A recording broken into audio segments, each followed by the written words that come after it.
Ings up front. McCarthy is the Southampton goalkeeper. It's Walker-Peters, Vestergaard, Bednarek and Bertrand in a now familiar back four.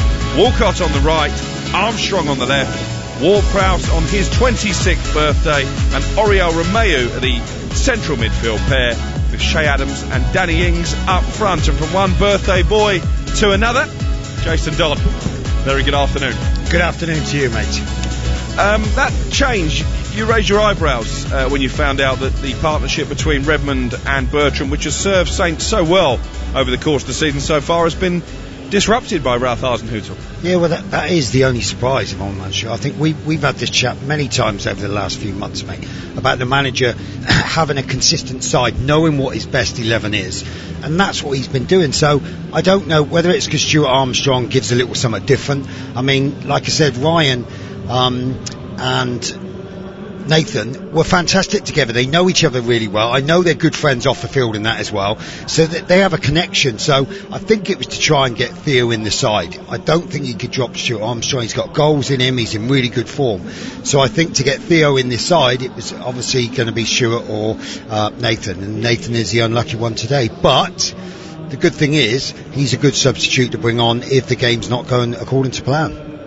Talk to me about Aston Villa. They've got the best defensive record in the Premier League. Only 5 goals conceded so far this season. That's in stark contrast to the last campaign when they let in 67 and had the second worst defensive record. What's different this season? Well, I think they knew them stats. Everyone knows the stats now, so the manager has focused on that. And the good thing is, with the sides that tend to be, you've got to be honest, Villa, you'd be probably looking at the middle group or the top of the bottom group. He realises for them to step up to that next level, they can't be conceding the goals that they were last year. So, rightly so, it hasn't really affected their offensive play because they are still scoring goals as well. And in this league, mate, if you're not scoring goals and you're conceding lots, you're not going to win any games. As simple as that. As Burnley are finding at the moment, they're conceding lots of goals and they can't seem to score. So I think the manager, I really like Dean Smith. I think he's a proper players manager. You can see that, and he looks as though he's one of them that if they need a rollicking, he will certainly give them a rollicking. So they've been a little bit of a surprise package, and like I said, for them to go, I think, second if they get a result today, they'll be looking to bounce back. The previous home game was poor for them. So, but you're going to get that in the Premier League, and I think they've just got to wipe that clean and go into this game knowing, as you mentioned earlier, Southampton, I think in this calendar year they're third in wins behind Man City and Liverpool. So it tells you that especially away from home, Southampton can counter quickly, and they've got a lot of pace in their side, especially with Theo now in there. He's made some shrewd signings as well, Dean Smith, over the course of the transfer window. Emi Martinez has come in and impressed in goal. Ollie Watkins has adapted very quickly to life as a Premier League striker. And Ross Barkley as well has had a bit of a rejuvenation at Villa Park, hasn't he? And I think it's game time for Ross. That's what he needed. The thing is about Ollie, we were expecting him to take a while to settle in. But it tells you, I've read a lot of articles about him, he's a hard worker, he grafts, and it's really nice because he's getting the rewards of the hard work, not just the last 3 months, but probably the hard work that he's been putting over many years, and he's getting all the plaudits and thoroughly deserves it. I was speaking to Ralph Hasenhüttl on Friday afternoon about the partnership that's been developing between Che Adams and Danny Ings, and he was really saying that the way that those two have linked up this season, the goals that they've scored as well, was almost justification for him for the fact that he stuck by Che Adams when he went 29 matches at the start of his Southampton career without scoring. And the hardest thing was he couldn't buy a goal, and like I said, he was doing a lot of work that was going unnoticed, and Danny was getting the plaudits, and rightly so, because he was scoring the goals. But they're a great, like Shea's big, strong, powerful. Danny can go in the pocket. They can both work the channels. They're really tough. It's not as if you've got one where you think, okay, I can get the better of him here. They work off each other really well, and I'm just really I knew Danny would score. We know what Danny's about, as simple as that. But Shea took a lot of stick early on, and it's really nice to see that he's all the work that he's put in, that he's getting the rewards for it. Well, as I've already mentioned, this is the first of 4 commentaries across the day here on Premier League Live. We've got Everton against Newcastle to come, the big game at Old Trafford, Manchester United versus Arsenal. That's a 4 o'clock kick-off. And then at 7:15, Tottenham against Brighton, rounding off the afternoon. When we come back next, we'll be looking at the best of the weekend so far. Stay with us. This is Premier League Live. As darkness sweeps around the globe at 8 p.m. on the 18th of November, 25,000 people worldwide will pull their running shoes on to hit the road for a virtual 5 or 10k at Run in the Dark. I'm Mark Pollock, and by joining us to Run in the Dark this November, you'll be supporting the Mark Pollock Trust and our charity partner Collaborative Cures, whose mission it is to cure paralysis in our lifetime. Register now at runinthedark.org and get your medal, your flashing armband, and your Run in the Dark virtual timing app. Thank you. Let's talk about you looking after your business. Ford, looking after your vehicle. Let's talk hassle-free Ford leasing. Just a fixed monthly payment, no motor tax to deal with, and no maintenance or servicing to pay on selected plans. Get the Ford Transit Custom from €290 per month. Hassle-free Ford lease. Now we're talking. Search Ford Lease or text Ford to 50015 to speak to us about leasing your next vehicle. Text cost to standard rate. Price quoted for Transit Custom base with no maintenance over 4 years with 3 monthly rentals in advance. 20,000 kilometres per annum. Business users only. Price excludes VAT. Ford Lease is provided by Merriam Fleet Management, trading as Ford Lease. Get ready and hold on tight because the Premier League is here! Which teams will stay on track? And who'll go off the rail? Get the Irish Sun for top transfer news, exclusive star interviews and opinions from the biggest names in football. Plus expert analysis of every action-packed match in our fantastic goals pull-out each weekend. Stay up to speed because you never know what the Premier League is going to throw up. Pick up the Irish Sun today. This is not the time for business as usual. It's time for effort and imagination. It's time to use technology to start your online plans. It's time to work from home to stay in touch. It's time to look to each other. Erscoa Kayla. Ireland is working online with help from Black Knight and .ie, because now we need better than business as usual. Call Black Knight on 059 918 3027 or visit blackknight.ie. 123inc.ie have your office needs covered. So whether you're an accountant, butcher, carpenter, dentist, electrician, florist, graphic designer, hairdresser, journalist, lecturer, musician, optician, retailer, teacher, solicitor, web designer, or yoga instructor, we've got what you need. And we're cheaper than your current supplier. 123inc.ie. For home, for office, for less. Introducing Guardson Sport. Protect your sporting equipment from COVID-19 for up to 14 days with Guardson Sport disinfectant treatment. Ideal in team sport settings with the sharing of balls, rackets, gloves, helmets and all other sporting equipment. Guardson Sport kills COVID-19 on impact, keeping surfaces free from COVID-19 and other viruses and bacteria for up to 14 days by creating a protective polymer layer on application. For more information on Guardson Sport and other quality assured, certified and approved PPE, visit yourcovidprotection.com. Welcome back to Villa Park, where the two sets of players are out going through their final pre-match preparations. I've just seen Jack Grealish smash the ball into the back of the net from 30 yards. Southampton will be hoping that's the last time he does that this afternoon. Before we focus more on this game, let's take a look back at the best of the weekend's action so far on Premier League Live. Deontay with the header away. Oh, and that's come out to Aït-Nouri, who scored a debut goal. First time, low shot, left-footed from the corner of the 18-yard box. And Guaita is beaten. Neto on the right, Jimenez in all sorts of space, as is Podence. Oh, it was Podence and Jimenez, two of them in the box against one. Nathaniel Klein didn't know who to go to. He went to neither. Podence, half volleys home. Wolves have doubled their advantage. De Bruyne to Walker, who's in space against his old club. And Kyle Walker, on his 100th Manchester City Premier League appearance, guns the ball into the net. Walker scores against his old team, and finally, having huffed and puffed, City take the lead. It's Sheffield United 0, Manchester City 1. Abrahams lays it up, and there's the shot into the net, and it's Hakim Ziyech who's got his first Premier League goal. And there's the header in Zuma again.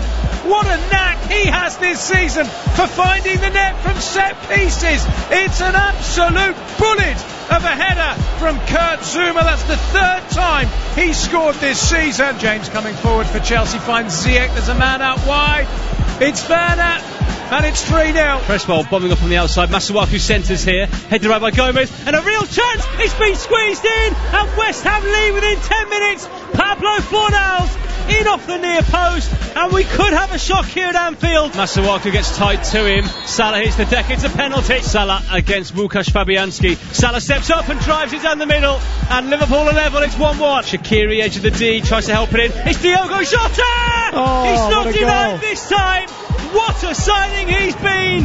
The Portuguese pops up in the perfect place, and Liverpool have turned this game around. They lead by 2-1.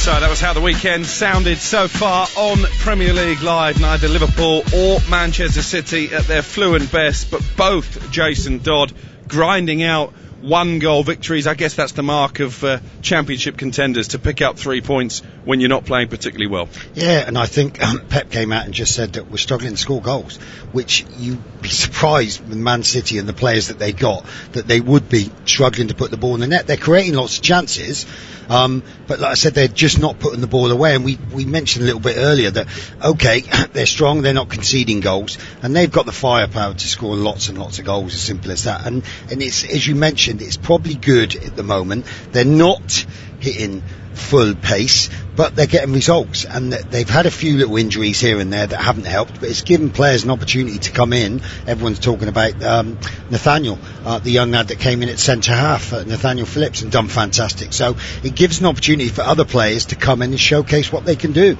And on the subject of squad players stepping up to the plate, I was a bit sceptical when they paid so much money for Diogo Jota, but he already has come up with some crucial goals, not least yesterday. And like I said, don't get me wrong, Wolves, fantastic club, but going to someone like Liverpool, it's a completely different beast, as simple as that. And you'd expect them to take a little bit of time. I was surprised that he was in the side because of obviously the players that they've got. But like you said, he's been given the opportunity, he scores goals. And I think that's the most important thing. He had one disallowed just before he did actually score. So it tells you that he's in really good form. And the thing is, everyone knows the front three at Liverpool are absolutely fantastic. But he's added a little something different to them now. And they're able to share the goals around a wee bit more. Chelsea comfortable winners against Burnley at Turf Moor. The Clarets banging trouble down at the bottom of the table. Is this Sean Dyche's biggest challenge as Clarets manager? Because they don't look in a great place at the moment, do they? No, and they don't. And like I said, the only good thing about it, 6-7 games into the season.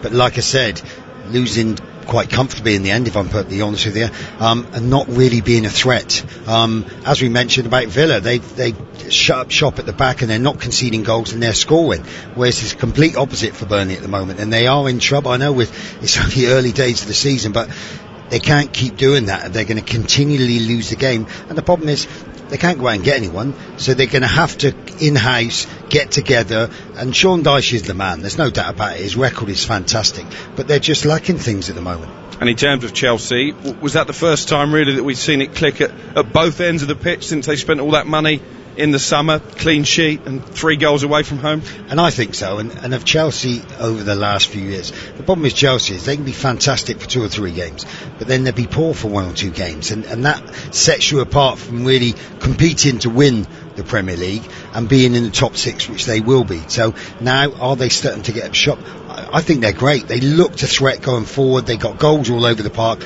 but like I said, defensively now, Thiago's gone in there. I like the lad James and that. Right, they've got really good, strong, quick players. The manager's quite happy with them getting 1-on-1, 2-on-2, because he's putting trust in his defenders. You mentioned Wolves there. They kicked off the weekend with that home win against Crystal Palace on Friday night. They went top of the table briefly. What does that say about Nuno Espirito Santo? Because they've lost a couple of key players this summer. Jota, of course, who we've talked about going to Liverpool, and Doherty as well, who was very much part of the furniture at Molineux. But they're building a new side, they're evolving, and they're picking up wins along the way. And you would say those two over the last few years have been their best players, as simple as that. So it's like Southampton gone by in many years, where they're a selling club as such. I mean, a lot of them were Southampton reserves, Liverpool, isn't it? So they tend to go up there. So the thing is, they're able to turn. They've obviously got really good recruitment. They're letting players go, but they're recruiting good players to come back in, and it's not meaning that they've got time to do it. They're coming in and hitting the ground running, and like I said, said, they're third in the table, and they thoroughly deserve to be there. Yeah, I do like Daniel Podence in midfield as well. 3 more games today. Let's briefly focus on the big game of the weekend, arguably one of the biggest games historically in Premier League history. It's Manchester United against Arsenal, and Mikel Arteta says this is more than just a normal match. I think it's one of the best in the Premier League. The history of this clash is huge. I remember times between Arsene and Sir Alex, and the confrontation with players. They were fighting for the league. It was always really, really tight. So it was probably the biggest clash in the Premier League, and I'm excited to go to Old Trafford. I was speaking to Nigel Winterburn during lockdown about the rivalry between Manchester United and Arsenal, Jason, and he was saying that this was the one game every season that Arsene Wenger really wanted to win. Does the bitterness between the two teams still burn as brightly, do you think? Yeah, of course it does. I mean, I said I'm a Man U fan, as simple as that. And these are the big, it goes back to the Tony Adams and all those days when you were at Highbury and they're coming down the tunnel and you're more or less side by side against the opposition, and there's a Roy Keane incident. Of course it is. It's because these sides should be in the top 3 or 4 every single season. And for Man U to be in 15th and obviously Arsenal to be in 12th, oh my God, the loser of this game, yeah, I mean, it could be a big way back to getting that top 4, getting that top 5. And like I said, they talk about, yeah, I mean, big 3-pointers and that. This is massive. Man United have, in my opinion, they've been poor. They haven't been great. Arsenal, I think, have done okay, but again, they haven't got the results that maybe the performance of the show. But for me, this is a massive game because Man U have got to win this game. So Arsenal, hopefully, will have a little bit more freedom and it'll be an exciting game. Seeing as you've outed yourself as a Manchester United fan, are you Ollie in or are you Ollie out at this stage? I'm always Ollie in. I was lucky enough to do my pro licence with him. What a lovely fella. The way he wanted to set about his philosophy of how he wants to play, it takes its time, as simple as that. And I know he's been there a while anyway, but we're talking years to get what he wants, to get the right players in, to get his style of play that he wants his team to be playing against. So it will get there. I'm just hoping he gets the time to do that. Yeah, they had a fabulous win, didn't they, in the Champions League in midweek. Marcus Rashford, who could do no wrong right now, scoring a quick-fire hat-trick, the first United player to score a treble in the Champions League since Ole Gunnar Solskjaer himself. Coming up at 7:15, we've got Tottenham against Brighton. Gareth Bale could well feature for Spurs in that game, and Jose Mourinho is expecting big things of his new signing. Bale is playing, and we all have not just the feeling but also the data that Bale is arriving. He's working very hard. He is being quite a great example for everybody. A big guy like him traveled to Burnley, stayed on the bench for 90 minutes, didn't play 1 minute. His behavior as a team guy is incredible. His behavior as a Tottenham man is remarkable, and is coming. I can see just with my eyes, but then the scientific data is also coming, and is working very, very well. He's improving a lot, and I think tomorrow we can see already Gareth at a good level, and hopefully he can fly. He's working very, very hard. Jose Mourinho, Jason, full of praise for Gareth Bale. Did your pass cross at Southampton? I just missed him. I just finished playing just when he started to get into the first team. But like everyone, as in coming through Southampton, you follow his career and to see how he gets on. It's magnificent, and he will be amazing for Tottenham Hotspur. Like I said, it's going to take him a few games to get going, but he looks a fit, strong player. And just listening to Jose then, it looks as though he's back close to being at his best, and I think he had a different option to what is already an attacking Tottenham side. Well, that Tottenham-Brighton game rounds off the day here on Premier League Live, an afternoon that starts at Villa Park. Aston Villa against Southampton is the first of 4 commentaries coming your way this afternoon. About time we heard from the 2 men in the dugout, Ralph Hasenhüttl and Dean Smith. Very, very organised. They've got 2 strikers who are very bright, work very hard, and won't give our centre halves, much time on the ball at all.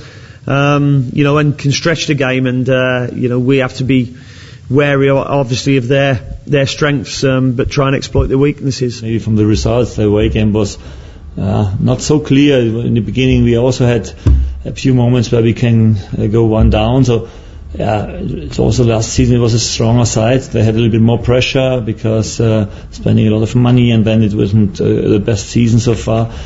This season, after a good start, you have a lot of self-confidence, and like against Everton, you know that is coming a very strong side. So in general, I like it because then you don't have to make the opponent stronger than he is. He is strong, and the opponent is then a big challenge for us. And this is definitely what we like more, to have an opponent in front that we can really compete with. And I think he's going to prove these critics wrong, and rightly so, because he's very good at his job, and he's proving that now. Nobody wants to get beat by a high margin, but when you do, you probably learn a little bit more about yourself and your players, and they certainly used that result well and turned that around massively. Confident is always such a word of leaning back. Confident, yes. We have self-confidence, yes, but we know how tough it will be on the weekend. I think we have a good chance to take something there if we play like we played last season against them. It was a strong away game from our side, and we must go there with 100% commitment and a good game plan, and then we have a chance. That was Dean Smith and Ralph Hasenhüttl looking ahead to the game that's just about to kick off at Villa Park, an eerie and empty Villa Park, of course. Ralph Hasenhüttl, Jason Dodd, looked at his lowest ebb when Southampton were thrashed 9-0 by Leicester at home a little over a year ago. I know Saints fans hate being reminded of it, but you have to use that game, don't you, as an illustration of just how far your former club have come in the space of 12 months. I actually said on Talk Sport last week, I would be happy as a United fan for Ralph Hasenhüttl to get the manager's job there. Is that over-egging it slightly or not? Well, not really. I think now he's down to 3-1 with the bookies, and they don't tend to get things wrong. Maybe they were listening to me. Well, that might have been it, mate. You might have upset the bookies, and they're thinking, oh my God, we're going to put it down. But I don't see why not. I think we've had this discussion many a time over the last year, mate, that he's understanding that he needs a settled side. The best teams, the Man Uniteds, the Liverpools, the Man Cities, they tinker very slightly. He's come up now. He didn't know what his his best centre-halves pairing was. Forwards were coming in and going out and playing around. Shane Long was coming in, and he was mixing the side around, in my opinion, just a little bit too much. Now, over the last 6-9 months, he knows what his side is. He's 4-4-2. The players know exactly what to do. And I think Dean Smith was fantastic in interviews, more or less saying you find out more about people when things aren't going well. And that 9-0 defeat was a disaster. It sounds silly. I think there was only like 15 attempts at goal, and they scored 9 of them, Leicester. So it told you that on the day they were on form. But it just meant that the manager had to go back to the basics, nail it down, and go from there. Great stuff. Jason Dodd, part of our commentary team this afternoon as the players emerge from the tunnel at Villa Park. It's Aston Villa against Southampton. You're listening to Premier League Live. As darkness sweeps around the globe at 8 p.m. on the 18th of November, 25,000 people worldwide will pull their running shoes on to hit the road for a virtual 5 or 10k at Run in the Dark. I'm Mark Pollock, and by joining us to Run in the Dark this November, you'll be supporting the Mark Pollock Trust and our charity partner Collaborative Cures, whose mission it is to cure paralysis in our lifetime. Register now at runinthedark.org and get your medal, your flashing armband, and your Run in the Dark virtual timing app. Thank you. I was never good at spelling. I could read just fine, but I would be afraid if anybody asked me to do anything involving spelling. But since doing the course, all that has changed. I am braver. In fact, I feel braver than ever now. You know, you're never too old to learn. Never. If reading, writing, maths or technology is holding you back, take the first step. Free phone 1-800-2020-65 or text LEARN to 550 to see how we can help. This free and confidential service is supported by your local ETB, Solis and Nala. Create the Premier League atmosphere at home with Harvey Norman, the home of the big screen. Feel like you're on the pitch with our stunning range of 4K smart LED and OLED TVs from LG, starting from just $449. Plus, hear every kick, save, tackle, decision with LG's best-in-class soundbars. Get TV ready for all the big games with Harvey Norman. Shop online today or safely in our spacious stores. Harvey Norman, home of the big screen. Go!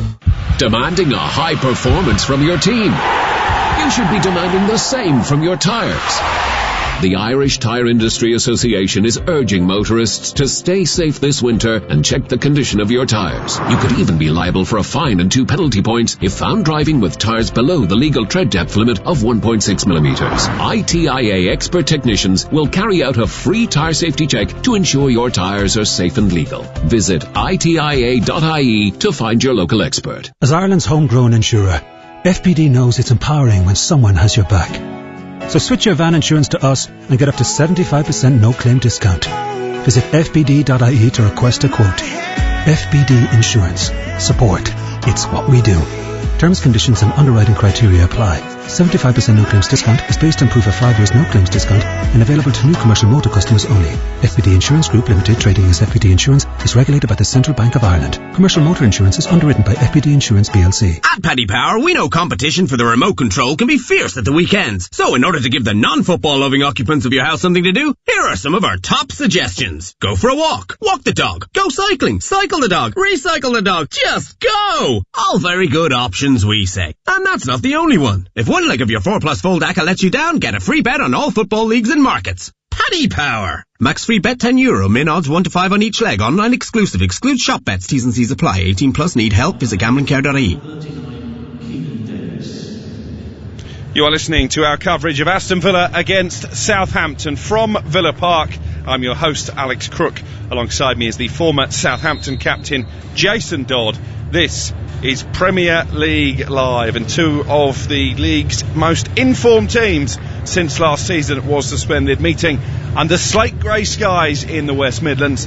Only Liverpool and Manchester City have picked up more wins than Southampton in 2020. As for Aston Villa, such has been their progress since narrowly avoiding relegation last season. They have the chance to go up to second in the table if they can come away with all 3 points this afternoon. Before the festivities get underway, two sets of players are gathered around the centre circle for a minute's silence ahead of Remembrance Weekend next Sunday.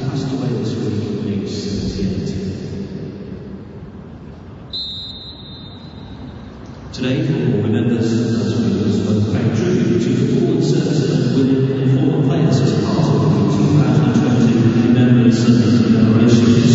We now ask players and representatives of both clubs to unite, remember all those who sacrificed their lives so that we may live and enjoy our freedom together, playing in the last post of a period of silence which will end on the referee's whistles.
The sound of silence is one that we've become accustomed to in these days of behind closed doors football, but that was an impeccable tribute to Britain's war dead and also to Nobby Stiles, the former Manchester United and England star who sadly passed away at the back end of last week. The Southampton players have just gathered in their pre-match huddle. We are just about ready for the first of 4 matches here on Premier League Live this afternoon. Manchester United against Arsenal at 4:30, undoubtedly the highlight. But these two teams find themselves in loftier positions than those two big hitters at the start of play. The top 4 will be the prize for the victor here at Villa Park this afternoon, as the players take a knee in support of the Black Lives Matter movement.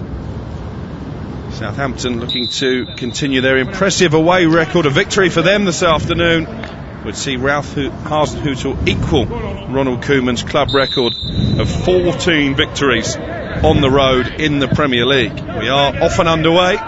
Southampton in their all-white strip with the red sash, shooting from right to left in this first half.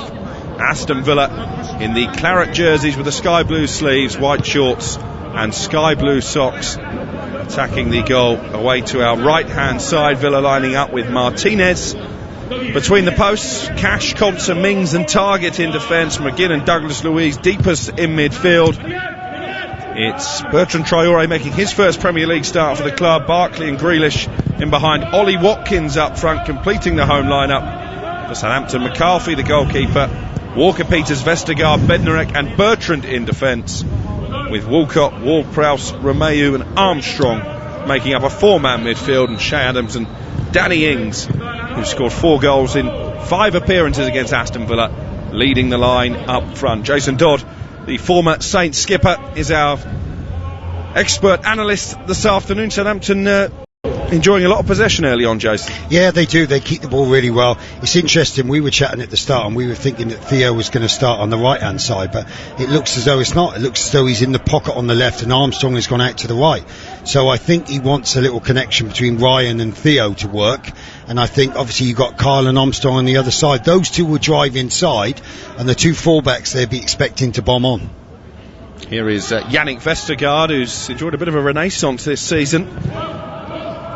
He was one of the victims of that 9-0 demolition job by Leicester, but starting in the Premier League for the 5th consecutive match. Here is the giant Vestergaard playing it out to the left-hand side, and Bertrand, who loves to bomb forward, trying to link up there with Theo Walcott, and Walcott manages to smuggle it forward to Bertrand, and here's Danny Ings in the penalty area, trying to cut it back for Armstrong, and it was well defended by Tyrone Mings, who concedes the corner. Oh my God, Danny, he's inside the 6-yard box, be it an angle, but you're like, come on Danny, you're one of the best goal scorers in the league.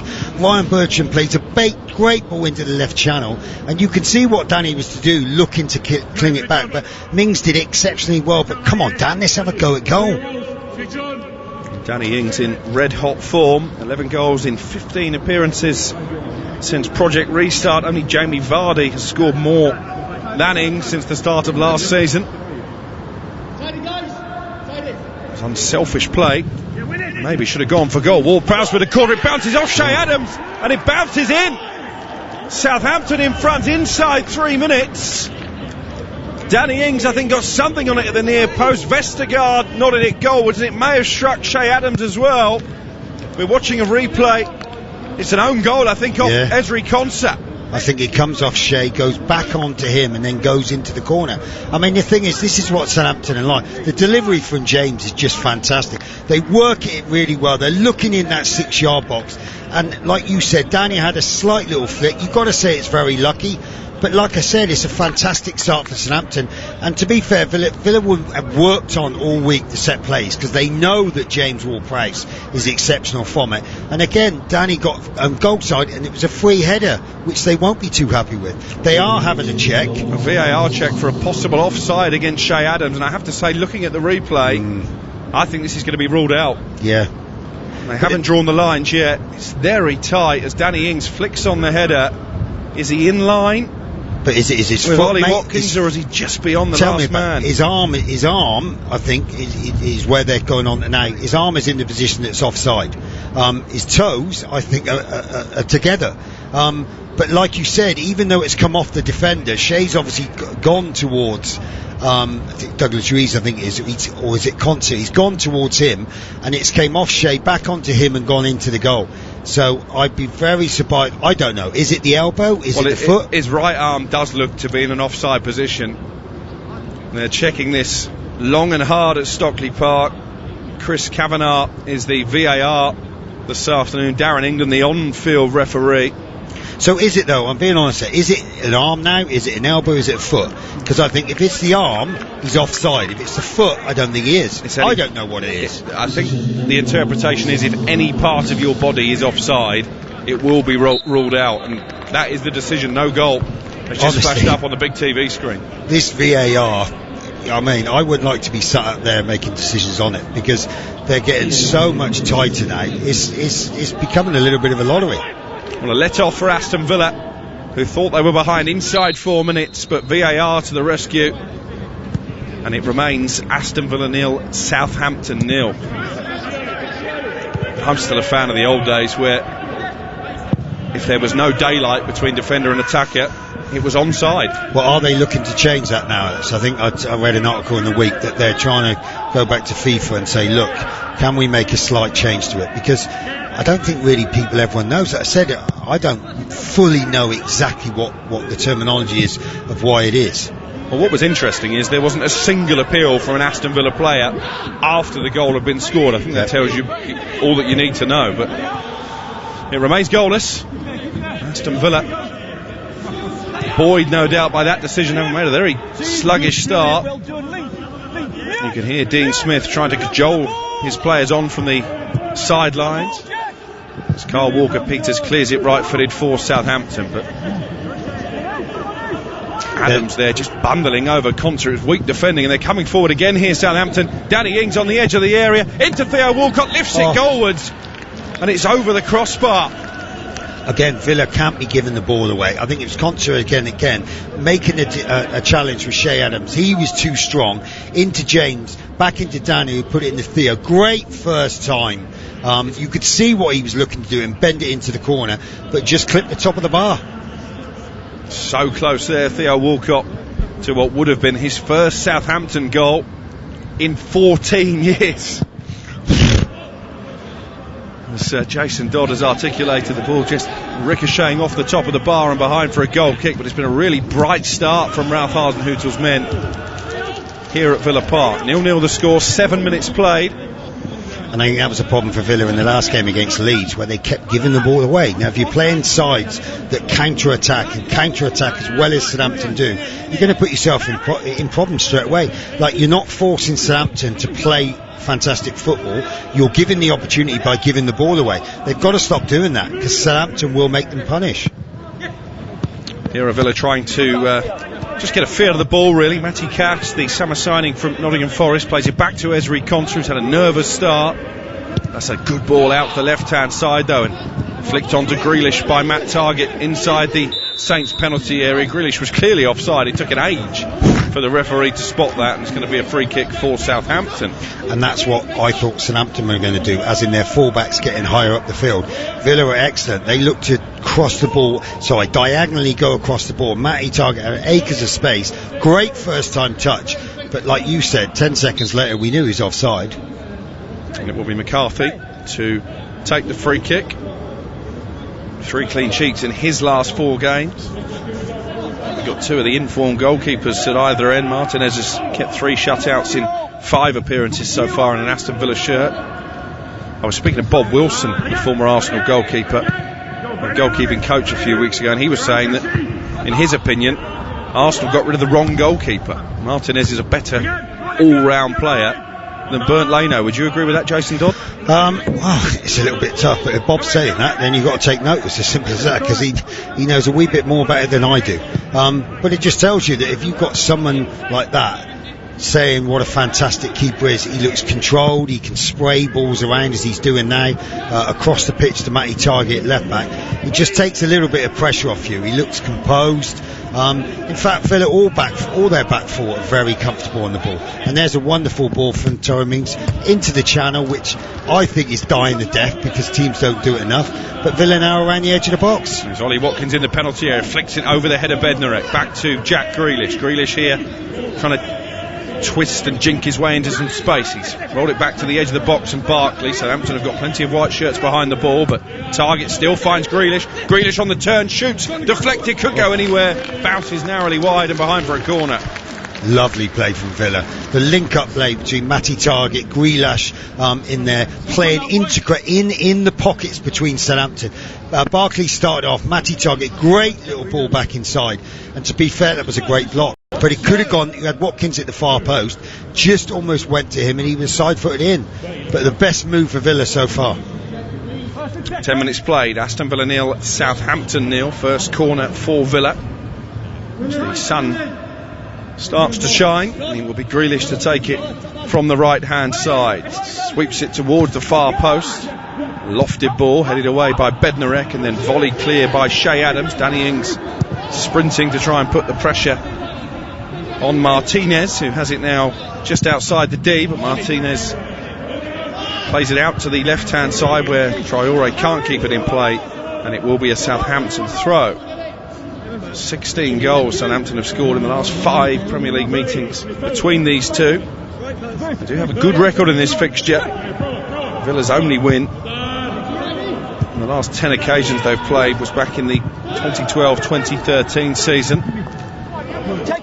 Here is Traore down the left-hand side, crossing towards Watkins at the far post. Good-looking ball, but watched all the way by McCarthy, and he tries to bowl it out to Walcott, but he's only found Cash, the fullback. One back by Walcott momentarily, and it's collected by the blonde-haired Douglas Luiz, 5 yards inside Villa territory. 0-0 the score. And I think that's where Villa are going to get in. You can see Jack Grealish is just getting in behind James and Ario by finding that little pockets, and he's getting in there and driving. He's got the ability to put big in, but it's too easy for Villa at the moment. Matt Targett, a great ball on to Jack. And Grealish has crossed into the area. It's unconventional clearance by Yannick Vestergaard, but got the job done. Here's Romeu, had an excellent game up against James Rodriguez last weekend, but he's given the ball away cheaply, and then Traore bundled to the floor by James Ward-Prowse. Well, it is his birthday, and he's just been given a card of the yellow variety by the referee, James Ward-Prowse, 26 today.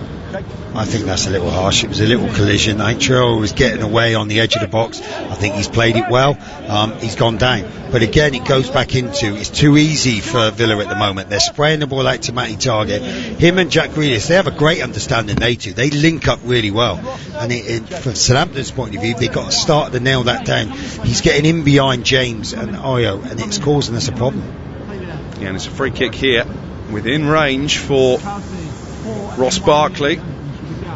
Alex McCarthy crouched up against his right-hand post, just organising a 4-man Southampton wall. But isn't it great? You can hear it now. Like normally when fans are in there, you can hear him say, look, it's 4 in the wall. James, be on the side, don't be in my way.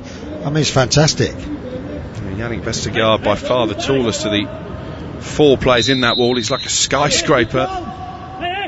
It's going to be Barkley, right-footed, and it bounces off Vestergaard. The wall does its job, and it's behind for a corner. After a good start for Southampton, I think you just heard there, Jason Dodd, one of the Saints players, just saying, let's liven up a bit. Mm-hmm. Yeah, they had the best of the start, but Villa are getting back into it now. And to be fair, it's a worrying thing that it's Jack Grealish finding them little pockets. They need to try and nail that down. Or they've got to keep the ball, and then it just doesn't let him get onto the ball. A short corner routine, and here is Grealish in the penalty area. Shoots goal, was blocked by Danny Ings of all people, and then hooked away by James Ward-Prowse. This is a really good spell of pressure from the home side, and Jack Grealish, the man wearing the captain's armband, is very much at the centre of it. It's going to be a throw-in taken by Matt Targett, the former Southampton Academy product. Played 63 games for his hometown club before being sold to Aston Villa for £17 million at the start of last season. I think from a Southampton point of view, we're a little bit disappointed because the problem was you've got Ryan, who is, in my opinion, one of the best fullbacks in the country, but he just couldn't, feel that he would get enough games. So I liked it. He wanted to be playing in the Premier League. He just didn't want to be a squad player and get a few games here and there. So fair play to him. He went to Villa, and really he's been fantastic since he's been there. So from his point of view, he's playing in the Premier League week in, week out, so it was a great move for him. Rav Hasenhüttl out on the edge of the technical area, screaming instructions as McCarthy prepares to play the ball forward from the right back position for the visitors, looking for Shay Adams, headed clear by the aforementioned Targett. One back by Armstrong over on the far touchline, and Adams dropping deep into midfield. That's what I have noticed this season, that Danny Ings at times has taken up that number 10 role, much like Harry Kane at Spurs, being more of a creative influence, not just a goal scorer. He's a very clever player, Danny Ings. But again, he's one of those players, he scores goals in the box, mate, don't worry about that. He scores all over the place, and he does find him. Where you've got Shay in there now, he will stay high, so he will stretch the play, so them little pockets that come in between, you can see Danny there looking over his shoulder, he's trying to find them little pockets to get in on it. Vestergaard trying to pick out Bertram, but Matty Cash there to just roll it back to his goalkeeper Martinez, who clears high into the Birmingham sky, and then Walcott gives it away cheaply. McGinn.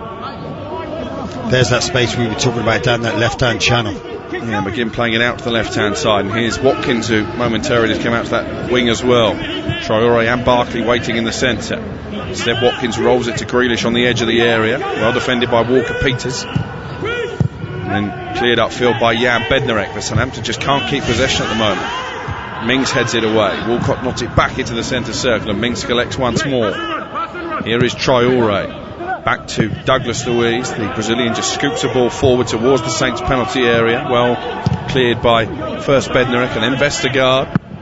He's going to go out of play midway inside the Villa half for a throw in for Dean Smith's side. But we spoke about it, as you mentioned, in the first 5 minutes. Southampton have plenty of the ball and were quite comfortable. For some reason now, the last 10 minutes, they keep giving the ball away. Get the ball down and play. They need to get their players on the ball to get Danny in their little pockets that we're talking about. They just seem to be panicking at the moment. Yeah, Ralph Hasenhüttl looking pensive as he continues to patrol the technical area.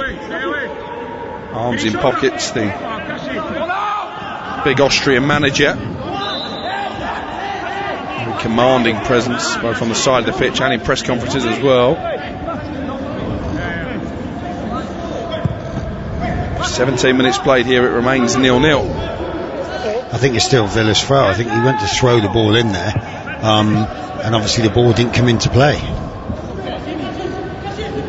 That throw-in will be taken at the second time of asking by Matty Cash, player who was watched actually by a lot of Premier League clubs at Forest in the Championship before making the move to Villa Park. That's what I like about Southampton as well. They're defending the front, but they're defending on the front foot. They're not letting Villa get on the ball and get out easy, and that's what they need to do. That's what obviously Ralph has got into play now with this high pressing tempo. They're not making it easy for the opposition. Ryan Bertram with a throw in this time on the left hand side. It flicks off the head of Cash, so Conser is going to race to try and save the corner. He clears it, and it will be a throw in for Southampton. You saw with him clearing it then, they don't want to give away set plays. They know that Southampton are really strong for it, so he was quick to make sure that didn't go out for a corner, that put it out for a throw-in. Ryan Bertrand, vastly experienced left back for Southampton, is going to take this throw to have a spell at Villa Park. 16 appearances on loan from Chelsea early in his career. Here's Walcott in the 18-yard box. Ball cannons off a Villa defender and out for another Saints throw over on the opposite right-hand side this time. I think this is a great. Both sides are obviously defensively organised from throw-ins, from when balls in the play. So I imagine it's going to be a little bit of manage to break this deadlock. Walker-Peters is going to take the throw for Southampton. Short this time to Armstrong. Villa feel it was a foul throw. Make that point quite vocally to the referee, Darren Ingham, but he waits play on. Armstrong back out to Ward-Prowse on the right hand side. He's got Walker-Peters on the overlap. His cross is out for a throw, but I think Southampton want a free kick here for a foul by Targett, and the assistant referee has answered those calls. But those are never usually given. Like I said, Walker-Peters has crossed the ball. Matty Targett's come in. Yeah, he has obviously tried to block the ball, but he has caught Carl Walker-Peters. But normally you don't get given those. I don't know why, but they just don't get given them. So it's a great position to be in with obviously Ryan and James's delivery now. That's the voice of the former Southampton captain Jason Dodd here on Premier League Live. It's a free kick and a chance for Southampton to send forward the likes of Bednarek and Vestergaard, who poses such an aerial threat, the 6'5" central defender. Danny Ings loitering inside the 6-yard box. It was a big problem for Villa last season, conceding goals from set pieces. But I think they're zonal marking now. They've got the 5 big ones across that 6-yard box, so they're gambling on hopefully someone attacking the ball. Here's Ward-Prowse, right-footed delivery, and the header is in. Yannick Vestergaard, his second goal of the season. Well, I mentioned the threat that he poses in the air. Aston Villa clearly weren't alert to it, and having had one goal chalked off by VAR, Southampton are in front. Aston Villa 0, Southampton 1. James, what a ball in. What a ball into the box there. And like I said, the zonal marking's fine if you get the players that actually attack the ball. Where the delivery is so good, Yannick has moved in front of McGinn, I think it is. It's a super header. Oh my God, wonderful header. But with the zonal marking, people have to attack their areas. And the thing is, how can you get a centre half? No disrespect to McGinn and all that sort of thing. He's not the biggest player on the pitch. And in theory, he's up against Yannick. Well, it's just a mismatch straight away. And it's a rocket header into the goal. 20 minutes gone. Aston Villa 0, Southampton 1. No VAR reprieve this time. Yannick Vestergaard, who scored the injury time equaliser against Chelsea a few weeks ago, is on the score sheet once more. Here is Jack Grealish looking for an immediate response. Southampton want the ball played out because they've got a player down.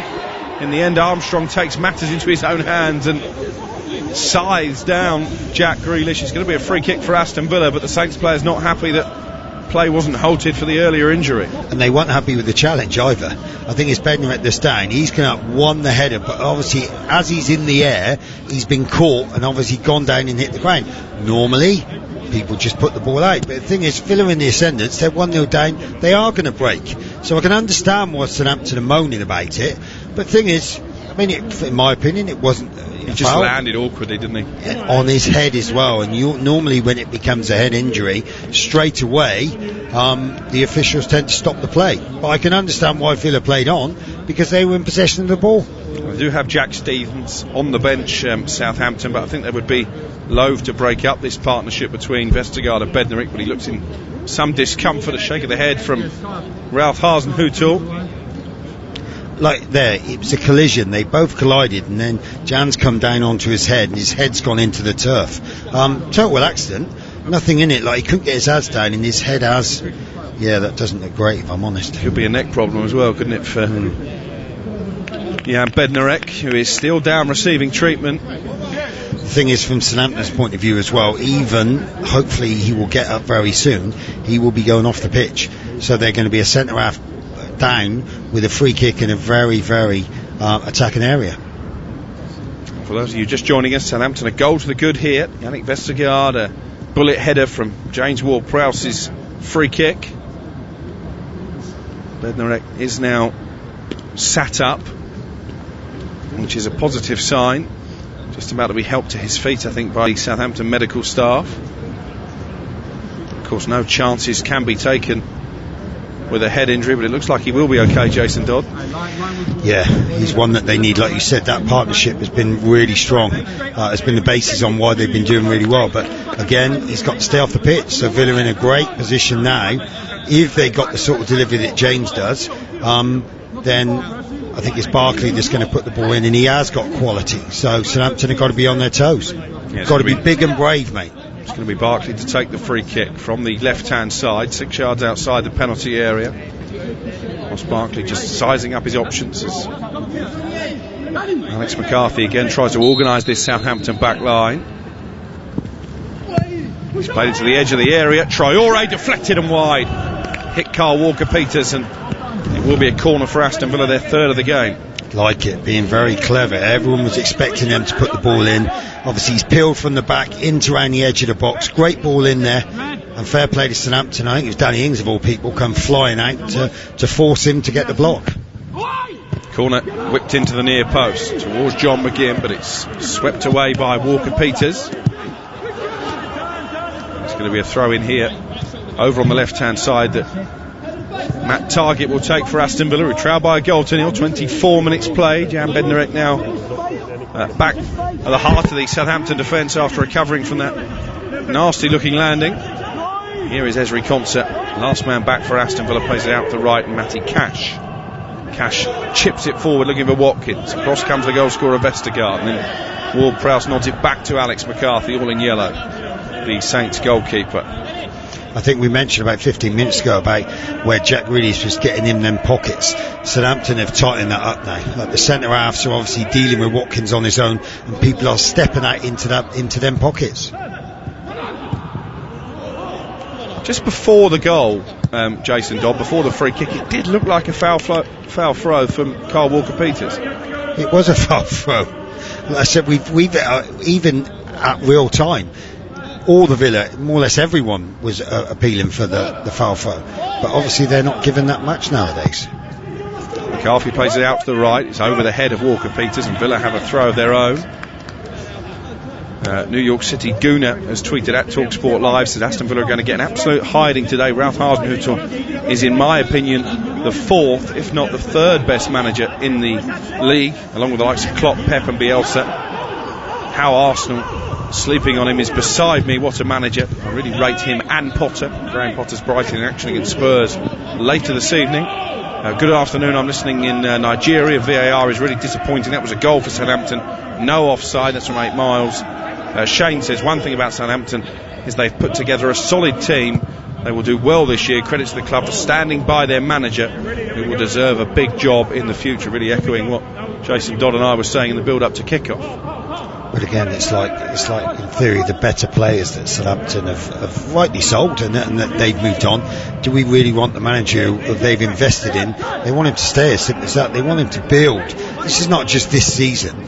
This is hopefully going forward over the next 2, 3, 4 years, where they can build a solid foundation and see if we can push to get in the top 6 or the top 8 and then challenge in other competitions. He's heavily involved in all aspects of the club as well, Ralph Hasenhüttl. He signed a new 4-year contract just after lockdown, and he's been revamping the way that the academy sides play and coming up with a blueprint really that can be used right through the age groups, showing his commitment to the cause. Here is Douglas Luiz trying to play it forward from McGinn. Sliding in was Bertrand this time, but Villa have still got the ball with Traoré, who's come out to the right and then had to play it out because I think he's got an injury. So over that was a very bad ball. He's gone down on his haunches. Now, whether it was just thigh, I don't know whether it was thigh or his groin that he was holding, but he does look in a wee bit of pain in that there. But, as you mentioned earlier, Trezeguet, I think, was a little bit unlucky. Dean Smith said to leave him out. But, like I said, Traoré, by all accounts, the last 8 days, training-wise, has been fantastic, and that's why he deserved the slot. So it won't be a massive issue for Villa, because Resner know what to do when he comes on. Well, it was innocuous looking, wasn't it? He's just pulled up there as he was running to get onto the pass on this near touch line. I think Dean Smith may be forced into an early change. Traoré is indicating that maybe there's a problem with his calf. Southampton leading here at Villa Park by a goal to nil. Ward-Prowse with a free kick, perfect delivery as ever, and Yannick Vestergaard climbing above everybody in claret and blue and planting a bullet header beyond Martinez. But John McGinn, great player that he is, his strong point is not in the hair. You can't have a 6'5" centre half coming up against maybe just under 6 foot, maybe not even that, 5'10", 5'11". You can't have that. And that is the only problem. We spoke about the zonal marking. If you don't get people that attack their zone or their area, then you are going to get penalised, because the pace of the delivery from James is going to cause problems. Trezeguet is stripped and ready to come on, the Egyptian. Yeah, he's definitely coming on now, mate. Yeah, Traoré making his first Premier League start for Aston Villa, but that has come to a premature end. Only 29 minutes in, and the Burkina Faso international hobbles back towards the dressing room area. Trezeguet, who scored 3 goals in his last 10 matches, is coming on. So Villa now with the same 11 that started the game against Leeds last week, ended in a 3-0 defeat. But again, like I said, one of the gents was saying that Villa are in for a little bit of hiding. I think that's harsh. I think up until the goal, Villa were we're edging it. But again, Jack Grealish, too easy from a throw-in to get in. And Kyle Walker was way too tight. He's just rolled him, and it's a soft free kick to give away. He was going nowhere. It's been a stop-start game, really, in many ways. Half an hour in, 1-0 Southampton lead. Raphael has sent us greetings from California, hoping for a 0-0 draw, just for the sake of his fantasy team. Well, that has already gone by the wayside, and also DJ Keefe has sent a nice picture of him listening from his balcony in Miami. As a neutral, he's hoping for an equaliser and an old-school punch-up. Obviously been watching too much of Jason Dodd. Here comes the free kick. Barkley puts it straight into the arms of a grateful McCarthy. I think he was just trying to curl one into that gap between the defence and the Southampton goalkeeper, but he oozes confidence at the moment, Alex McCarthy. But again, why are they not getting people in? But you know where he's going to put that. Where it went was exactly where he wanted it to go. Nobody was attacking in front of the keeper. All it would have been was slight deflection. It had been in the back of the net. But people don't gamble. The quality of the delivery from the set play deserved the goal, but nobody was willing to gamble to get in there. Here's Vestergaard in the blue boots, back inside the Southampton penalty area. Half an hour gone. Villa 0, Southampton 1. Saints unbeaten in their last 5 visits to Villa Park, and looking to add to that run, and in turn add to their best start to a Premier League season in 6 years. Gone through plenty of managers since then, since the departure of Ronald Koeman to Everton. Finally, in Ralph Hasenhüttl, they seem to have found someone who can steer the club back towards the upper echelons of the Premier League, because of course under Ronald Koeman and even Claude Puel in his first season, they were very much European contenders, Jason. Yeah, I mean, and that's from a supporter's point of view. You're hoping the last year, the progression that they've made, I mean, we're not just here to play games in the Premier League and finish mid-table. I mean, the manager's able to build a squad together now, and a good 11 that can go out and win games against the best sides. Beating Everton last week, it's proven that they have got the ability to do it, but it's whether they're going to have the time. Here's Walcott. He's been bundled over right on the edge of the D, and this is perfect range for the birthday boy James Ward-Prowse. He did well there, Walcott, drawing the challenge from Douglas Luiz. But both him and Stewart, they're not playing at 4-4-2, they're not playing like wide players, they're coming in them pockets. And the problem with Villa at the moment is they're getting into those little pockets and driving. You knew as he received that ball then that he was going to get a free kick, because he was looking for it. But you can't get Theo Walcott driving inside on his right foot, because he has got the ability to punish you. Ward-Prowse has placed the ball down, the Southampton captain. Do you know what? I saw him in the warm-up 20 minutes before the game, putting balls exactly where they are now and bending them in. And I tell you, I saw him take about 3 or 4, and I think every single one hit the target. So problems maybe here for Emi Martinez. He has scored 6 free kick goals in a Southampton shirt. Only the great Matt Le Tissier, with 7, has more in the Premier League era. And do you know what? He don't just turn up and do it, mate. He works so hard at this side of his game. Like I said, he took 3 or 4 obviously before the game. Long run up from Ward-Prowse. It's going to be right-footed, and he's curled it over the wall and in. Gosh. The birthday boy doubles the lead for Southampton and joins the great Le Tissier with that number of 7 free kick goals in the Premier League. It was an absolute peach, right-footed into the top right corner. Delight for Ward-Prowse, delight for Hasenhüttl, despair for Villa. It is Aston Villa 0, Southampton 2. The power that he's able to generate, get it up and over and down, but whipped as well. Absolutely magnificent goal. Nothing Martinez can do. And again, this is what we said about Villa. You can't keep giving Southampton set plays, corners, free kicks in and around the box and wide areas, because they've got someone like James Ward-Prowse, who in my opinion is the best in the Premier League. A terrific free kick goal from James Ward-Prowse, and Southampton on their way surely to 3 more points away from home, although that's a bit of a risky challenge from Bednarek on Watkins. I think VAR may well have a look at that next time there's a stoppage in play. Grealish meanwhile has got into a tangle with Walker-Peters and won a free kick. You can hear Grealish's frustration. Apologies for the industrial language. But again, it's one ball. Tyrell Mings, left foot ball into Watkins. I must say, I'm just watching a replay of the Bednarek incident. Alex, you tell me, he wasn't looking at the ball, he just smashed him in the back. I think it was clumsy, to say the least, but VAR presumably have had a look at that and decided there is no case to answer. How can you say from that there is no case to answer? I don't understand. I mean, Watkins is looking at the ball, Dan Bednarek is not, and he's just ploughed into the back of him. Well, here comes Bartley with a free kick for Villa. They need something to give themselves a foothold in this game, towards the near post, headed up and away by Danny Ings, and Ward-Prowse completes the clearance, nods it away. And then Targett leaping with Walcott. Walcott lands awkwardly, but Southampton have still got the ball. Shea Adams sprays it out to the right-hand side, and Armstrong. Douglas Luiz snapping away at the challenge. It's going to be a Saints throw. Ralph Hasenhüttl still cajoling his players on. Terrific free kick from Ward-Prowse. And I mean, you played with one of the very best of that in Matt Le Tissier. How do the two compare?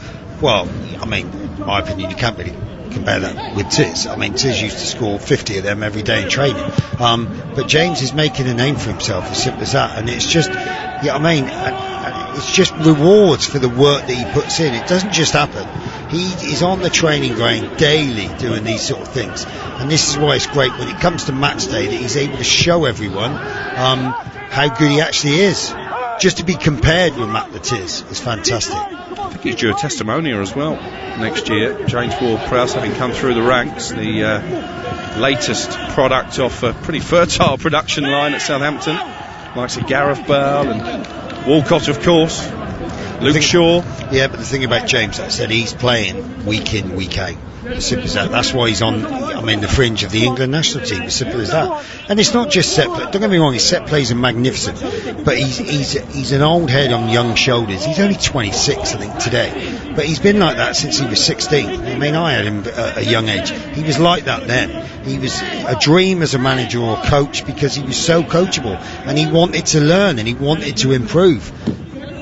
He's a consummate pro, isn't he? And I remember Ronald Koeman once telling me that he's the type of lad that you would want your daughter to bring home, and that's quite some praise from the former Southampton manager. If I'm being honest, mate, I don't want my daughter around any footballers, but there you go, that's just me. 37 minutes played, Aston Villa 0, Southampton 2. I don't really know where to go with that, to be honest. But it's been a good away performance again from Southampton. They've become specialists at picking up points away from St Mary's. Not always found it so easy at home in recent seasons, but on the road they've been different class. Here is Trezeguet playing a good ball out to the left, and Grealish. Watkins waits in the centre. Grealish taking on Walker Peters, going round the Southampton defender, and in slides Danny Ings and concedes a corner. Danny Ings is absolutely magnificent. He felt there was a foul, but I think it was Danny and Theo Walcott collided together, but then he has sprinted 50 yards back and has made the block to go out for a corner. I mean, that tells you everything about the man. Just being called over by the referee because he was unhappy, quite vocal in his protest at the free kick not given at the other end. Just being told to calm down, I think. It's going to be another set piece for Aston Villa. Southampton have defended them well so far. Grealish there appealing for a handball off Danny Ings. Don't tell me VAR are looking at that as well. It doesn't look like it. So the corner will be taken by Barkley. 2-0 Southampton lead. Header from Vestergaard, a free kick from Ward-Prowse. In comes the corner from Barkley. Loops up in the air and it's headed down by Ezri Konsa. Watkins was offside inside the 6-yard box. Good save by McCarthy anyway, and it will be a free kick for the visitors. Sorry, Alex, I think that's the difference there. That Southampton is zonal as well, but they've got Yannick and Jan Benrick in the key areas, so when they're floating the ball up, you've got real good strong headers of the ball attacking it. So if they are going to win the header, that they are then, Southampton push out as well. They don't leave people on the post, and I think it's fantastic because if they've had someone on the post, he would have been onside then. Forward it goes from McCarthy. Romeu nods it towards the Aston Villa penalty area, and then Romeu out jumping McGinn on halfway. It's played forward by Tyrone Mings, and here's Matt Targett. Little scoop ball over the top, looking for the run of Barkley, but it's controlled neatly on the chest by Bednarek, and he hoists it back into Villa territory. Here's James Ward-Prowse just inside the Saints half. Down the line he goes for Adams. Peeled up that right hand side, and he's trying to knock it around Mings, but knocked it out of play, and Villa have a throw. 6 minutes of the first half remaining. But you look then, James has played it out to Shea. They've got 5 bodies bombing forward, Southampton. But I said they're not just sitting back now on this 2-0. They want more. They're looking to bomb on and put this game to rest before half time. Walker Peters playing it back to McCarthy once more. These are worrying times for Aston Villa after a good start to the season, losing 3-0 against Leeds last time out and 2-0 down before half time in this one. To be fair, Southampton, they just look in total control at the moment. They're keeping the ball, they're making Villa run around, Villa are getting frustrated. I think McCarthy, I don't think he's had a save to make at the moment. Okay, Villa have had some set plays in really good areas, but haven't really been able to get past this solid zone marking that Southampton have got. I think Vestergaard, when he first came into the team, it was the win at Burnley, wasn't it? And he always tends to play against Burnley because, of course, they pose such a threat in the air, but he did well enough to keep his place, and he's forming a pretty solid partnership now with Jan Bednarek. Hasenhüttl still doesn't look particularly delighted on the touchline, but he's a man who demands high standards. Here's Oriol Romeu. Wasn't in the team when Hasenhüttl came in. Romeu was playing for the under-23s in a match at Lymington and New Milton, a local non-league ground, after being bombed out by Mark Hughes, but very much a mainstay now under the Austrian. That's my sort of tackle there. James has opened himself out, and then Matty Cash has come through. Took the ball cleanly, but obviously just let him know that he was there, followed through with his left leg. I don't think James was too happy with that. Throw in that Bertrand has taken for Southampton. Shea Adams using his strength to hold off Grealish, and then Romeu switches the play out to the right hand side, but it's over the head of Armstrong, who will race across and keep the move alive. Forward it goes to Walker Peters, and Tyrone Mings slides in and makes the challenge. You can see to throw. There's a lot of anger, angst in this Aston Villa side this afternoon. I think you would be, mate, if you're 2-0 down. And I think they're getting frustrated because Southampton are playing well. So they're not able to get near the ball. When they are getting the ball, they tend to give it away a bit too quickly.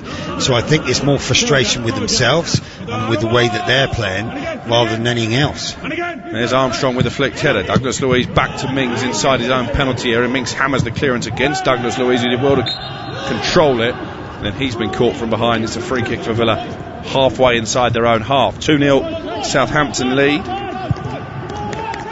They were yet to score from a set piece before today, would you believe? So there's me bigging up all these set plays. That's their first 2 goals they'd got from it.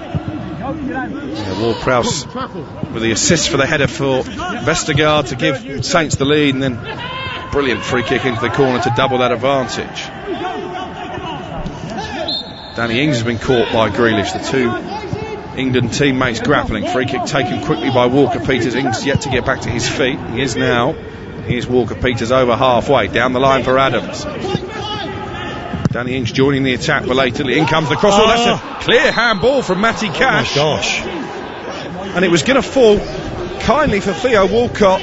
Not totally sure what Matty Cash was thinking. It's a yellow card only. He might be a bit fortunate to escape a red. He got caught under the ball there, and that was going to be straight on Theo's chest, and he'd be in on goal. And I know it's coming across the field, but he just got caught under the ball, realised that he'd been caught up there, and stuck his hand up. I mean, that great ball from Shea, but I don't get that. I mean, Theo, surely that's stopping a goal-scoring opportunity, is it not? Well, he would have just taken the touch, and he's in the centre of the goal. Mind you, it's James who on the edge of the box. It's going to be 3-0. It's a bit closer in this time. It's inside the D, but again, it's in a very central position, so Ward-Prowse will have the option to go either side. Do you know what? He's going to give him the eyes, Alex. So the keeper's going to take a little, because it's central slightly to the right.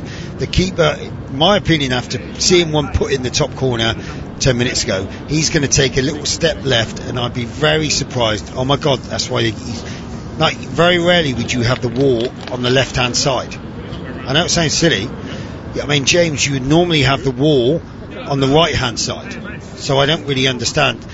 Me, I've taken the odd free kick, maybe not as well as James, but then again, this would encourage you to go over the wall and to go into the right hand top corner. That's my opinion.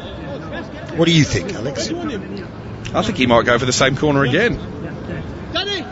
But, I mean, players are going to be in the way. He could side foot this to the keep Martinez left, and it would be a simple side foot goal. He could go under the wall. He would expect it to jump. Here is Ward-Prowse, right footed again, oh my and gosh. he's done it again. The same corner and the same outcome.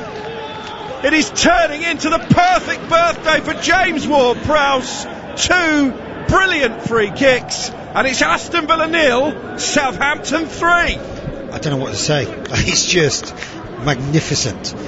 I mean, just before he just looked as though he was going to score the goal. I know it sounds silly. He just looked, and again, unbelievable. But I still don't. Why have you got the wall? The keeper's never going to get there.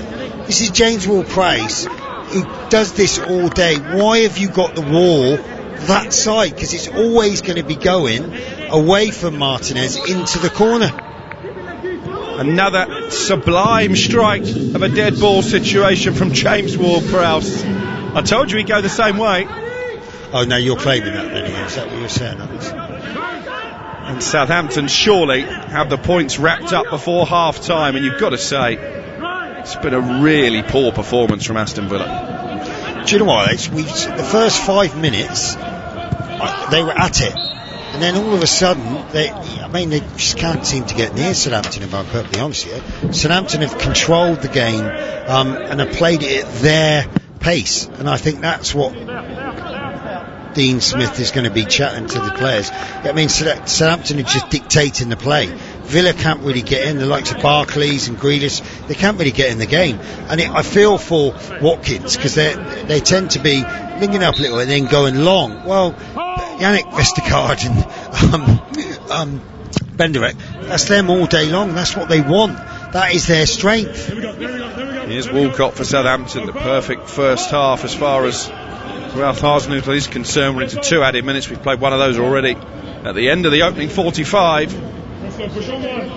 James Ward-Prowse with a deadly free kick double has really put the visitors in complete control here in the Midlands. That'd be interesting. Obviously, they were forced to make one change already. I mean, what more can he do? Mohamedi, you've got Horahan and that on the bench. Are they going to get that?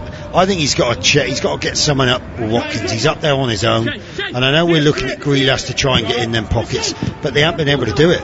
Shay Adams looking for Danny Ings. Target comes across and clears the ball into the stand, and it's the last action of what's been a super first half for Southampton, having had an early goal ruled out by the most narrow of offside calls by VAR. They did take the lead through Yannick Vestergaard's header from a James Ward-Prowse corner, and it was all about Ward-Prowse, the captain, after that. Not one but 2 blistering free kicks into the corner. A look of satisfaction on the face of Ralph Hasenhüttl as he makes his way back to the dressing room. Southampton 45 minutes away from going into the top 4 in the Premier League. It is Aston Villa 0, Southampton 3. You are listening to Premier League Live. As darkness sweeps around the globe at 8 p.m. on the 18th of November, 25,000 people worldwide will pull their running shoes on to hit the road for a virtual 5 or 10k at Run in the Dark. I'm Mark Pollock, and by joining us to Run in the Dark this November, you'll be supporting the Mark Pollock Trust and our charity partner Collaborative Cures, whose mission it is to cure paralysis in our lifetime. Register now at runinthedark.org and get your medal, your flashing armband, and your Run in the Dark virtual timing app.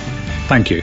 Let's talk about you looking after your business. Ford, looking after your vehicle. Let's talk hassle-free Ford leasing. Just a fixed monthly payment, no motor tax to deal with, and no maintenance or servicing to pay on selected plans. Get the Ford Transit Custom from €290 per month. Hassle-free Ford lease. Now we're talking. Search Ford Lease or text Ford to 50015 to speak to us about leasing your next vehicle. Text cost to standard rate. Price quoted for Transit Custom Base with no maintenance over 4 years with 3 monthly rentals in advance. 20,000 kilometres per annum. Business users only. Price excludes VAT. Ford Lease is provided by Marion Fleet Management, trading as Ford Lease. Get ready and hold on tight, because the Premier League is here! Which teams will stay on track? And who'll go off the rail? Get the Irish Sun for top transfer news, exclusive star interviews and opinions from the biggest names in football. Plus expert analysis of every action-packed match in our fantastic goals pull-out each weekend. Stay up to speed, because you never know what the Premier League is going to throw up. Pick up the Irish Sun today. This is not the time for business as usual.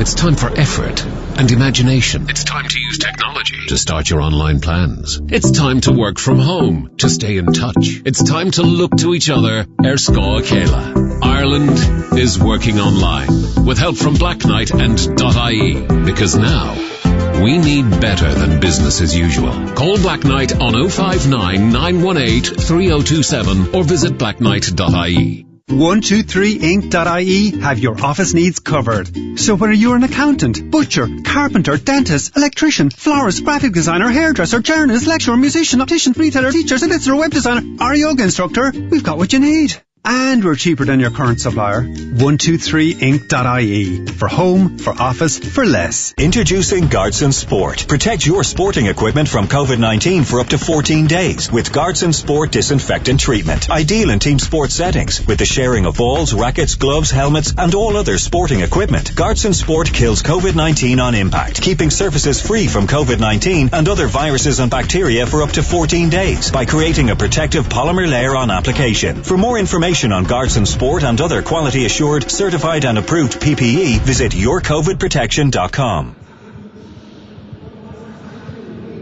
Welcome back to Villa Park. A fabulous first half if you are a Southampton supporter. A really torrid one if you are of Aston Villa persuasion. Let's get the best of the action from the opening 45 minutes.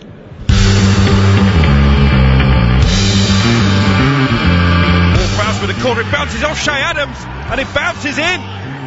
Southampton in front inside 3 minutes. That is the decision, no goal. It's just flashed up on the big TV screen. Danny Ings on the edge of the area, into Theo Walcott, lifts it goalwards, and it's over the crossbar. Here's Ward-Prowse, right-footed delivery, and the header is in.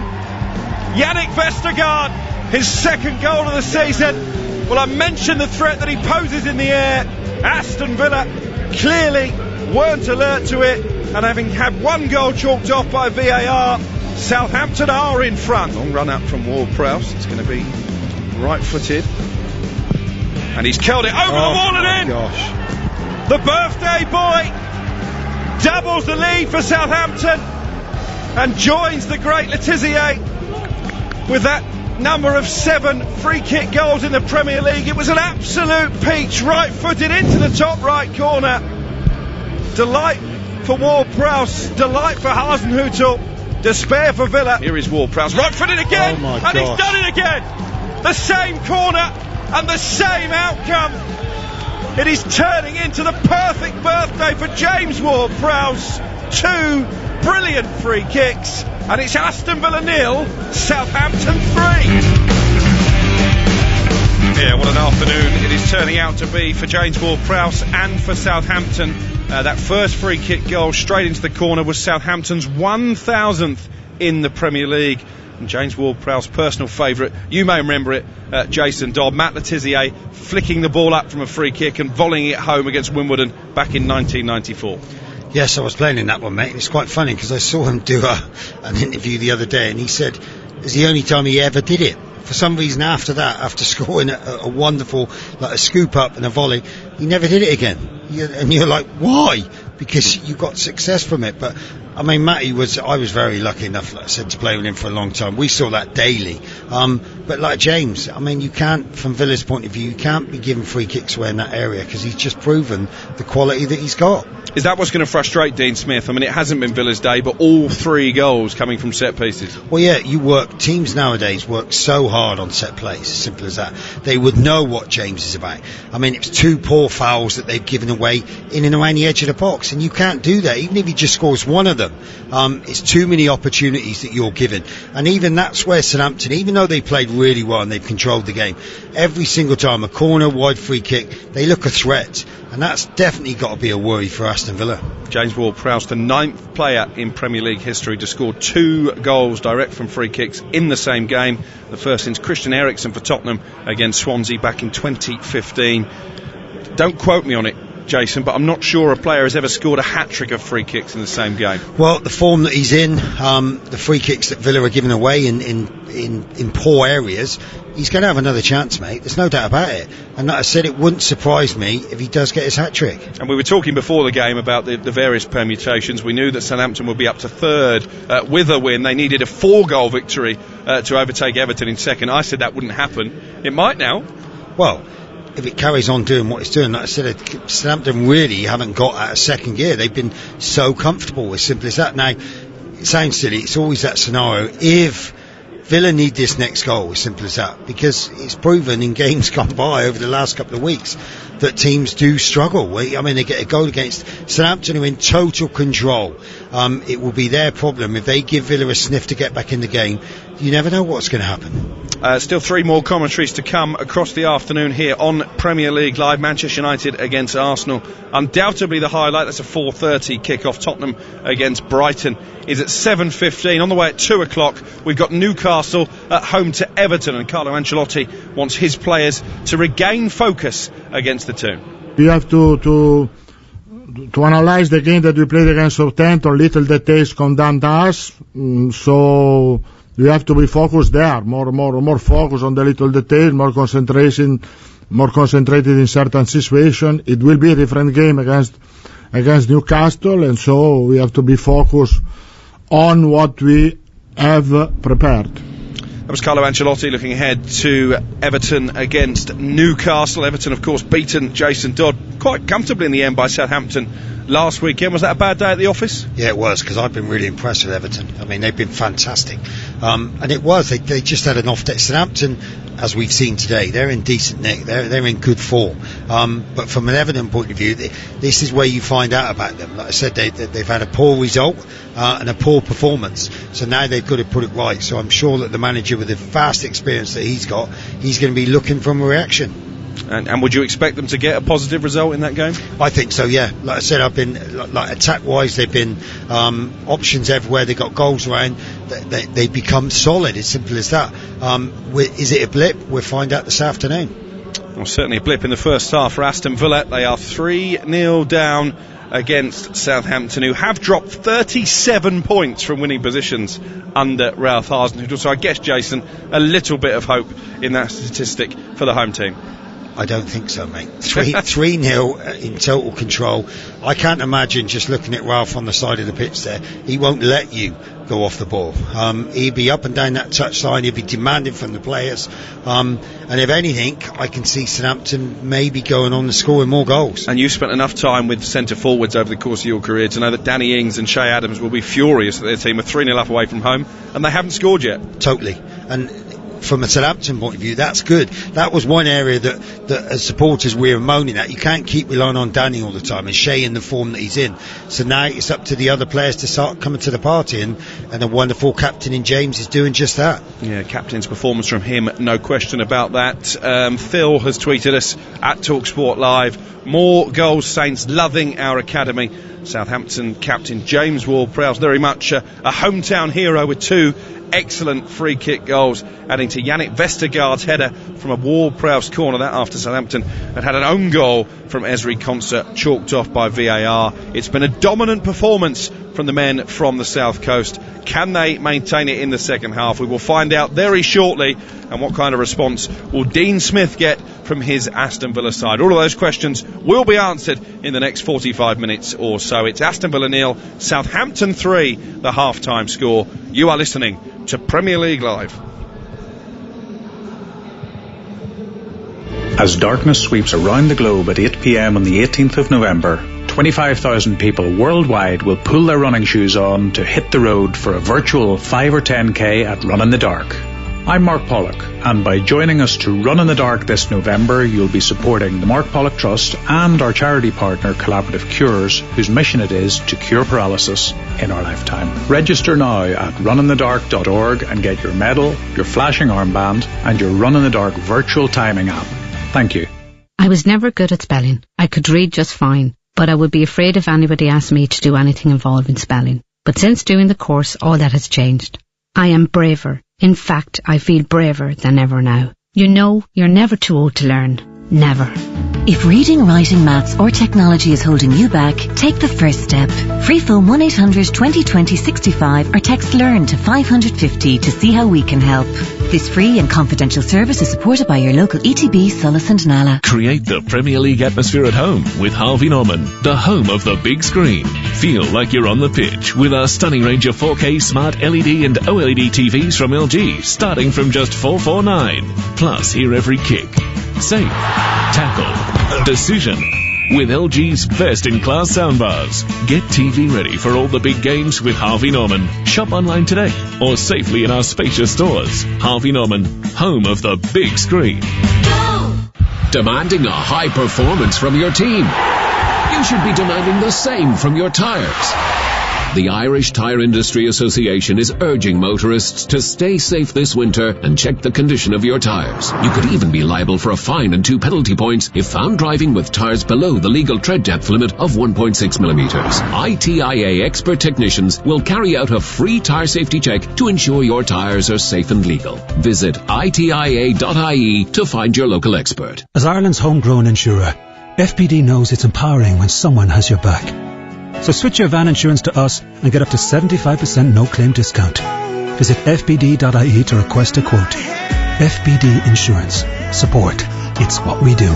Terms, conditions and underwriting criteria apply. 75% no-claims discount is based on proof of 5 years no-claims discount and available to new commercial motor customers only. FPD Insurance Group Limited, trading as FPD Insurance, is regulated by the Central Bank of Ireland. Commercial motor insurance is underwritten by FPD Insurance plc. At Paddy Power, we know competition for the remote control can be fierce at the weekends. So in order to give the non-football loving occupants of your house something to do, here are some of our top suggestions. Go for a walk. Walk the dog. Go cycling. Cycle the dog. Recycle the dog. Just go! All very good options, we say. And that's not the only one. If one leg of your 4+ fold ACCA lets you down, get a free bet on all football leagues and markets. Paddy Power. Max free bet €10. Min odds 1 to 5 on each leg. Online exclusive. Excludes shop bets. T's and C's apply. 18 plus. Need help? Visit gamblingcare.ie. You are listening to our coverage of Aston Villa against Southampton from Villa Park. I'm your host, Alex Crook. Alongside me is the former Southampton captain, Jason Dodd. You are listening to Premier League Live, where the Aston Villa players are the first to re-emerge from the dressing room. Probably a little shell-shocked, Jack Grealish and company, by what they experienced in the first half. Southampton 3-0 to the good. Yannick Vestergaard with the early header, and then a couple of exquisite free-kick goals from James Ward-Prowse. 26 today, the Southampton captain. It's your birthday tomorrow, Jason Dodd. I don't think it's going to be as good as James Ward-Prowse's.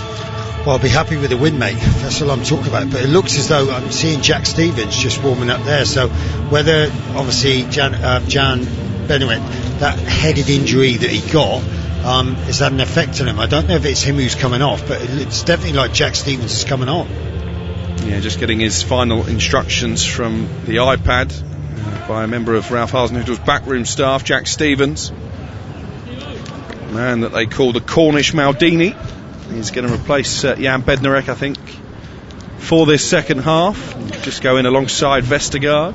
Do you know what? When we had Southampton, obviously, had bought Jack from Plymouth. I used to go down there once a week in a little minibus, drive down there, and his dad we used to do a training session for him. And I used to go down there every week, get all the gear out, blow in a gale, all the balls are going everywhere, and I got Jack's dad to come and help me. Well, there you go. Are you still in contact with Jack Stevens? No, you know what it's like. I'm not in contact with people I used to play with. If I see him, I saw James having a game of golf the other day with a couple of his friends. Said hello to him, and that's about it, if I'm honest. He's obviously a keen golfer, because every time he scores now, he brings out that golf club celebration, doesn't he, Ward-Prowse? Yeah, but looking at that swing, mate, yeah, no wonder he's spraying it all around the course at Hockley. That's the voice of the former Saints captain, Jason Dodd. We are back and underway. Southampton attacking the Holt end away to our right-hand side in this second half. Again, Villa 0, Southampton 3. Sorry, Alex, that's not a good start. Villa are getting the ball. Southampton are winning the ball back. This is what they want. Now they control the rest of the second half. They've got nothing to do now. They just keep the ball, keep moving Villa around, and if Villa keep giving the ball away, there's going to be spaces for them to exploit. I'm reliably informed, by the way, there has never been a hat-trick of free kicks in a Premier League game. I wonder if Ward-Prowse is aware of that in this second half. Aston Villa in their claret jerseys and sky blue sleeves, shooting from right to left. Saints all in white with a red sash down the middle of their strip. Villa now with Martinez in goal, Cash, Compson, Mings and Target in defence, McGinn and Douglas Luiz in midfield, Trezeguet, Barkley and Grealish behind, Watkins up front for Saints is McCarthy the keeper, Walker Peters, Vestergaard, Stevens and Bertrand now in defence with Walcott, Ward-Prowse, Romeu and Armstrong in the middle, Shea Adams and Danny Ings up front. Ralph Hasenhüttl just taking a swig from the water bottle. We mentioned at half-time, mate, I like it, he never looks happy. So you win in the game 3-0, God knows what it's like if you lose in the game 3-0. But I'm sure he's more or less said what we spoke about. Just keep it going, no silly mistakes, don't chase the game. I mean, they want to just kill this game, and just one more goal will obviously silence everything. Big breaking team news from the match that follows us, Newcastle against Everton. And the Toffees have dropped Jordan Pickford. Robin Olsen, on loan from Roma, is keeping goal this afternoon in that 2 o'clock kickoff. Your reaction to that, Jason Dodd? I think it's called resting now, Alex. Or this, dropping. I didn't think we were allowed to say dropping. I'm more brutal than you. Okay, fair enough. I just think it's harsh in that. Like I said, he's a goalkeeper. If he does make mistakes, what tends to happen is the goal tends to come from it. So there's no doubt he's a great keeper. But like I said, whether it's too many maybe silly mistakes that are costing them, and the manager's putting a mark right there and letting him know that he's not happy. Yeah, we'll have full team news from that game, I'm sure, in the build-up to kick-off here at Villa Park. Southampton still leading by 3-0. Danny Ings trying to put Ezri Konsa under pressure down by the corner flag, and Konsa has cleared into the stands, and it will be a Southampton throw. The visitors continue to look the dominant force in this game, looking for a 4th successive victory against Aston Villa, unbeaten in their last 7 Premier League meetings before today. And as it stands, Ralph Hasenhüttl's side up to 3rd place in the Premier League table, 13 points from their 7 matches, and they will be 5 unbeaten after losing the first 2 games of the season. And I think the manager came out, they were 2 tough games in that at the start, but like I said, it's just a gradual. They just seem to be picking up the pace, looking more controlled. And even today, even though you have a look at the keepers, Martinez hasn't really had a lot to do, but they're 3-0 down. They've got Newcastle at home on Friday night next Southampton. They will fancy their chance in that one as well. Well, it sounds silly after obviously the performance last week against Everton. Anyone that's Southampton, teams will not like to play against them. They're full of confidence, they've got goals all over the pitch, and they're looking rock solid. Shea Adams there forcing Matt Target to head the ball out of play. It will be a throw-in for the team in white. We've played 5 minutes in the second half, still no change in the half-time score. James Ward-Prowse, of course, now out on his own in terms of free-kick goals in the Premier League for Southampton, 1 ahead of Matt Le Tissier with 8, following that double in the first half, as Walker Peters tries to flick it forward for Armstrong. Ward-Prowse with a stooping header, a little backheel clearance from Douglas Luiz, and then Target plays it over halfway. Bit of a nervy moment for Jack Stevens, who makes a hash of the clearance and concedes a throw. See, that surprises me that Tiz has only scored 7 goals. I'm like, from set plays. Okay, he scored a shed load of other goals everywhere, but he was absolutely amazing from a dead ball. I guess that goal that we were talking about against Wimbledon probably wouldn't count as a free kick goal because he flicked it up to himself, didn't he? Yeah, that is so true. Effectively that's from open play. That's one chalked off the list. Here is John McGinn. I think he's gone back to Tiz. Oh my God. Like I said, people used to say, the goals that he scored. Yeah, what has he scored? 190 odd goals or whatever. But honestly, this was daily. The goals that he used to score on the matches were magnificent. We used to see that daily. It was just unbelievable how he was able to do that. I'm not going to lie, mate, I did try. It didn't really work for me. Can you imagine what sort of player he would be in the modern game now with the dietitians and the physicians? Because obviously in your day players looked after themselves very differently. In fact, if you see Matt Le Tissier now, he probably looks fitter than he did when he was playing. Is that harsh? Yes, I think it is very harsh. But it's like any. People say, could you play? I was playing 14 years ago, whatever. Could you play in the modern game now? Well, it was the same back when I was back there, when people like Glenn Cockrell, Jimmy Case, they were coming to the end of their careers when I was starting mine. they were absolutely amazing players. So my argument would be, yeah, they could do, because they're fantastic players. Grealish with a cross into the area, good delivery, good save. Trezeguet's header, saved with the legs at the near post by McCarthy. First time he's been seriously tested, and he was up to the task. That's the first time that Villa have got in behind Southampton. A quickly taken free kick. Jack put a lovely little ball there, and then Trezeguet did everything right, headed it into the ground. That's a great save by Alex.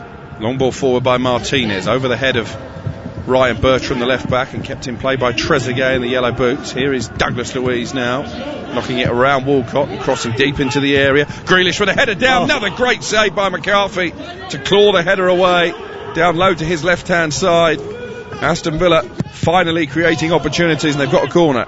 But again, they're getting in behind Southampton. Great delivery into the box. And the worrying thing for Southampton, Jack Grealish, again, he's not the biggest. Great downward header, and Alex has pulled off a great save to his left-hand side and pushed it away.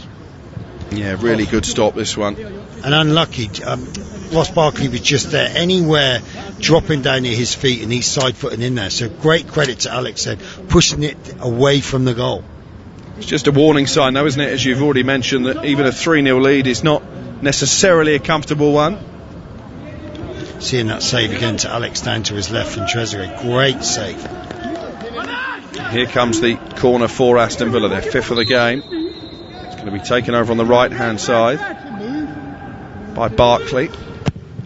Towards the near post, Armstrong cushions it clear, and then Theo Walcott tries to run it upfield, and in the end has to settle for a throw-in halfway inside his own half. So Alex, I think the difference is there, like the delivery, poor delivery. I mean, you work really hard at that, and you on the training ground you work at set plays to move around, but if you're not beating that first man, you've got no chance.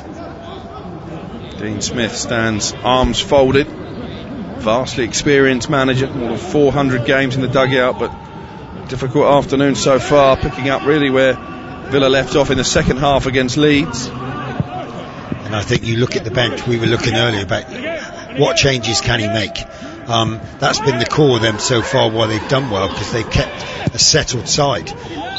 Be interesting if he does get a few options and makes a few changes, but when is he going to do it?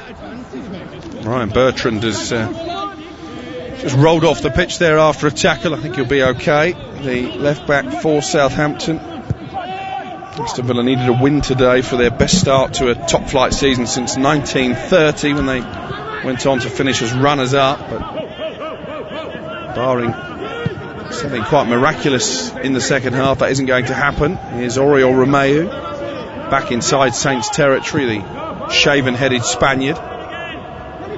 Now Yannick Vestergaard, scorer of the opening goal, into the feet of Walcott, just rolls it back for Romeu once more.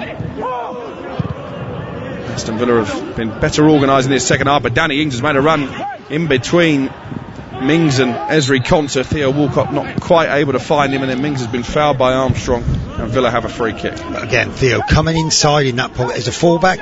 Do you go in there? Do you really want to go in there and get on the ball? So both him and Armstrong are finding them little pockets inside, and like I said, a little bit more pace on that ball, and Danny's straight in on goal. But you know what, I've been really impressed with Theo. I've got to be honest, I wasn't too sure when he was coming back where he was going to play, how he was going to play. But like I said, Ralph's got him in driving off the left-hand side. He's done really well in the first 55 minutes. Yeah, 10 minutes gone in the second half. Aston Villa 0, Southampton 3. James Ward-Prowse with a couple of delicious free kicks in the first half, and Yannick Vestergaard with a header to give Saints the lead initially. Again, goes back to that second free kick, the way that the wall was set up. I'm still not having where the wall was meant to be. To me, the wall was the wrong side for a start, especially someone with the ability of James. And will that have been part of Dean Smith's half-time mantra, don't give away any more free kicks within range? As a player, mate, I'd be saying to the rest of the boys, don't give silly free kicks away in these sort of areas. The thing is, they were given a warning to the first one, and obviously still gave away a sloppy free kick. It'd be fascinating if he does get another free kick within that kind of position, to see if he was to go for the same corner again or try something different. Here's Shea Adams looking for Armstrong. Armstrong shoots goalwards, and it's just past the post. I think Martinez probably had his angles covered, but another shot across the bows for Aston Villa. this is great for Southampton. Like I said, he's meant to be playing out on the right. He's more or less in the centre of the goal. The manager gives the wide players the freedom to come, and really, knowing what Stewart started, he'd have been disappointed not to hit the target there. But he was looking to get the bend, and if anything, it went the other way. He's such an important player, isn't he, Stuart Armstrong? Bit of an unsung hero, but Southampton are a much better, a much more energetic side when he is playing. Do you know what? It was the same fellow. It was like Stephen Davis and that as well. Fantastic midfielder. Not really given the credit that he deserves, but you can tell why the manager is picking him week in, week out, because he is a quality player. Stevens plays the ball down the line. Adams trying to put Mings under pressure. Mings clears left-footed over halfway, and then Watkins chests it down neatly for Barkley, but it's given away. Walker-Peters now in the right back position for Southampton, plays it to Ward-Prowse, flicked forward by him for Armstrong, and he's skipped away from Mings. Danny Ings made a great run to the edge of the area. Here is Danny Ings, shoots right footed, and he finds the corner. That is a blockbuster from Danny Ings, and Southampton's afternoon gets better and better and better. Aston Villa 0, Southampton 4. What you were talking about there and we were talking about, Stuart Armstrong drives inside. As soon as he's given out to Danny, you know where he's going to go. He's going to come back on that right foot. But like I said, Matty Cash, you've got to get tighter. You know he wants to come back on that right foot. You've got to force him out onto the left. Really, for me, even though it's a wonderful finish from Danny off the crossbar, from a defensive point of view, you've got to stop him coming back inside. But what a finish. An absolute beauty from Danny Ings. Scores against Aston Villa for the 5th time in 6 appearances. I said to you at half-time, Jason Dodd, that he won't be happy that Southampton are 3 to the good, and he hasn't scored yet. He has now. And even with that double from James Ward-Prowse, that might just be the best goal of the night. It was a beautiful shot into the corner. Typical centre forward, wants all the glory.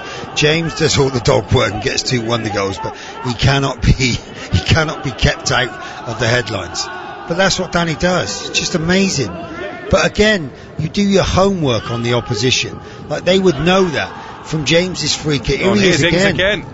Trying to turn provider this time for Ryan Bertrand, well forward. Here's Ward-Prowse on the edge of the area, fancy the hat-trick, and he latches it over left-footed. They're running riot here, the Saints, and James Ward-Prowse just for a moment was eyeing the treble, Jason. You've got to worry for Aston Villa at the moment. They're just nowhere near the levels that they've shown earlier in the season. They're giving the ball away, they're not defending as a group. Southampton, they're just running riot at the moment. And players, you've got Bertrand going down the line, James is coming in, everyone wants to get in on the act. I wonder what Dean Smith will be making of this. After that heavy defeat against Leeds last time out, Aston Villa's early season optimism is wilting away.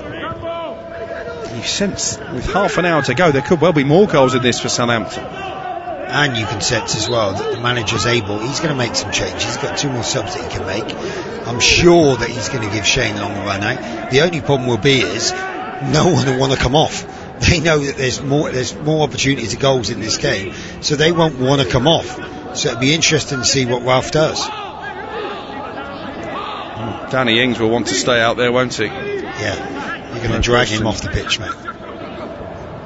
Hour played. Villa have a free kick right on the edge of the centre circle inside the Saints half. It will be Matt Targett, the former St Mary's player, who takes it short to Douglas Luiz. Just going to try and scoop this into the box. It should be an easy one to defend from Vestergaard. He heads it up but not really away. Esri Concert, bit of juggling on the edge of the box, and the cross is going to come in from Trezeguet, and a defensive clearance away from Shea Adams, and maybe now Southampton can hit on the counter because Villa are committing a lot of bodies forward. Armstrong trying to find Ings, slightly overhit the pass, and it will be an Aston Villa throw. But Villa, you can't, I know they look to move the ball, Matty look to move the ball, but you're chipping balls into the box, and in theory you've got Vestergaard who's winning absolutely everything. You've got to keep it. If you're putting the ball into the box, you've got to see where he is and isolate him and then pick out somebody else, but it's too easy. Here's Grealish for Villa. Good challenge by Jack Stevens, getting back there to concede the corner just as Grealish was maybe considering pulling the trigger. Southampton now have the same goal difference as Everton in second place but remain in third. think by virtue of goals scored, one more goal they would be up to second, at least until Everton play Newcastle at St James's Park. I'll give you the full lineups from those games in just a moment. A couple of interesting changes from the Toffees. But here comes the corner for Villa, taken short again between Grealish and Bartley. The return ball to Bartley didn't quite find him, but he's got it back now on the edge of the area. Here's McGinn out to Grealish. Grealish dribbling into the box and scooping the cross in for Tyrone Mings, and Aston Villa have got one back. Tyrone Mings with a header, glancing it beyond McCarthy and into the corner. It's his second goal of the season. Barely a reaction from Dean Smith, but it's Aston Villa 1, Southampton 4. As soon as you start talking about one more goal for Southampton, we'll take him up to second. That's what happens. Short corner that goes wrong for a start. I think it was Armstrong should have cleared the ball, didn't. Ross Barkley, great ball in, and then played wide to Jack Grealish. Come on his right foot, wonderful delivery in, and a great finish, to be fair, for Mings. But from Southampton had the opportunity to clear the ball there. You don't clear your lines, and it gave Villa a chance to get the ball in. McCarthy furious that his clean sheet has disappeared now. Let's just update you on those teams for the 2 o'clock game. Newcastle against Everton. One change for the home side to the team that drew 1-1 at Wolves last Sunday. Sean Longstaff comes in place of Ryan Fraser. So it's Darlow in goal, Cher, Lascelles, Fernandez in a back three, Murphy and Lewis the wing backs, Almiron, Hendrick and Longstaff in midfield, Callum Wilson alongside Sam Maximan up front. Everton, I mentioned already, Jordan Pickford dropped for the first time in 120 Premier League games. 5 changes in total from Carlo Ancelotti. The big one is that Robin Olsen starts in goal. John Joe Kenny also comes in at right back, while Niles and Nkuku is in along with Andre Gomez and Fabian Delph. Olsen in goal, Kenny, Mina, Keane and Nkunku in defence, with Decore, Allan and Gomez in midfield, Delph and Sigurdsson, according to this, alongside Calvert-Lewin in the front three. Not sure that Fabian Delph will be that advanced, but we'll find out with Andrew Self at 2 o'clock once we're finished at Villa Park. 4-1 Southampton lead.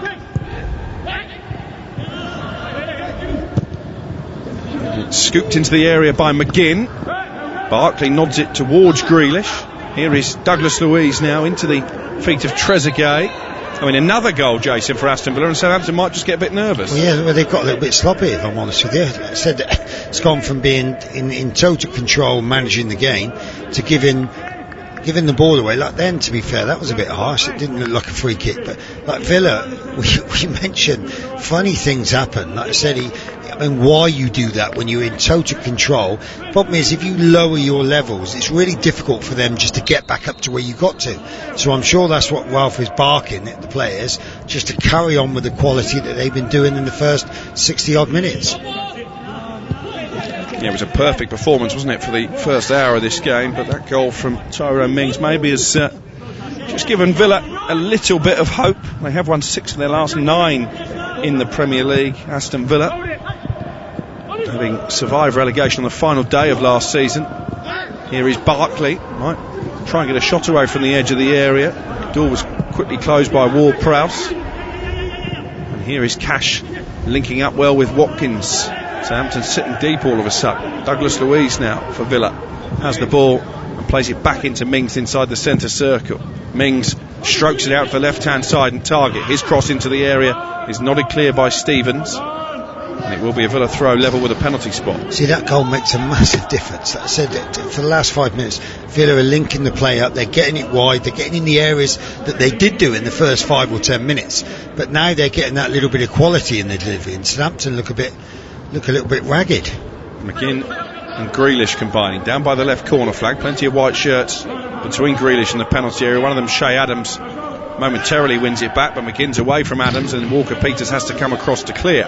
And it shows that Villa are putting the pressure on, that Shea Adams was back there defending the edge of his own penalty area. Here's McGinn, low cross blocked by Walker-Peters. Another throw for Villa. Best spell of the game for them. Yeah, they're getting in good areas, they're getting in behind, especially down this left hand channel. Matty Targett has got wonderful left delivery, and then Jack Grealish can come in on the right.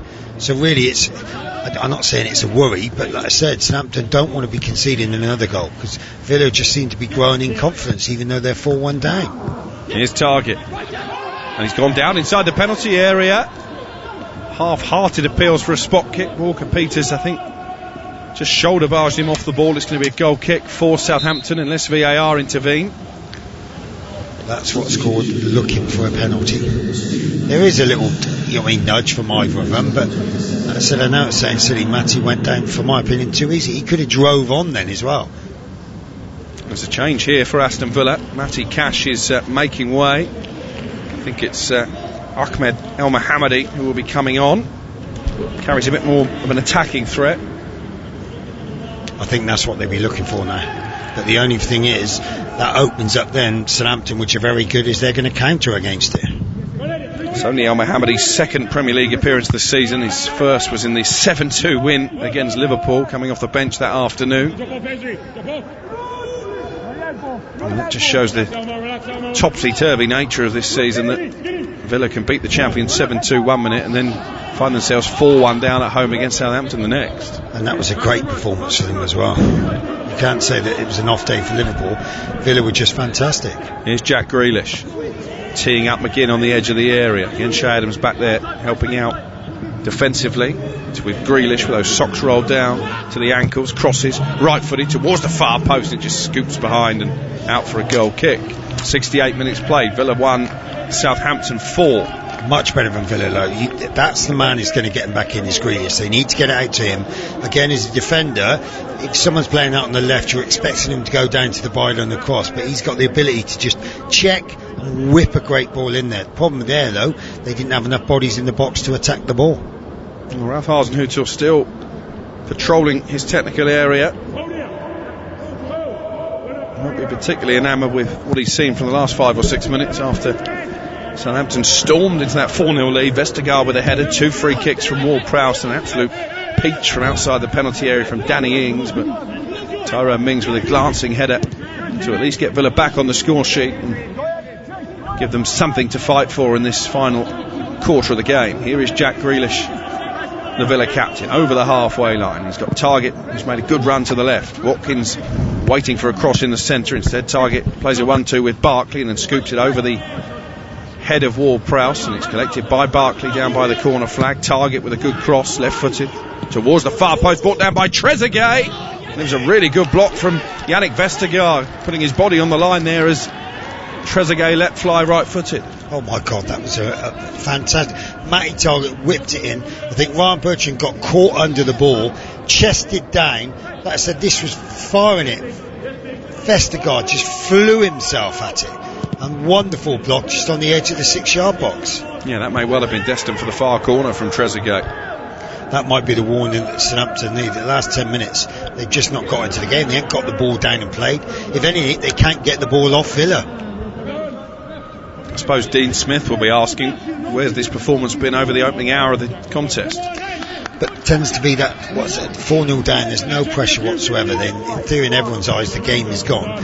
So then they become a little bit more relaxed and more freedom, and that's what we were hoping to get from the very start. Here's Walker-Peters for Southampton, just trying to get a feel of the ball now inside their own half. Stevens goes back to McCarthy. It wasn't the most convincing of passes, and McCarthy eventually clears it over halfway, where it's won back by Tyrone Mings, the Villa goal scorer. Here is Ezri Konsa.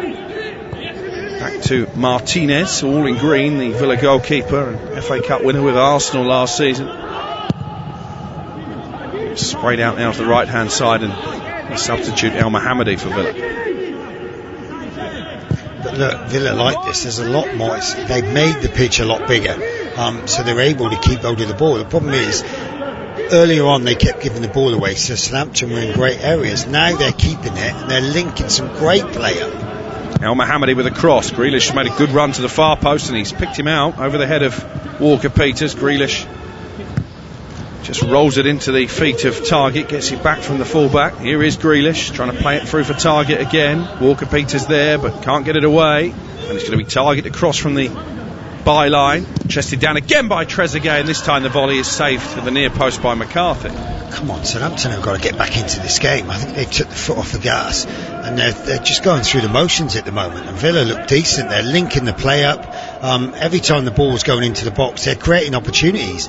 And this last kick challenges or Alex in goal stopping it, Southampton have got to get back to doing what they were doing earlier in the game. 19 minutes to go. Aston Villa 1, Southampton 4, but really for the first time, momentum seems to be with Villa. It's still a massive uphill task, and Shay Adams there is out-muscled constant. Mings comes across and helps out his fellow central defender.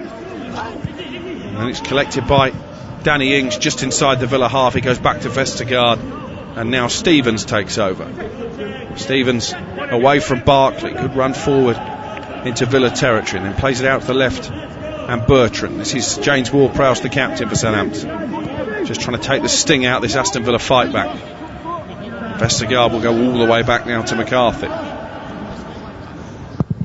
Right-footed clearance from him. Tyrone Mings brings it down on the chest under no real pressure, and we'll go back to Martinez inside the Villa penalty area.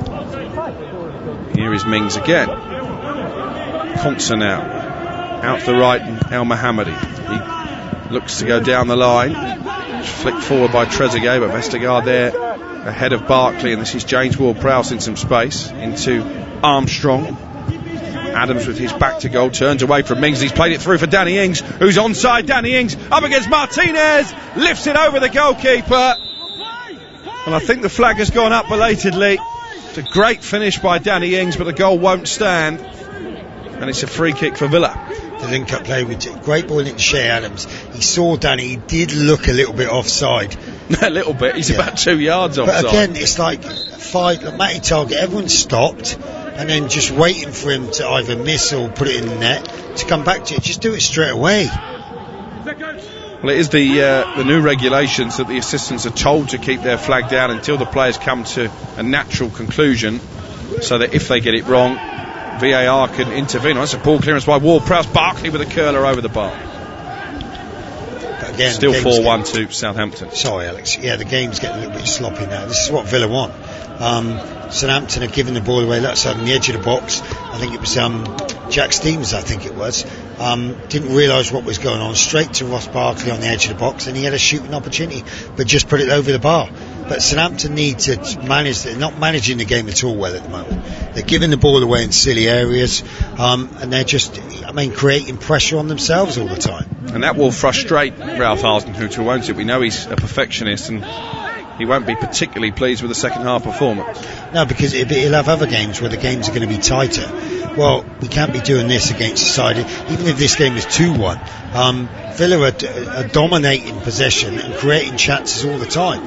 So really, he'll be looking at the next game. I think what's the next game for them? Newcastle. That's what he'll be looking for, and he won't be happy at all. Newcastle in action in around about half an hour's time, taking on Everton, the second of our 4 live commentaries here on Premier League Live this afternoon. Manchester United against Arsenal is a 4:30 kick-off UK time, and then at 7:15 Spurs entertaining Brighton. And 2 more matches tomorrow as well. The big games coming thick and fast at the moment as Villa launch a long ball forward, trying to seek out Watkins on the edge of the area, only cleared as far as Barkley, and Barkley manages to poke it through the legs of Romeo and out to El Mohammadi, whose cross is well dealt with by the leaping McCarthy, has the ball safely in his white gloves.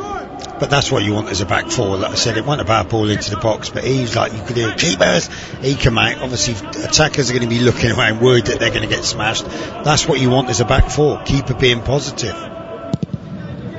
McCarthy half volleys it forward into Villa territory. Mings there ahead of Shay Adams. Romeo trying to win it back, but it's with John McGinn inside the centre circle. Steers it out to Grealish on the left hand side. Grealish forward to Watkins. Watkins trying to skip away from Stevens, crosses, and it's Romeo facing his own goal, who clears it behind for a corner. The thing is, you got Mings in the box there. He won the ball back, drove forward, and like I said, which they didn't have early in the game. They're getting bodies in the box, so they are causing Southampton problems. 15 minutes plus stoppage time remaining. Aston Villa 1, Southampton 4 the score. Short corner again, Watkins with a cross this time, and it's going to come to the far post, and it's another excellent save by McCarthy. The half volley from Trezeguet into the ground. It bounced up at a kind height, but McCarthy still had to make the save. But again, short free kick. Southampton switching off, which I think they've done, And it's one of those where it's gone into the ground, but what a save from McCarthy. Really earning his money in the second half, Alex McCarthy. 2 or 3 excellent stops now. Here's Douglas Luiz for Villa. Out to the right to Trezeguet, who has posed a threat. Now Douglas Luiz marauding forward. The number 6 for Aston Villa. He's got the 2 Saints strikers to contend with, and in the end Shay Adams does well and forces Douglas Luiz to take the ball out of play. Do you know what? That is fantastic. You got the 2 centre forwards were in deep in Southampton left back territory, chasing the ball down to get it. Worrying sign for Southampton at the moment is you've got Ryan Bertrand who's gone down injured. So I'm hoping it's not cramped, but I'm hoping it's not nothing serious. He's off the pitch as well, Bertrand, as we watch a replay of the excellent one-handed stop from McCarthy, keeping out the volley from Trezeguet. Did everything right, really, Trezeguet. Hit it into the ground, and it spins up, and it's clawed over for the corner. But from Southampton, Ryan's been caught 3 times now. Balls is not one of his stronger points. Balls into the box, defending the balls in there, but he keeps getting caught under the ball. And like I said, luckily there, Trezeguet smashed it down into the ground. But Alex, well, he's been fantastic. We moaned at half-time saying that he hadn't had a lot to do. Well, he certainly drew his money this afternoon after some of the saves he's made. There are 2 players down injured, 1 for each side, Douglas Luiz and Ryan Bertrand, as Jason Dodd has already alluded to. It's Douglas Luiz who's receiving treatment off the pitch. Bertrand just sat on the edge of the penalty area with 12 minutes remaining. Aston Villa 1, Southampton 4. Looks like Nathan Redmond is going to be coming on for the Saints. It's one of those, I think he was going to make a change, and then all of a sudden obviously Ryan is well, they don't really have a defender on the bench, do they, now that Stevens has come on? So maybe Redmond might have to come and play at left back. Maybe, or knowing what James is about, James will probably go down there and play at left back. Ibrahima Diallo, the summer signing, French under-21 international, is also being readied. Douglas Luiz hobbles back to his feet. Ralph Hasenhuttl just doing a bit of reorganising, the Southampton manager. Looks as if Ryan Bertrand's afternoon is over, which is a blow for him and for Southampton with that game against Newcastle only a few days away, Friday night, starting the next Premier League weekend. It's Diallo who is coming on, and Nathan Redmond actually has gone and sat back down again, Jason. Yeah, I don't think he looked too happy then. It's one of them, you just think you're coming on, you're winning 4-1, you've got 12 minutes left, it'd be a nice little part of the game, but then he's sent back. But like you said then, it'd be interesting to see who does go across and fill the left back role. McCarthy takes the goal kick. It does look as if you called it correctly, James Ward-Prowse has gone in there as a makeshift left back. He's played pretty much everywhere, hasn't he, barring in goal over the course of his decade-long Saints career. Such a versatile player, such a team man, and he's winning the header there against Trezeguet. Nods it out for the throw, James Ward-Prowse. And like I said, I mean, what you'll get from him, like I said, his defensive side of the game, and that obviously being a midfield player, be a little bit different, but you'll get total work from him. You conceded a corner, Ward-Prowse, and then throws the ball behind to stop Trezeguet taking it quickly. 10 minutes for Southampton to hold on to this 4-1 advantage. Corner is going to be taken from the Aston Villa right hand side, and it will be Barkley once more to play it in. Mings the target, and he wins the header, and it's over the crossbar, and I think once again there Alex McCarthy has made a fingertip save. Powerful header from Mings, again, a long way out. Yeah, misses that first man. Great, I think it was going over the bar anyway, but Alex has got a little touch on it. But like I said, they've had 3 or 4 good opportunities, Villa. In comes the corner again, and again Mings was leaping, but this time it bounces off his head and behind for a goal kick. Certainly Aston Villa can take plenty of encouragement from the way they've finished this game in the last 20 minutes or so, but all the damage done really in the first hour. Yannick Vestergaard with a header from a Ward-Prowse corner to put Southampton in front. Ward-Prowse then scoring twice from free kicks from outside the penalty area. Danny Ings making it 4 just before the hour. Tyrone Mings' header on 62 minutes at the moment no more than the consolation goal for the home team. But again, you'll be questioning now, why didn't we start like this? You know what I mean? Because they've proven now that they can play. It's a free kick for Villa. McGinn wants to take it quickly, just pushing Diallo out the way. There has been a bit of needle over the course of the afternoon. And here is Matt Targett coming forward into the Saints half, and he's found Grealish, his captain. Grealish against Walker-Peters. Armstrong back there to help out. Grealish still manages to get a cross in though. Barkley tries to bring it under control, and Theo Walcott's actually played it back into the area. Fell kindly for Walker-Peters, and he should be able to clear it upfield. Instead he goes back for Armstrong, and his clearance is straight to Douglas Luiz. Scoops it over the head of Ward-Prowse for Trezeguet. Trezeguet in the right wing position. Pulls the cross back to the edge of the area, but Diallo away for Saints. And here's Danny Ings skipping away from El Mohammadi. Just need to keep the ball here, Southampton, for a few minutes, and they can't. And Danny Ings has gone down holding his knee, and he's won a free kick. Again, that was clever play. There was nothing going forward there. Danny was in a little bit of a pocket. And I think the manager now, just seeing Danny going down with 8 minutes to go, that I think this is when he's going to make a change. We don't want someone like Danny Ings to be missing for the next few games. Of course, his Liverpool career was ravaged by injury. Danny Ings, he's managed to stay relatively injury free for Southampton, certainly since the start of last season. Fired his way into the England squad. He just got his left ankle caught under the boot, I think, of Trezeguet, and it's just, one of those where the ankle bends back. He looks in a bit of discomfort, Danny Ings. They do have Shane Long on the bench, Southampton, who would come on as a direct replacement. It's another stoppage in play, and I don't think that will necessarily do Southampton any harm. Villa very much in the ascendancy right at this moment, despite being 4-1 down. And again, from Southampton's point of view, we want to just slow the game down. Let's manage the game now. You mentioned earlier that they would have been disappointed not to have the clean sheet, but let's not concede any more goals. 7 minutes remaining. Danny Ings still down receiving treatment at the moment. And it will be Nathan Redmond, I think, to come on if they are forced into a change here. Still ready and willing, Redmond, down at the front of the stand. So, am I coming on? Am I not coming on?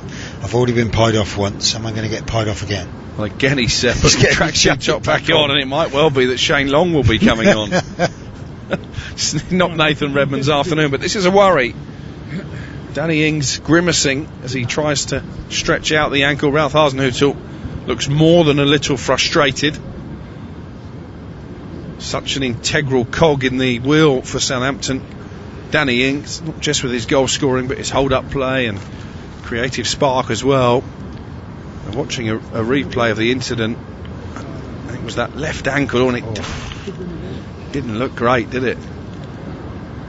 It's just one of those where it just gets caught into the ground, and then he's going down, and there's nowhere for the ankle to go. You just got to be sensible now. Like I said, we need him. So just 10 minutes left. Get Shane on, let him stretch the play, and Danny can go and have a rest. He's going to go and take his seat in the dugout, Danny Ings. I suppose that's a positive sign that he's not heading straight back for the tunnel. But Shane Long is on. No goals in 14 appearances for Shane Long since scoring against Aston Villa back in February. He does have a habit of goals against Villa, 9 in total over the course of his career. Might just be a good outlet in terms of keeping possession and running those channels as well, Shane Long.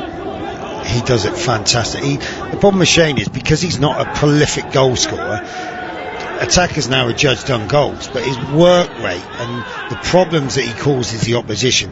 This is why Danny scored lots of goals. The vast majority of it was down to his work and what he was doing. But I'm sure it doesn't go unnoticed from a player's point of view, but from the manager and that, you'd expect a little bit more. Grealish with a cut back into the area. Good defending by Vestergaard, stopping Ross Barkley getting a shot away, but Villa are into double figures now in terms of corners.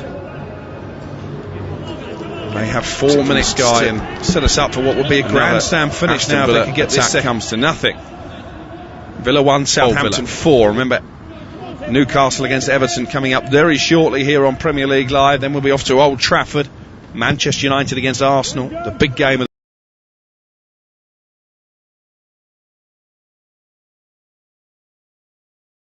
the weekend, despite their lowly positions in the table, 15th and 12th respectively at the start of the weekend, and then Tottenham take on Brighton at 7:15. Here is Kyle Walker-Peters trying to turn into some space in the centre circle. Romeu forward to Walcott. Looks a bit jaded, Theo Walcott, I think, in the second half. Didn't play much football for Everton, did he? Just haven't got him into the game. That said, I think where Villa have controlled probably the last 30 minutes, when Southampton have won the ball back, they give it away too much. McGinn plays it out to the Aston Villa right-hand side. Ward-Prowse, the makeshift left-back, heads it clear. And it's going to be a throw-in that El Mohammadi wants to take quickly into Trezeguet. Gives it back to El Mohammadi, the two subs linking up for Villa. Here now is Ezri Konsa over halfway. Forward it goes once more to Trezeguet. Ward-Prowse just ushers the ball behind. It will be a goal kick now for Southampton. They are 3 minutes away plus added time from yet another away victory. Dean Smith with plenty to ponder between now and next weekend when they go to Arsenal. Doesn't get any easier. But we should point out they are 8 points better off at this stage of the season than they were last term, Aston Villa. So there are clear signs of progression, despite a pretty poor performance, certainly for the first hour of this game. Here's Jack Grealish now, in the left wing position for Villa, into the penalty area. Grealish drives it across the box. It's going to be kept alive by El Mohammadi, right corner of the 18-yard area. Douglas Luiz with a cross over the head of Watkins. Walker-Peters away, and then volleyed clear by the new man Diallo. Here's Tyrone Mings, 2 yards inside the Southampton half. Sorry, Alex, Southampton can't get out their half. I said they're dealing with the balls that are in the box, but they can't seem to, from what they were doing for the first 60 minutes where they were keeping the ball, finding the pockets. I just think it's that old scenario. They were so in control that you suddenly drop your standards a little bit, and then it's really difficult to bring them levels back up again. Diallo fouls McGinn inside the centre circle. He thought about a quick free kick, the Scotland international, but takes it short in the end. And here's Grealish, right in the centre of the Southampton half. Strokes a lovely ball out to the right, and El Mohammadi crosses. McCarthy just managed to palm it away with Watkins ready to pounce at the far post. Watkins has taken a quick throw, and here now is Matt Targett for Aston Villa into the 89th minute of the game. 4-1 they trail. Douglas Luiz with a shot, and that was a comfortable save from McCarthy. One for the cameras, I think. But comfortable, mate. But normally keepers nowadays, they palm it away. I think it's quite nice that he's actually caught it. It was a nice height for Alex McCarthy. Douglas Luiz making his 20th Premier League start in succession, the Brazilian. Not one that he will remember particularly fondly as we move into the last minute of the 90. Aston Villa 1, Southampton 4. Tyrone Mings brings the ball down inside his own penalty area and then scoops it left-footed out this near touchline. Grealish can't keep it in play though, in front of the VAR monitor, and it will be a throw-in for Southampton, and we're about to find out very shortly how many added minutes there will be. I think there might be at least 6, Jason. Yeah, we've had a few injuries now, haven't we? So I would be very surprised. Thing is, from Southampton's point of view, they want the game to end now. Dean Smith can at least force a smile on the touchline. Mings forward for Villa. Stevens wins the initial header, but only as far as Trezeguet. Played the pass slightly behind Barkley, who was fouled by Theo Walcott. The referee had a good view and doesn't give the free kick. It's cleared in the end by Romeu, and we are going to have 6 added minutes at the end of the game, as predicted. Here is Walker-Peters for Southampton, looking for a 5th goal now, just to put the icing on their cake, and Tyrone Mings has headed it back into his own penalty area. Target there ahead of Armstrong, and the goalkeeper Martinez will clear it away left-footed. Grealish got a push in the back from Diallo, and it's going to be a Villa free kick well inside their own half. £12 million he cost Ibrahima Diallo, filling that void left in midfield by Pierre Højbjerg and his move to Tottenham. Here's Watkins skipping away from Stevens, getting to the byline and forcing another good save at the near post from McCarthy, and then a foul by Diallo on Grealish, and Aston Villa have a penalty in stoppage time at the end of the game. But again, poor from Southampton. You know what I mean? Kyle Walker-Phillips, stand up. He's let Watkins, great run, drive past him, but it's too easy. And then it's that one where Jack Grealish is just going to nip the ball in front, and he's looking to clear the ball. It's a stonewall penalty, but he looked as though he tried to pull out of it, but from the referee was 4 yards away. It's just been sloppy. You've got to give credit to Villa. Last 30 minutes, they've been a completely different team. Southampton have been poor. I thought Grealish was going to take the penalty himself, but he's left it for Ollie Watkins. Watkins, who scored that perfect hat-trick here against Liverpool earlier in the season.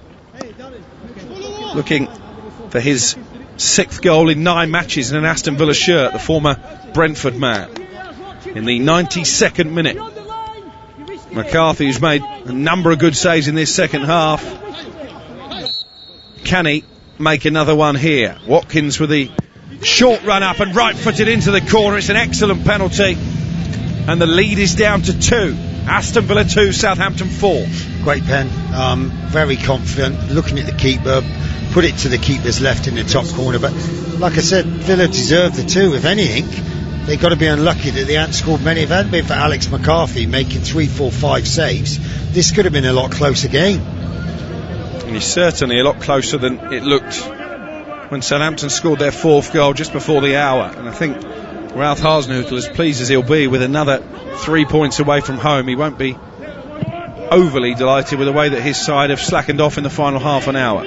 Still 3 minutes of stoppage time to play. Villa 2, Southampton 4. Shane Long can't keep the ball in play, and it will be a goal kick for Aston Villa. Surely they can't get something in the final 3 minutes of added time here. That 4th goal from Danny Ings might just be important in the final outcome. So throw in for Villa, well inside the Southampton half. See, it's going to be a strange one, because Southampton, of course, they're going to be really pleased that they've obviously got a great result. But the last half hour, I mean, you'd be a little bit disappointed. Yeah, I mean, how can you be disappointed when you're winning the game 4-2? But you will, because they more or less stopped playing. This could have been an opportunity. Villa were there for the taking, and for some reason they let them get back into the game. And they've got another throw here, high up the field. Villa. Jack Grealish is going to take it, not wasting any time. Bit of a high foot there from McGinn, but play on, says the referee, because Southampton have the ball with Walcott now inside the centre circle. He's been challenged by Trezeguet, but it breaks kindly for Armstrong, and here's Walcott 10 yards outside the area. Armstrong almost in there. It was a really good tackle from Tyrone Mings, who went to ground and just stuck out one of those long legs and cleared the danger. Just for a moment I thought Armstrong was going to skip clean through on goal, Jason. Yeah. To be fair, Mings, he's beautiful left foot, but like I said, it was a last ditch challenge. But that was the first time, more or less in the second period, where Southampton actually had possession of the ball and linked up the play. Grealish is in acres of space here. He's been found by Watkins. He's into the penalty area, up against Walker-Peters. Jack Grealish to make it 4-3 maybe. Good block by Walker-Peters, and Southampton get the ball clear. Again, a simple ball in the channel. Jack Grealish, you know he wants to come in on his right foot. That's what we talk about when Danny's goal, coming on his right foot, scored. Walker-Peters didn't let him come back inside and put a great block in. That was excellent defending. Just over a minute of stoppage time remaining. Aston Villa, who lost 9 Premier League home games last season, are on their way to defeat once again here this afternoon. But I think Dean Smith will take a lot of heart from the way they've come back into the game in the final half an hour of proceedings. McCarthy to take the free kick for Southampton. He'll just try and pick out the corner flag, you feel. He does so down on the far right touchline as we look. Aston Villa's right hand side. They've got to throw in Villa, and one last chance maybe to launch an attack on the Saints goal away to our left. It's going to be El Mohammadi to take the throw. Into McGinn, dispossessed by Shea Adams, and Romeu carries it forward into the Villa half. Good challenge on the slide to win it back by McGinn. Romeu wanted a free kick, not given, and then it's cleared into the stands by Armstrong. We've played most of the 6 added minutes now. Danny Ings with that left knee heavily strapped. That will be a worry for Southampton fans and for Ralph Hasenhüttl on the dugout. Here is Jack Grealish. This will be the last chance surely for Villa. Grealish is shot, he scores! Squeezes it in at the far post. The goalkeeper McCarthy rooted to the spot, and all of a sudden Southampton very nervous. Aston Villa 3, Southampton 4. And I said, Jason Dodd, a few moments ago that Danny Ings goal could well be important. It is now. Well, he's come back inside there on the right hand side, but I think Alex McCarthy, he couldn't have been sighted, because I thought he was going to go with bend it the right foot, and he's either gone, I mean, with the eyes and not gone in that way. But the thing is, it's like, you know what I mean, it's, the keeper, he had no sight of it, and it went to his right hand bottom corner. Southampton are desperate for this whistle. And there is the full-time whistle. Well, a lot closer than it looked at one stage, but it's a win for Southampton to go up to third in the Premier League table. James Ward-Prowse at the double, Danny Ings and Yannick Vestergaard also on the score sheet before Villa mounted a late fight back. My thanks to Jason Dodd for his analysis this afternoon. We're off to St James's Park next. It's finished 4-3 to Southampton. You're listening to Premier League Live. Evenings with James Whale on Talk Radio. Keep connected with round-the-clock news, essential information and expert insight. I think we've got to be very careful about the way this has all been going on. Cutting through the confusion with everything you need to stay safe, informed and entertained. Everyone's going on about, we should be tracking and testing, and I just don't know how that is going to happen. Evenings with James Whale. Weeknights from 7 on Talk Radio. In a world of 24/7 global sportscasting and instant news infotainment, one man bestrides the airwaves like a snow-capped Caledonian colossus. Hello, I'm Jim White. Jim White, anchorman. Mid-morning news team, assemble. Jim White and Natalie Sawyer, the #1 rated news source for breaking sports stories, big-name guests, and liquid showbiz charisma. Great Odin's Raven, that's quite a transfer. There's nothing burgundy about Jim White. Tomorrow morning from 10 on TalkSport. In the spring of the year 2020 AD, a deadly enemy rages like a torrent of fire between the ends of empire. My name is Maximus Talksportus Pandemicus, gladiator of the sports radio. Gird up your loins and battle the invasion of COVID-19, because what you do today will echo in eternity. TalkSport Legion, assume tortoise formation against COVID-19. Show this virus no mercy by keeping a distance of at least 2 meters at all times. That's 6.75 Roman feet, centurions. Together, Legion, TalkSportus can defeat it. TalkSportus Maximus. On my signal, unleash hand sanitizer. Keep it on, stay informed, and give coronavirus the red cardus. Are you not hand sanitized? 20 years of TalkSport. Gentlemen, good evening.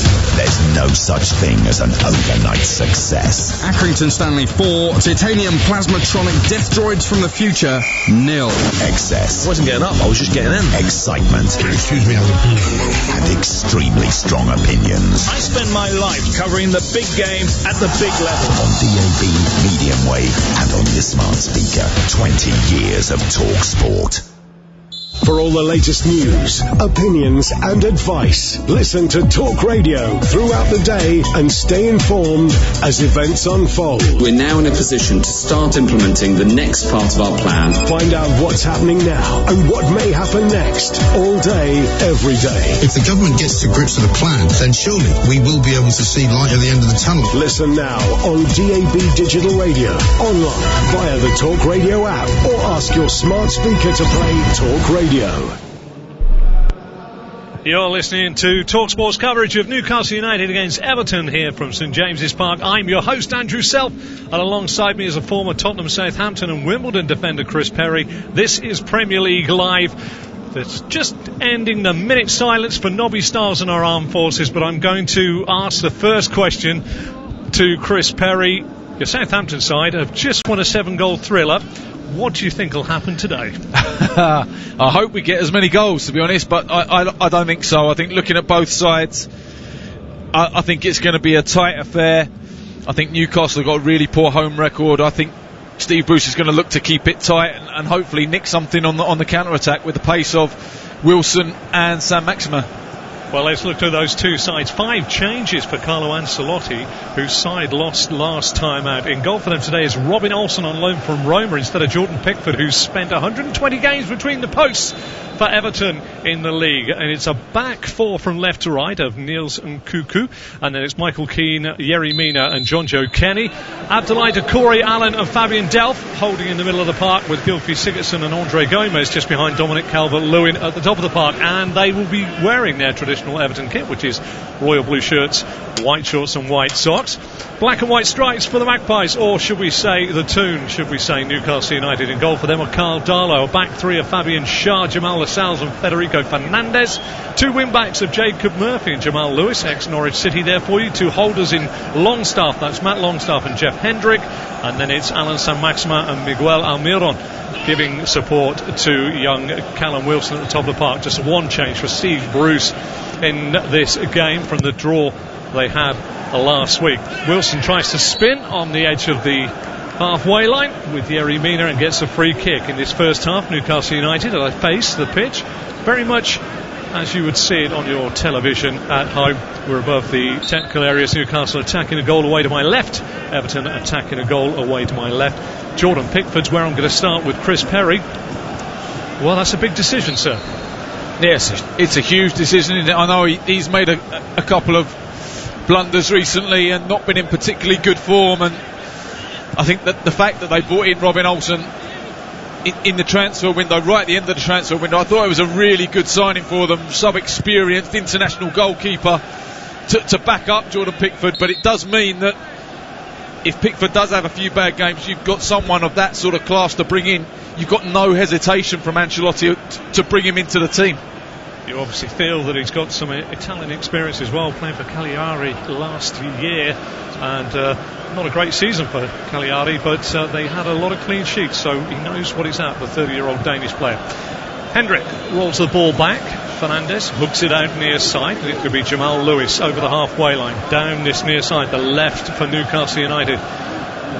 Run to a little bit of a pocket. Almiron goes back to Fernandez. Fernandez short to the long-haired Jeff Hendrick, who drills from through the centre. Keane will volley this away on the edge of his 18-yard box for Everton. Allen tidies up and plays it to Niels Nkuku. Interesting head there. Never made a game, never made a first-team appearance for Marseille, but 23 games for Marseille B-side. So a little bit of inside knowledge, you feel, for that signing there by Carlo Ancelotti?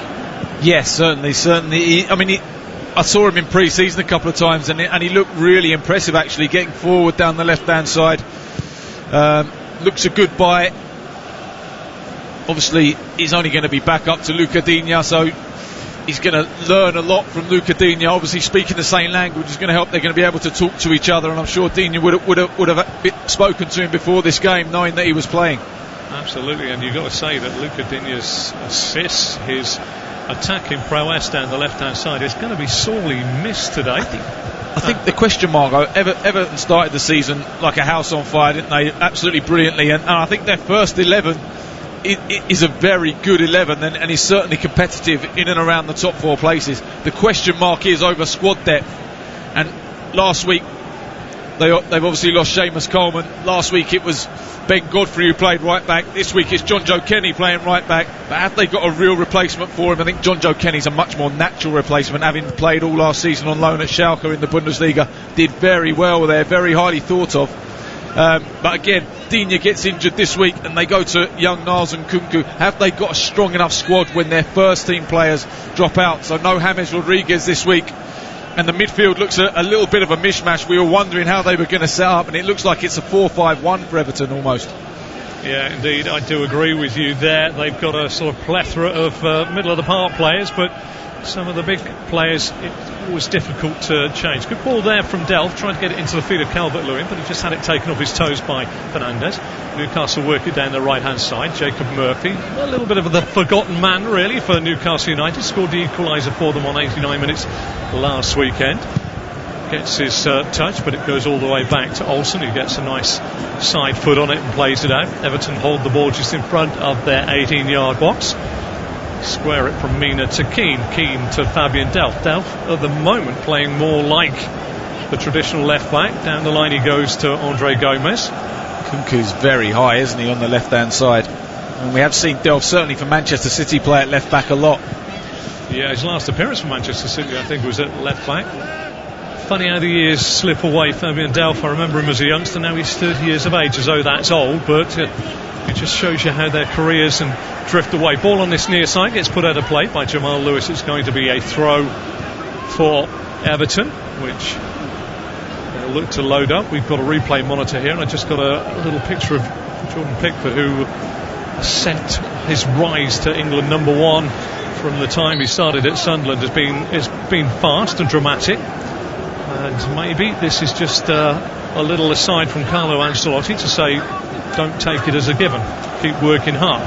Keep concentrating on your game. I think you want Jordan Pickford to react in the right way to this, and maybe the quality of someone like Robin Olsen coming will push him onto the next level and regain his consistency. Carlo Ancelotti, who's enjoying his time at Everton, but it's Newcastle on the football. Shaw goes long, looking for the run of Wilson in behind Keane, who doesn't take it. Wilson's into the penalty area now. Mina comes across, gets a shot off. Not great, but he done really well there, Callum Wilson. It was bouncing awkwardly. He was wide of Olsen's left-hand post, and just above his waist he's taken a shot in the end. It's really poor defensive play actually from Everton. Michael Keane should never get beaten over the top, and Yerry Mina should be round on the cover. The angle was against Callum Wilson. It was an awkward height, as you mentioned, and he just couldn't guide it on target, but they get away with one there, Everton. Spoken like a true experienced central defender, Chris Perry. There we go. You would have been round now, wouldn't you? You'd have been round there, tied it up, little cushion header. Yerry Mina has to get round his centre-back partner there, has to be round on the cover. As a defender, you should always be expecting your fellow defenders to miss the ball, to make a mistake. Anticipation, that's the word you're looking for. They're making sure that if they do make a mistake, you're the first one to react to it. Long ball out on the far side, can't be taken by Nkuku, just takes it on the chest, and it'll be a throw to Newcastle United. 8 yards inside the Everton half, going down the Everton left, the right of Newcastle United. We're into the 7th minute, it's almost elapsed. Don't forget you can tweet us here at TalkSport Live, and myself at Selfie86 and Chris Pez Perry, if you want to talk to the real brains behind the pair in the commentary seats today. Newcastle feed the ball all the way back to a pink-clad Carl Darlow. Martin Dubravka out for a long time. Dominic Calvert-Lewin almost got in there, but Dubravka finally swept the ball upfield, but Everton have won it back. Inside the centre circle now on the Newcastle side. Delph forward into the feet of Sigurdsson, who tries to play it first time into Doucouré, who misses out, and Fabian Schär plays it far side for Newcastle. Jacob Murphy steps away from Gomez, tries to make his way to the halfway line, goes for a long diagonal crossfield, looking for the smiling Paraguayan, Miguel Almiron, but it was too far in front of him. Nobby Stiles and Remembrance minute silence early on there, but the side settling down. What do you expect from the game today, Chris? I'm not really sure, never sure what to expect from Newcastle. Really poor at home recently. Steve Bruce will certainly want to turn that round. I mean, last season they struggled massively at home, picking up just over a point a game at home. Just hasn't really happened. They've sort of mixed good and bad as well this season, haven't they? I think they can be more attacking than they are. I think at times Steve Bruce is a little bit negative and they don't score enough goals. Good work by Longstaff, dispossessing Delph on the halfway line, breaks down that far side as Newcastle attack the goal away to my left hand side. Longstaff into Saint-Maximin, who is the real box of tricks for Newcastle United, and a little bit, I would say, Wilfried Zaha-esque. When they don't play Alan Saint-Maximin, Newcastle tend to lose. It's very much like Crystal Palace at one stage, but now the ball is still with Newcastle with Almiron. Almiron turned around by Doucouré, goes back to the halfway line where Federico Fernandez puts it across to Lascelles. Lascelles to Schär, straight ball forward. Saint-Maximin runs up to the halfway line, back to Fabian Schär, who tries to run inside of Gomez. And it is a sort of 4-3-2-1 for Everton today, but Jamal Lewis has the ball on this near side. John Joe Lewis of Everton, Kenny I should say, pops him back. Crossfield ball is cut out this time. On the halfway line, Jeff Hendrick bouncing down the nape of his neck. Gets the ball back to Schär. Schär to Longstaff. Newcastle have the ability, and I think that Steve Bruce is trying to change the way they play their football, but I often get the feeling that the breaks will go on depending on how they enter the home turn at Christmas. I think if they're on the wrong end of the table and not looking quite so good, I often feel that Steve Bruce might revert back to making sure they get a point here, there and everywhere. Yeah, I think you're right. I think he's a very cautious manager at times, Steve Bruce. Terrific work there on this near side, but and I think he's probably been helped by the fact that there aren't any fans at this huge stadium. Magnificent fans they have there that really back their team, but they like to see attacking football. They do. They like. Well, it's been a while since they really had that flowing football that Kevin Keegan, and I suppose to a degree Bobby Robson did as well. But since then, it's been a little bit sort of. Dour is the word I'd use. Yeah, I was going to say exactly that. But anyway, Everton, who could go top of the table today with a victory. Goal difference is better than the red half of Merseyside. Building slowly from the back. Gomez playing out on that left side, back inside to Delph. Delph 12 yards inside his own half, goes back some 15 yards to Keane. Keane square to Yerry Mina.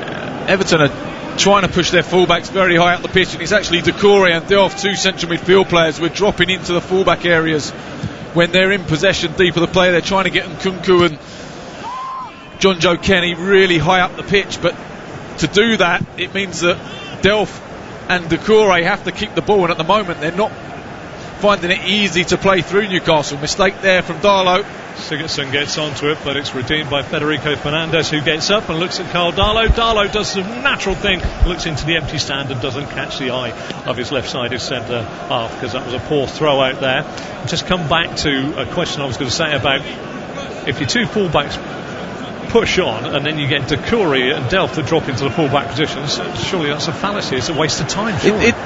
It doesn't make a lot of sense, but what it does is Nkunku and John Joe Kenny are definitely better going forward than they are defensively, and Doucouré and Delph are definitely better on the ball playing out from the back than Nkunku and John Joe Kenny. So what Ancelotti is trying to do is get his better players on the ball deeper on the pitch so that they can then play through. He doesn't believe that his two fullbacks are going to be good enough to do that. There we are. Nkunku has the ball in his hand, throws it into Gomez. We won't thank him for that throw, because from the proximity of 5 yards he's slammed it Fired into the at him, didn't he? They obviously don't like each other in training, or else they were on the wrong sides on Friday, because Andre Gomez, who's got a silky touch, I feel. He's a good player, Andre Gomez. Really good to see him back on the pitch after that horrific injury. Yep. Agree with you 100%. Ball goes forward. Hendrick gets a little header on it. Federico Fernandez sweeps it out to Jamal Lewis, 18 yards shy of the halfway line. Over the halfway line he goes. Sam Maximum is out on this near touchline, receives the ball. Had to go back some 10 yards to Hendrick because Sigurdsson had got back in front of him. Yeah, I'm not sure this three at the back system really suits Sam Maximin. I think he's a tremendous player when he's wide on the left, receiving the ball, driving infield.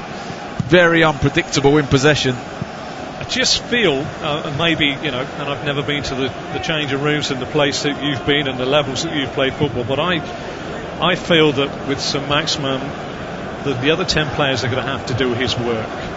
At times. They're basically give him the ball. Give him the ball, Wherever you want to go, son, you get the ball, and we'll do the rest of it. Absolutely. Go and find the ball. You can afford one player of that.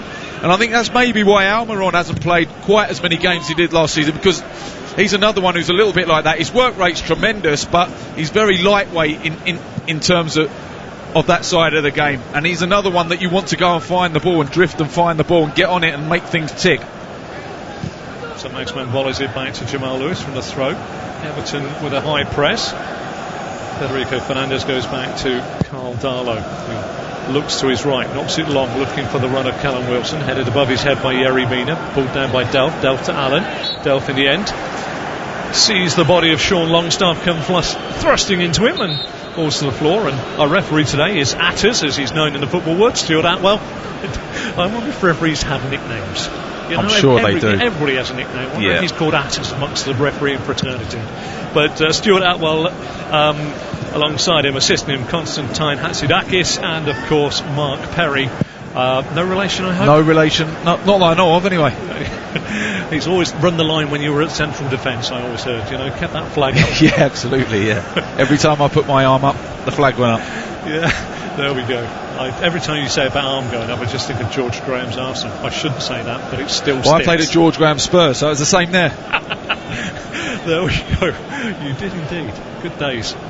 Anyway, near side, Everton struggling to get the ball off. And it's going to be Shah that will have a throw for Newcastle United. Just about on the halfway line. 15 minutes in here. You listen to Premier League Live. And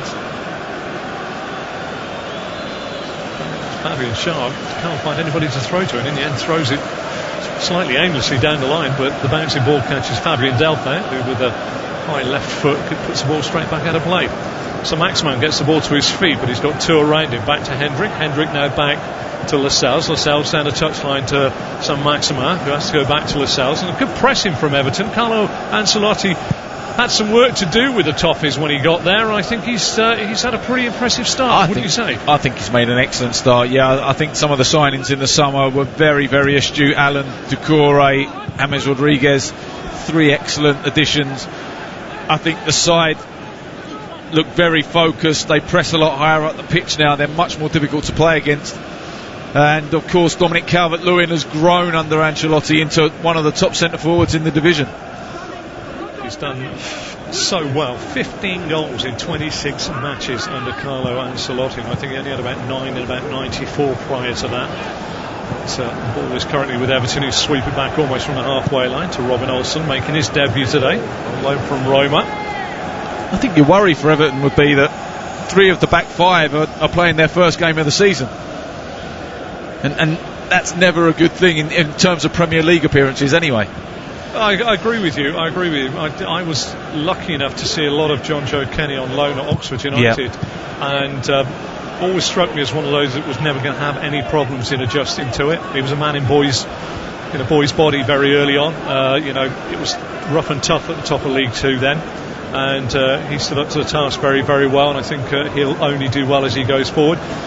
With Niels Nkounkou, maybe the dilemma for him, as you've already alluded to, is that he's more attacking minded than defensive minded, and with that you've always got to have that sort of safety net behind him, but we wait to see. You wonder whether he's more of a left wing back than a natural left back, and if they do have to switch to a back 5 it would suit him. Lovely touch there by Almiron. Federico Fernandez couldn't take it in his stride. Ball breaks just down by the Everton penalty area to Jamal Lewis, but he's lost it. Sigurdsson up to Dominic Calvert-Lewin on the touchline, and Jeff Hendrick's got to be careful there, because the first effort was pretty poor to give away the free kick, and then he's blocked the quick free kick being taken by Dominic Calvert-Lewin. It was a lovely hold-up play from Calvert-Lewin though, wasn't it? His first touch was excellent. Second touch took it past Hendrick, who just dangled a leg and then stopped him playing forward quickly. But Calvert-Lewin is almost a throwback, isn't he, to an old-fashioned style centre forward who wants to receive the ball into feet, so strong aerially, runs the channels really, really well. Really nice. I really enjoy watching him. Yeah, I was going to say exactly the same, and he's a young man that's playing now with bags and bags of confidence, and you know yourself, when you're not confident, you don't want the ball all the time, and you don't want to show so much, or wherever you are, whatever part of the field is, you want to shovel it on really quickly because it comes to you. You want to get, not Dominic Calvert-Lewin, he wants to be involved now. He thinks there's a goal in every game for him, and he just feels absolutely on top of his game, doesn't he? Well, he scored in every game but one, hasn't he? It was only last week's game that he's failed to score in at Southampton. Interesting result now, maybe after Southampton were 4-1 up at Aston Villa, although paid back to 4-3 in the earlier kick-off. You've got to say that Southampton result, maybe not such a big turn-up for the books against Everton last weekend. I think Southampton are a very decent side, and I think without Seamus Coleman, Andre Gomez and Richarlison, I think it's going to be expected. Yeah. Ball goes up front there, and Michael Keane gets himself in a little bit of a tangle there before allowing Callum Wilson to get a toe in, then Kenny puts it out for a throw. Everton at the moment, quite rightly, is picked up by a marvellous pundit today, Chris Perry. Three out of the back 5 being on debut for the season at least.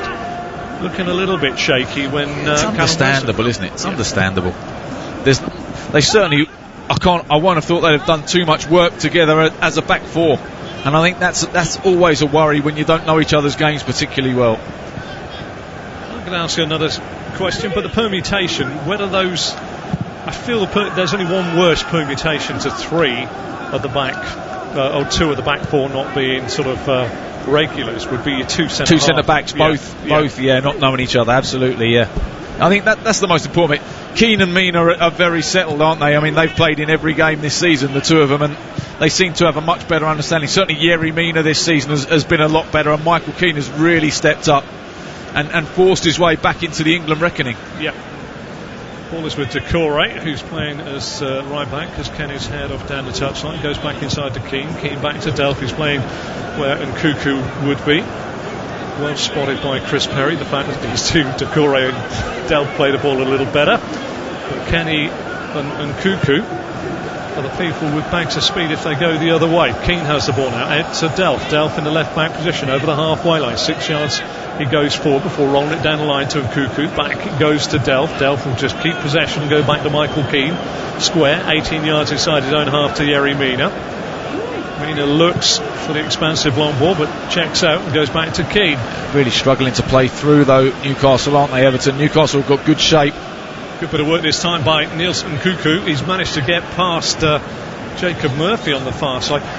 Interesting, one of my pet hates is that people say you get some people that say, we passed the ball really well and everything was, we had loads of possession. You can't go side to side too much, Chris, because Newcastle, they're canny enough just to turn around and say, right, okay, you can play in front of us. Newcastle are dropping back. They're getting pretty much 11 men behind the ball when the 2 centre-backs of Everton have possession. And so the problem for Everton is finding penetration and finding pockets where they can play into the likes of Sigurdsson and Andre Gomez, where they can get turned and where they can cause a problem. Got to play between the lines, haven't they? And I'm not sure both of those two players would be your turn 2 players to play in those positions. I think you would like James Rodriguez and Richarlison, wouldn't you? Absolutely. They would be the people that would drop off the fullbacks and just in behind the midfield. And although they've got Bernard on the bench, who's he can do that. He definitely, can do that, yeah. So plenty of things going on for Everton. I think Carlo Ancelotti, though, will want to arrest the fact that they didn't get any points last week and just make themselves, first of all, difficult to beat, and then see if they can strike, because aerially they have been very good. Newcastle at the moment just containing Saint-Maximin, hardly been in the game. Having said that, Saint-Maximin, Wilson and Almiron are just watching the ball go from side to side. Gomez sweeps the ball forward now. The run foot and Nkuku trying to get in behind Fabian Schär, who faces his own dead ball line, tries to play it down the line, and it's a throw to Newcastle. Comes off the toe, the tangerine toe of Niels Nkuku. Yeah, just looking at the opening quarter of the game, really, Everton are dominating possession, but without any penetration at all. Carl Darlow, apart from one missed kick playing out from the back, hasn't had any sort of worries at all. And you just wonder whether actually with Nkuku and John Joe Kenny on the pitch, whether matching Newcastle up at half time and playing with a back 3 might be the way forward for them. Got Godfrey as well. Kenny tries to sweep the ball in. Almiron blocks across. Kenny tries to go around the long way, and it goes out of play. Yeah, I'm going to make a sweeping generalisation there, which I don't really want to do, because they are all different, but they're all the same. Gylfi Sigurdsson, Andre Gomez, Fabian Delph, Abdoulaye Doucouré. They're, in my humble opinion, they're not the people that are going to really unlock a defence. Well, that's why they brought in James Rodriguez. Yeah. For that exact reason, Gylfi Sigurdsson has flattered to deceive in an Everton shirt. He really has. Only 45 million. Yep. There we go. Shouldn't say that. Anyway, Darlow, goal kick. Newcastle United, goal away to my right. Knocks it long, looking for the head of Wilson. Clears him and Keane. And Nkuku heads it back to the edge of the 18-yard box, where Yerry Mina hooks it over his shoulder. Keane heads it onto Gomez's chest. Gomez and Delph, and now Allen. Tidies up, back to Yerry Mina, who's in the D of his own 18-yard box. Short pass out to Doucouré, and then it rolls it back to Robin Olsen. There's no forward passes available for Everton at the moment. You also feel that if they do find Dominic Calvert-Lewin, he's going to be isolated. He's going to lack support, isn't he? Absolutely, yeah. They haven't gotten... Sigurdsson's trying to be the one to play a little bit higher up the pitch and get in support, but the ball's just gone into Calvert-Lewin there. He's held it up, but he's going to have to wait 4, 5, 6 seconds before any support arrives. And then when he's out on that far side, there's absolutely no one in the middle. But looking at Newcastle, we shouldn't take it away from Newcastle. They've set up really well. Yeah, they've done a job at the moment. Again, looking at the middle of the park, they've got Longstaff and Hendrick in the middle. Now, John Joe Shelby, who is a guy that can produce a pass, in there. He's injured at the moment. So Newcastle themselves are trying to change, but it's going to be a slow change, you feel, for them to turn into attacking forces. Yeah, absolutely. Dominic Calvert-Lewin, just a little look down on our monitor, possibly wondering what he's going to have to do. I feel a worldie may be the way forward for Dominic Calvert-Lewin today. I think they need to get the ball higher up the pitch into these sort of areas where they've just got Nkunku there and get crosses into the box if Calvert-Lewin's going to thrive. I think you're right. Calvert-Lewin wants an aerial ball into the box. He wants to get across his first man. He doesn't mind playing up against three centre-backs if the ball's coming in from high and wide areas. The problem for him playing against three centre-backs is when the ball comes straight into him because he's surrounded. Yeah. He's got nowhere to go. Anyway, it's goalless here between Newcastle United and Everton. 26 minutes gone. Hooked high in the sky towards the halfway line. Wilson beats Keane. So Maximin tries to run onto it, but Yerry Mina's the first body there. Heads it out to the left back, Niels Nkunku, who plays a triangle with Keane and Delph, and Nkunku now plays it back to Yerry Mina. Mina 12 yards outside his penalty area, the one he defends away to my left hand side, plays it out to Abdoulaye Doucouré. Short pass from Sigurdsson back to Doucouré. Gomez round the corner, slightly blind. Allen didn't read it. Almiron comes away with the football, but he's given it away as well to Abdoulaye Doucouré. Into the feet of Calvert-Lewin, back to Gomez, who wanted to go left, and there was nothing. There's no width. No. Delph to Allen. Allen short ball through to Sigurdsson, who has found a pocket of space, but his ball out to Kenny's behind him. He has to check. He goes back to Doucouré.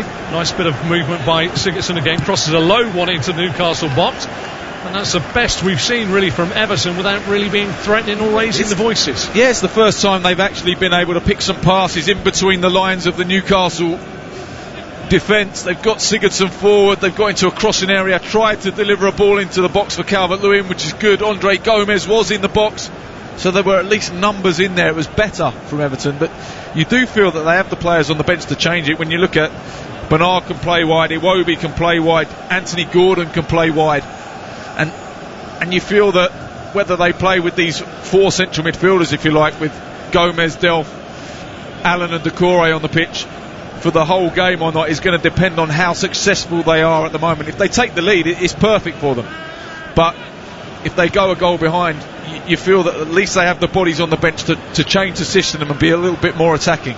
You talk about squad depth. There are three youngsters, Gordon, Braithwaite and Sims, that are making up the rest of the bench for Everton. Quite a few names missing off there at the moment, I would say. Looking across, obviously there's two suspended in Richarlison and Digne, Coleman, Gamarmin, Holgate, and of course the man Godfrey missing as well. Ball is on the halfway line. I can give you all the team news, any stats you want, because at the moment most of the action is around the halfway line. Both teams are having possession in front of the other, really. Newcastle can't create anything at all going forward, apart from that one long ball for Callum Wilson, which was misjudged by Michael Keane. And Everton's just playing in front of Newcastle. Just a little insight to all us commentators here at TalkSport Live. We always worry when there's a 7-goal thriller before us. I said, didn't I? We always end up with somebody's got to come along. It was always going to be tight, this game. Newcastle games are very rarely thrillers nowadays, the way that Steve Bruce sets up, and you can understand why he sets up like that. He doesn't want to get beaten. He's trying to pick up points. He's done okay, in fairness. Everybody thought he'd struggle after Rafa Benitez, who was a bit of a legend for not achieving too much with Newcastle United, apart from keeping them up. He has done well and did better than them. Yeah, you could. I suppose you could say that. He's in the Premier League, he's earning 1.18 points a game, which is going to keep you up, which is pretty much what they want to do, really, with the amount of money that they spend every year or don't spend. You know, it's pretty much all they can ask for, really. Such a divided division now, isn't it, with the top end and the sort of players, we saw it recently with Manchester United. They can't go for the ultimate players like they used to be able to get now. They're sort of being outbid by the Barcelonas and the Real Madrids. Poor ball out by Newcastle, cut out by Decore on the halfway line, drives forward now. He's just got Calvert-Lewin inside him, goes to the overlap for Kenny. Kenny crosses the ball in towards the penalty spot. Gomez goes to volley, headed away by Sean Longstaff, and Murphy gets it to Hendrick, who gets pushed to the floor there. But it is so very, very difficult to attract the right players. You sort of, once upon a time, the Premier League could pick up players of decent quality throughout Europe, and then that was all. Now it's sort of changed to a bit like everybody in the lower leagues. They've got to try and unearth a diamond somewhere. Yeah. If you're not the top boy in the Premier League, and it's sort of changed the way everybody's looking now. Sigurdsson caught late in the middle of the park, so Maximin runs into Allen. Allen, a rare breed of footballer that tucks his shirt in, gets the ball via a deflection of Longstaff to Delph. Delph's inside to centre circle. Decore finds Gomez. Gomez got a little bit of space here. He's got Nkunku through there, but he slides a ball through the channel between the centre half and the full-back. Lascelles gets across and puts it out of play. Lascelles fancies he's being pushed by Allen. I don't think he was. He was looking for a free kick. So Gomez tries to split the defence. Lascelles sees the run of Allen, steps across, deals with it, puts it behind for a corner, hoping for a free kick, wasn't he? But first of the game, 31 minutes. Sigurdsson goes away on the far side. Sorry, carry on. Go on. Everton are a real threat from these. You look at Yerry Mina attacks the ball well. Keane has already got 2 goals this season. You've got Calvert-Lewin in there. They've got some real height and presence. They have indeed. Newcastle's record against Everton in the latter years has been poor. Sigurdsson to deliver, drills it towards keeper, who gets a paw on it, not much of a paw, and it's Miguel Almiron that tries to spin away from Andre Gomez. He gets away from Gomez, a little Paraguayan, now plays it lovely down the line here, breaking forward Callum Wilson. Delph trying to get back, he's cutting in field now, rolls it into the field of St Maximin, real chance here, great save by Robin Olsen. The best chance of the game there fell to St Maximin. They're still trying to get into the penalty area as well. And in the end, Gomez gets the ball away. But what a break, what play by Callum Wilson, what a chance for St Maximin, what a save by Olsen. Yeah, it was brilliant initially from Almiron, who received the ball on the edge of his own box and carried it up the pitch, past Andre Gomez, released Wilson down the left-hand side. I thought John Joe Kenny did well not to come across initially, but then he just got sucked towards the ball as Callum Wilson got nearer the box, and Wilson was able to slide St Maximin in, who really should have done better. It's a good save from Robin Olsen, but you'd expect St Maximin to score there. Really was good work, as you say. Almiron outpaced Gomez, and once he slipped the ball down the line to Wilson, you're quite right, Kenny's holding the danger area, which is by his goal, but in the end the ball's played to St Maximin, who tries to dink it over the on-rushing Olsen. In the end, it looks like Niels Nkunku has been booked for a pullback on the edge of the box there. Yeah, rightly so as well. I mean, it's right on the edge of the penalty area, wasn't it? He had to be very careful. Let St Maximin go just before he reached the penalty area. It is no more than 15 inches. It's no more than, I would say, about, I reckon 375 millimetres in the metric era outside the penalty area. Olsen looks out to his left. It's 2 yards up from the dead ball line. Almiron and Longstaff stand over it. A separated wall. It's rolled back towards the edge of the box to Hendrick, who takes a touch, fires a shot in, blocked by Allen, headed away by Nkunku. Hendrick tries to play it out far side. Different from Newcastle United. Yes, unorthodox, certainly. Didn't really work, did it? Good work there by Almiron. Longstaff trying to get in behind Niels Nkunku, and you do fancy there's a big Jordan Henson type whale in the middle of the park, as Yerry Mina's been collapsed into a heap by the oncoming presence of not Derek Chisora or Alexander Usyk, but Callum Wilson. Just see it in the middle of a bit of a tussle, and there's nothing in this at all. Yerry Mina just needs to get up. It's handbags at best, isn't it? Yeah. But there we go. So nice to hear and nice to see. Yerry Mina must be all of 6 foot 5'4". Gone down far too easy for my liking there. It's going to be a corner to Newcastle. Longstaff to deliver. High hanging ball over the head of everybody. Almiron will pick it up on this near side. It came in from Olsen's left. Almiron faced up by Decore. rolls it back out 25 yards, 30 yards out now to Murphy, who stands it up towards Lascelles. Out comes Olsen and claims well above the head of both of them. He looks very composed, doesn't he, Robin Olsen? Very experienced goalkeeper, been at Roma for a long time, obviously on loan at Cagliari last season. So there's no question about his temperament and the fact that he's a top goalkeeper. 30 is not old, is it, for a goalkeeper? No, absolutely not. Coming into your prime for a goalkeeper, probably. Could be a real warning sign across the missing Jordan Pickford.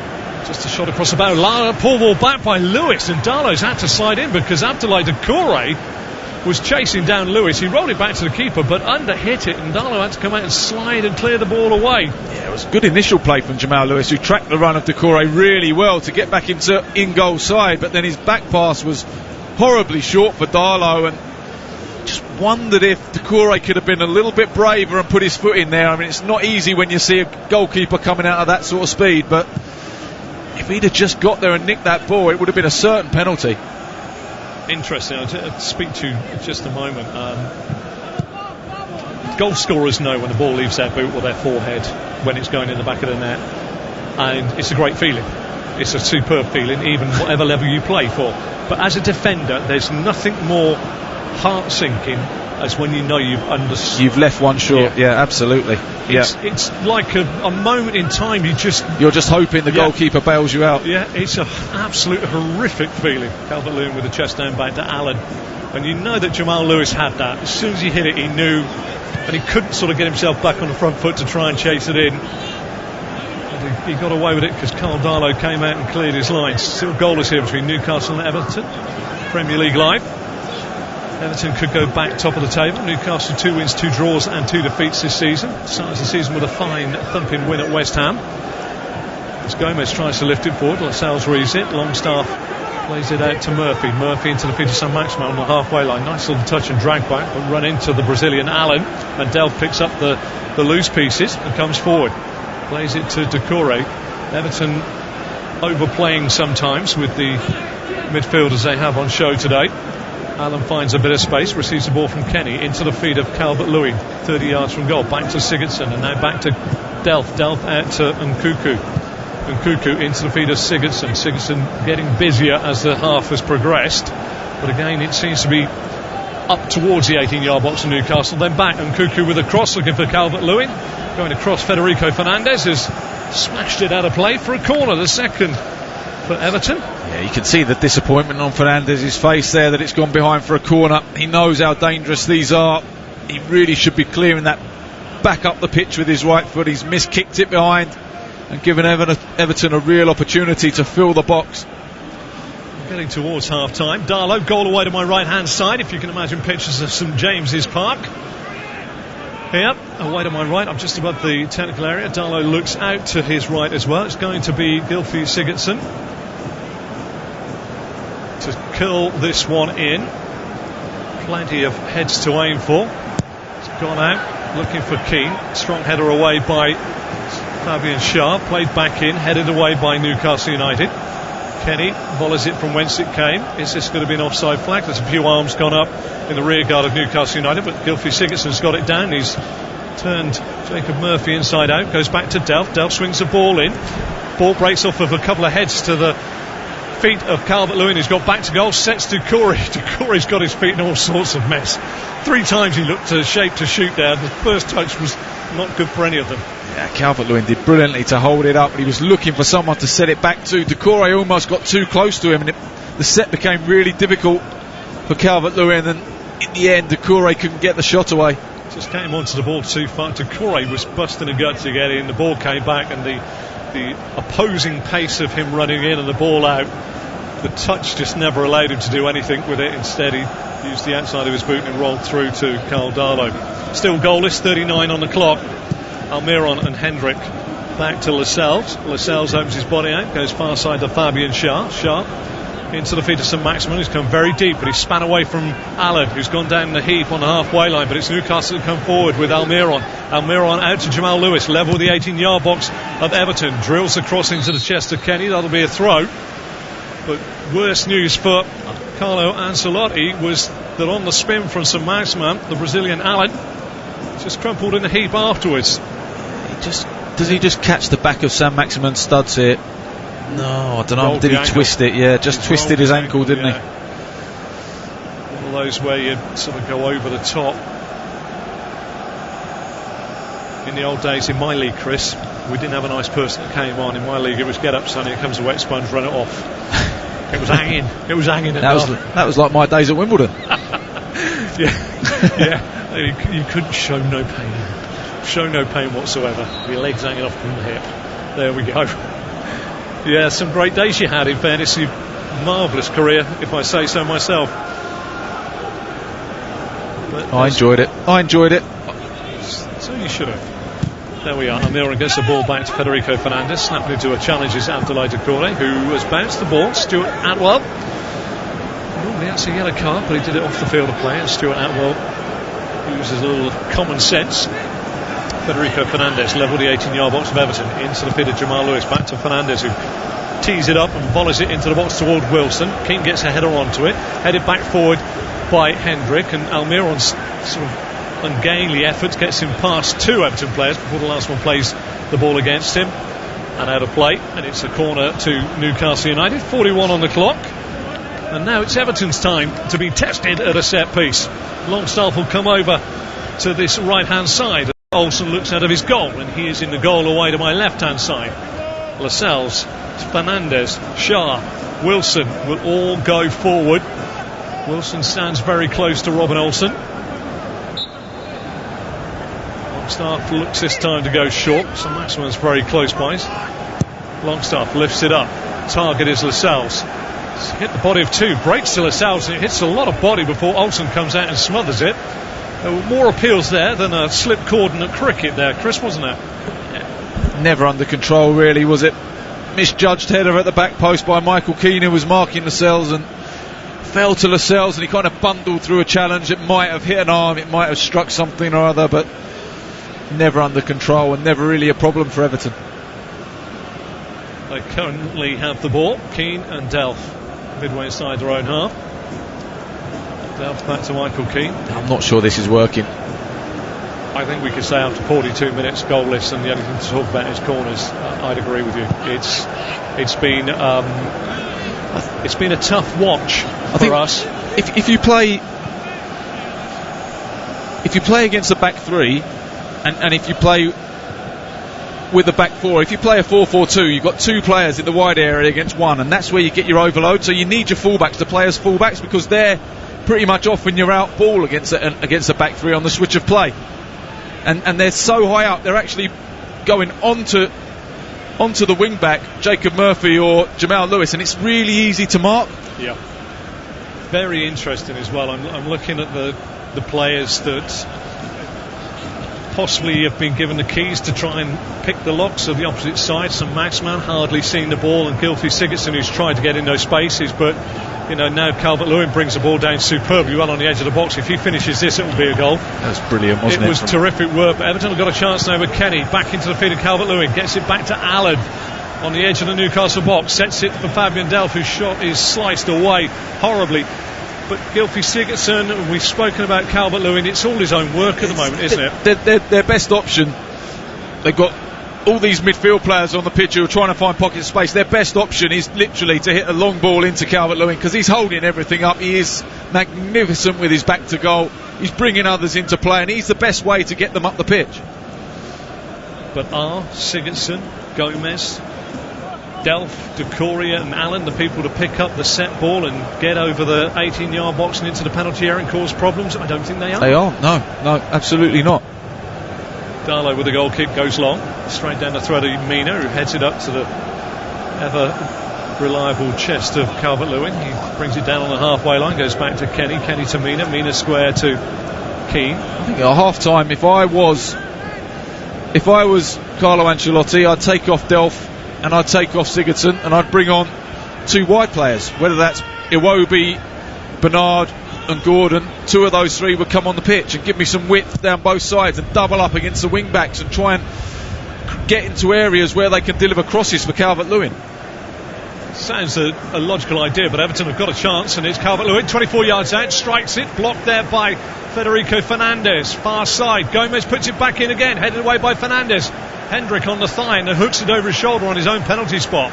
First time Everton somehow managed to find a way through, but it was more luck than judgment. As they have the ball now midway inside the Newcastle half, played out to Gomez. Gomez has got Nkuku on the overlap. Now rolls it on to Nkuku, who checked his run, crosses it in. Calvert-Lewin's beaten in the air by Federico Fernandez, and it's Almiron that comes away with the football. He's got the pace to go past Doucouré. Doucouré's right on his right hip. Almiron's done really well, holds it up nicely inside the Everton half, goes back to Lewis back to Hendrick, and Hendrick will no doubt go back to Karl Darlow. He's under pressure from Sigurdsson. We're into the 45th minute.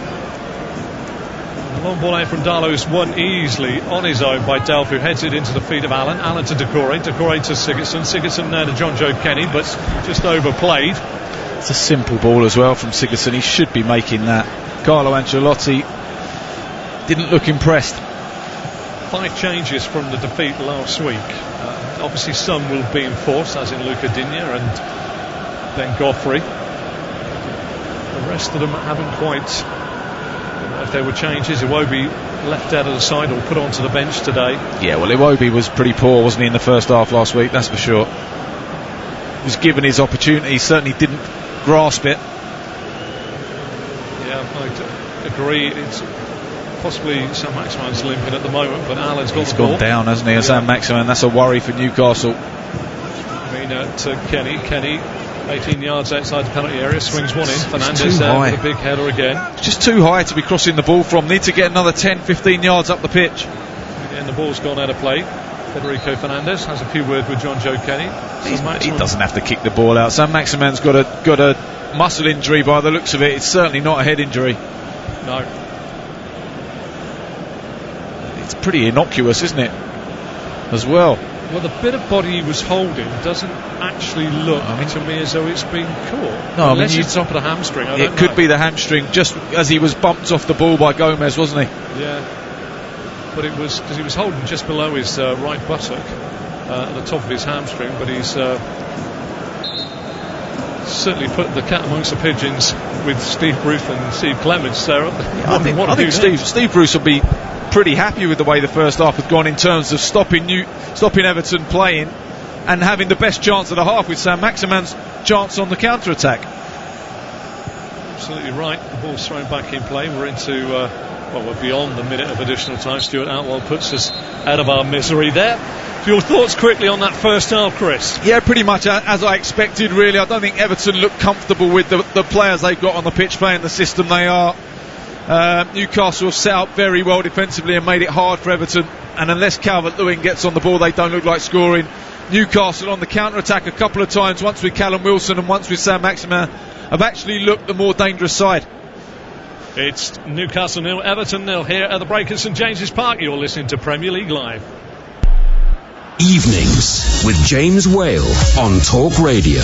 Keep connected with round-the-clock news, essential information and expert insight. I think we've got to be very careful about the way this has all been going on. Cutting through the confusion with everything you need to stay safe, informed and entertained. Everyone's going on about, we should be tracking and testing, and I just don't know how that is going to happen. Evenings with James Whale. Weeknights from 7 on Talk Radio. In a world of 24/7 global sportscasting and instant news infotainment, one man bestrides the airwaves like a snow-capped Caledonian colossus. Hello, I'm Jim White. Jim White, anchorman. Mid-morning news team, assemble. Jim White and Natalie Sawyer, the #1 rated news source for breaking sports stories, big name guests, and liquid showbiz charisma. Great Odin's Raven. That's quite a transfer. There's nothing burgundy about Jim White. Tomorrow morning from 10 on TalkSport. the spring of the year 2020 AD, a deadly enemy rages like a torrent of fire between the ends of empire. My name is Maximus Talk Sportus Pandemicus, gladiator of the sports radio. Gird up your loins and battle the invasion of COVID-19, because what you do today will echo in eternity. Top Sport Legion, assume Cortis formation against COVID-19. Show this virus no mercy by keeping a distance of at least 2 meters at all times. That's 6.75 Roman feet centurions. Together, Legion, Talk Sportus can defeat it. Talk Sportus Maximus. On my signal, unleash hand sanitizer. Keep it on, stay informed, and give coronavirus the red cardus. Are you not hand sanitized? 20 years of Talk Sport. Gentlemen, good evening. There's no such thing as an overnight success. Accrington Stanley 4, Titanium Plasmatronic Death Droids from the Future, 0. Excess. I wasn't getting up, I was just getting in. Excitement. Excuse me, Alan. And extremely strong opinions. I spend my life covering the big game at the big level. On DAB, medium wave, and on your smart speaker. 20 years of Talk Sport. For all the latest news, opinions and advice, listen to Talk Radio throughout the day and stay informed as events unfold. We're now in a position to start implementing the next part of our plan. Find out what's happening now and what may happen next, all day, every day. If the government gets to grips with the plan, then surely we will be able to see light at the end of the tunnel. Listen now on DAB Digital Radio, online, via the Talk Radio app, or ask your smart speaker to play Talk Radio. Well, back here, it is goalless in the first half. There's your first half highlights.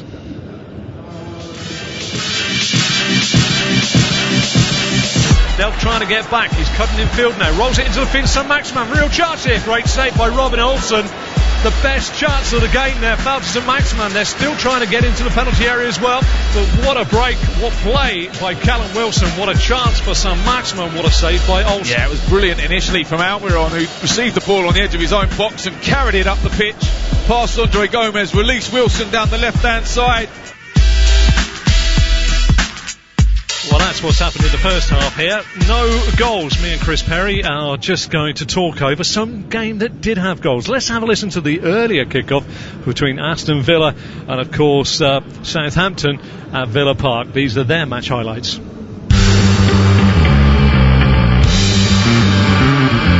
Ward-Prowse. Right-footed delivery and the header is in! Yannick Vestergaard, his second goal of the season. Well, I mentioned the threat that he poses in the air. Aston Villa clearly weren't alert to it, and having had one goal chalked off by VAR, Southampton are in front. Long run up from Ward-Prowse. It's going to be right-footed, and he's curled it over the wall and in. Gosh.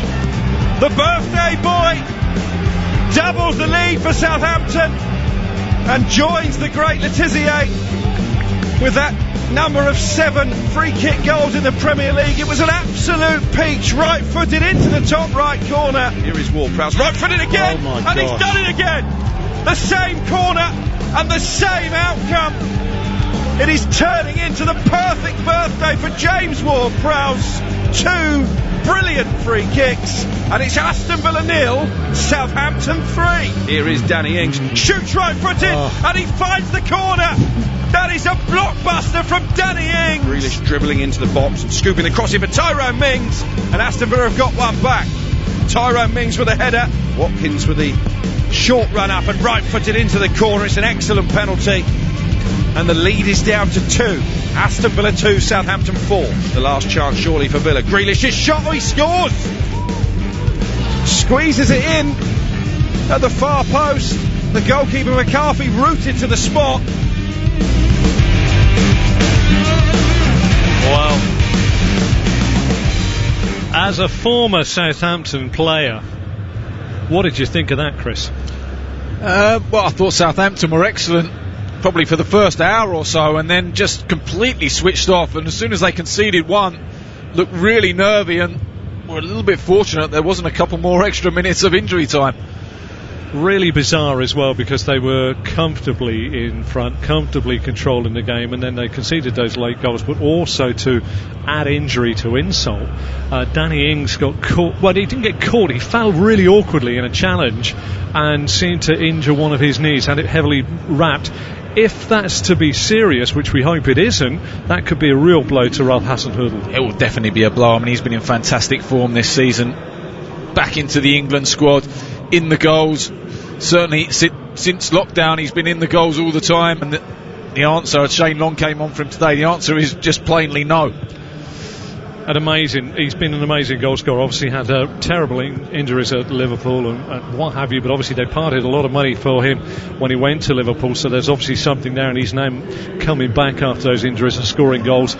It's been a wonder that they've managed to keep hold of him, but it would take money to break the bank to get rid of them, to get him out of Southampton at the moment. Let's look forward to the next game on after us, Manchester United versus Arsenal. Normally it's a big game. It is a big game. It's a lower league game this time, but looking forward to that one? Yeah, always look forward to that. I mean, they're always, over the history of the Premier League, that they've been some of the best clashes that we've seen. Certainly two teams in a little bit of transition at the moment, but you'd have to fancy Man United. I think the way they played in midweek against Leipzig was really impressive, and if they can carry on that sort of form, certainly Marcus Rashford was unplayable at times, and you just feel that they might have a little bit too much for Arsenal. They are certainly one of those inconsistent sides, though, aren't they, Manchester United? They can turn in the odd performance that hasn't been too good. And then your old side, Tottenham Hotspur, take on Brighton in the late kick-off, and Jose Mourinho with an embarrassment of riches, the best front three he says he's ever had. They must be looking forward to this home game this evening. Yeah, I mean, certainly he's got a lot of attacking options, hasn't he? Yet really to see Bale, Son and Kane working as a front three. Bale obviously played in midweek in the Europa League, didn't really set the world alight, still looks a little bit short of fitness. I would expect him to start on the bench. But Kane and Son, almost... Harry Kane has been involved, I think, in every goal that Spurs have scored in the league this season. He's been quite... without actually scoring himself, apart from once, I think. He's been absolutely unbelievable. Some of the passes that he makes from that deep lying forward position to set Son away has been unbelievable. He has been quite a revelation, not just a goal scoring revelation. But back to this game before we head towards the second half.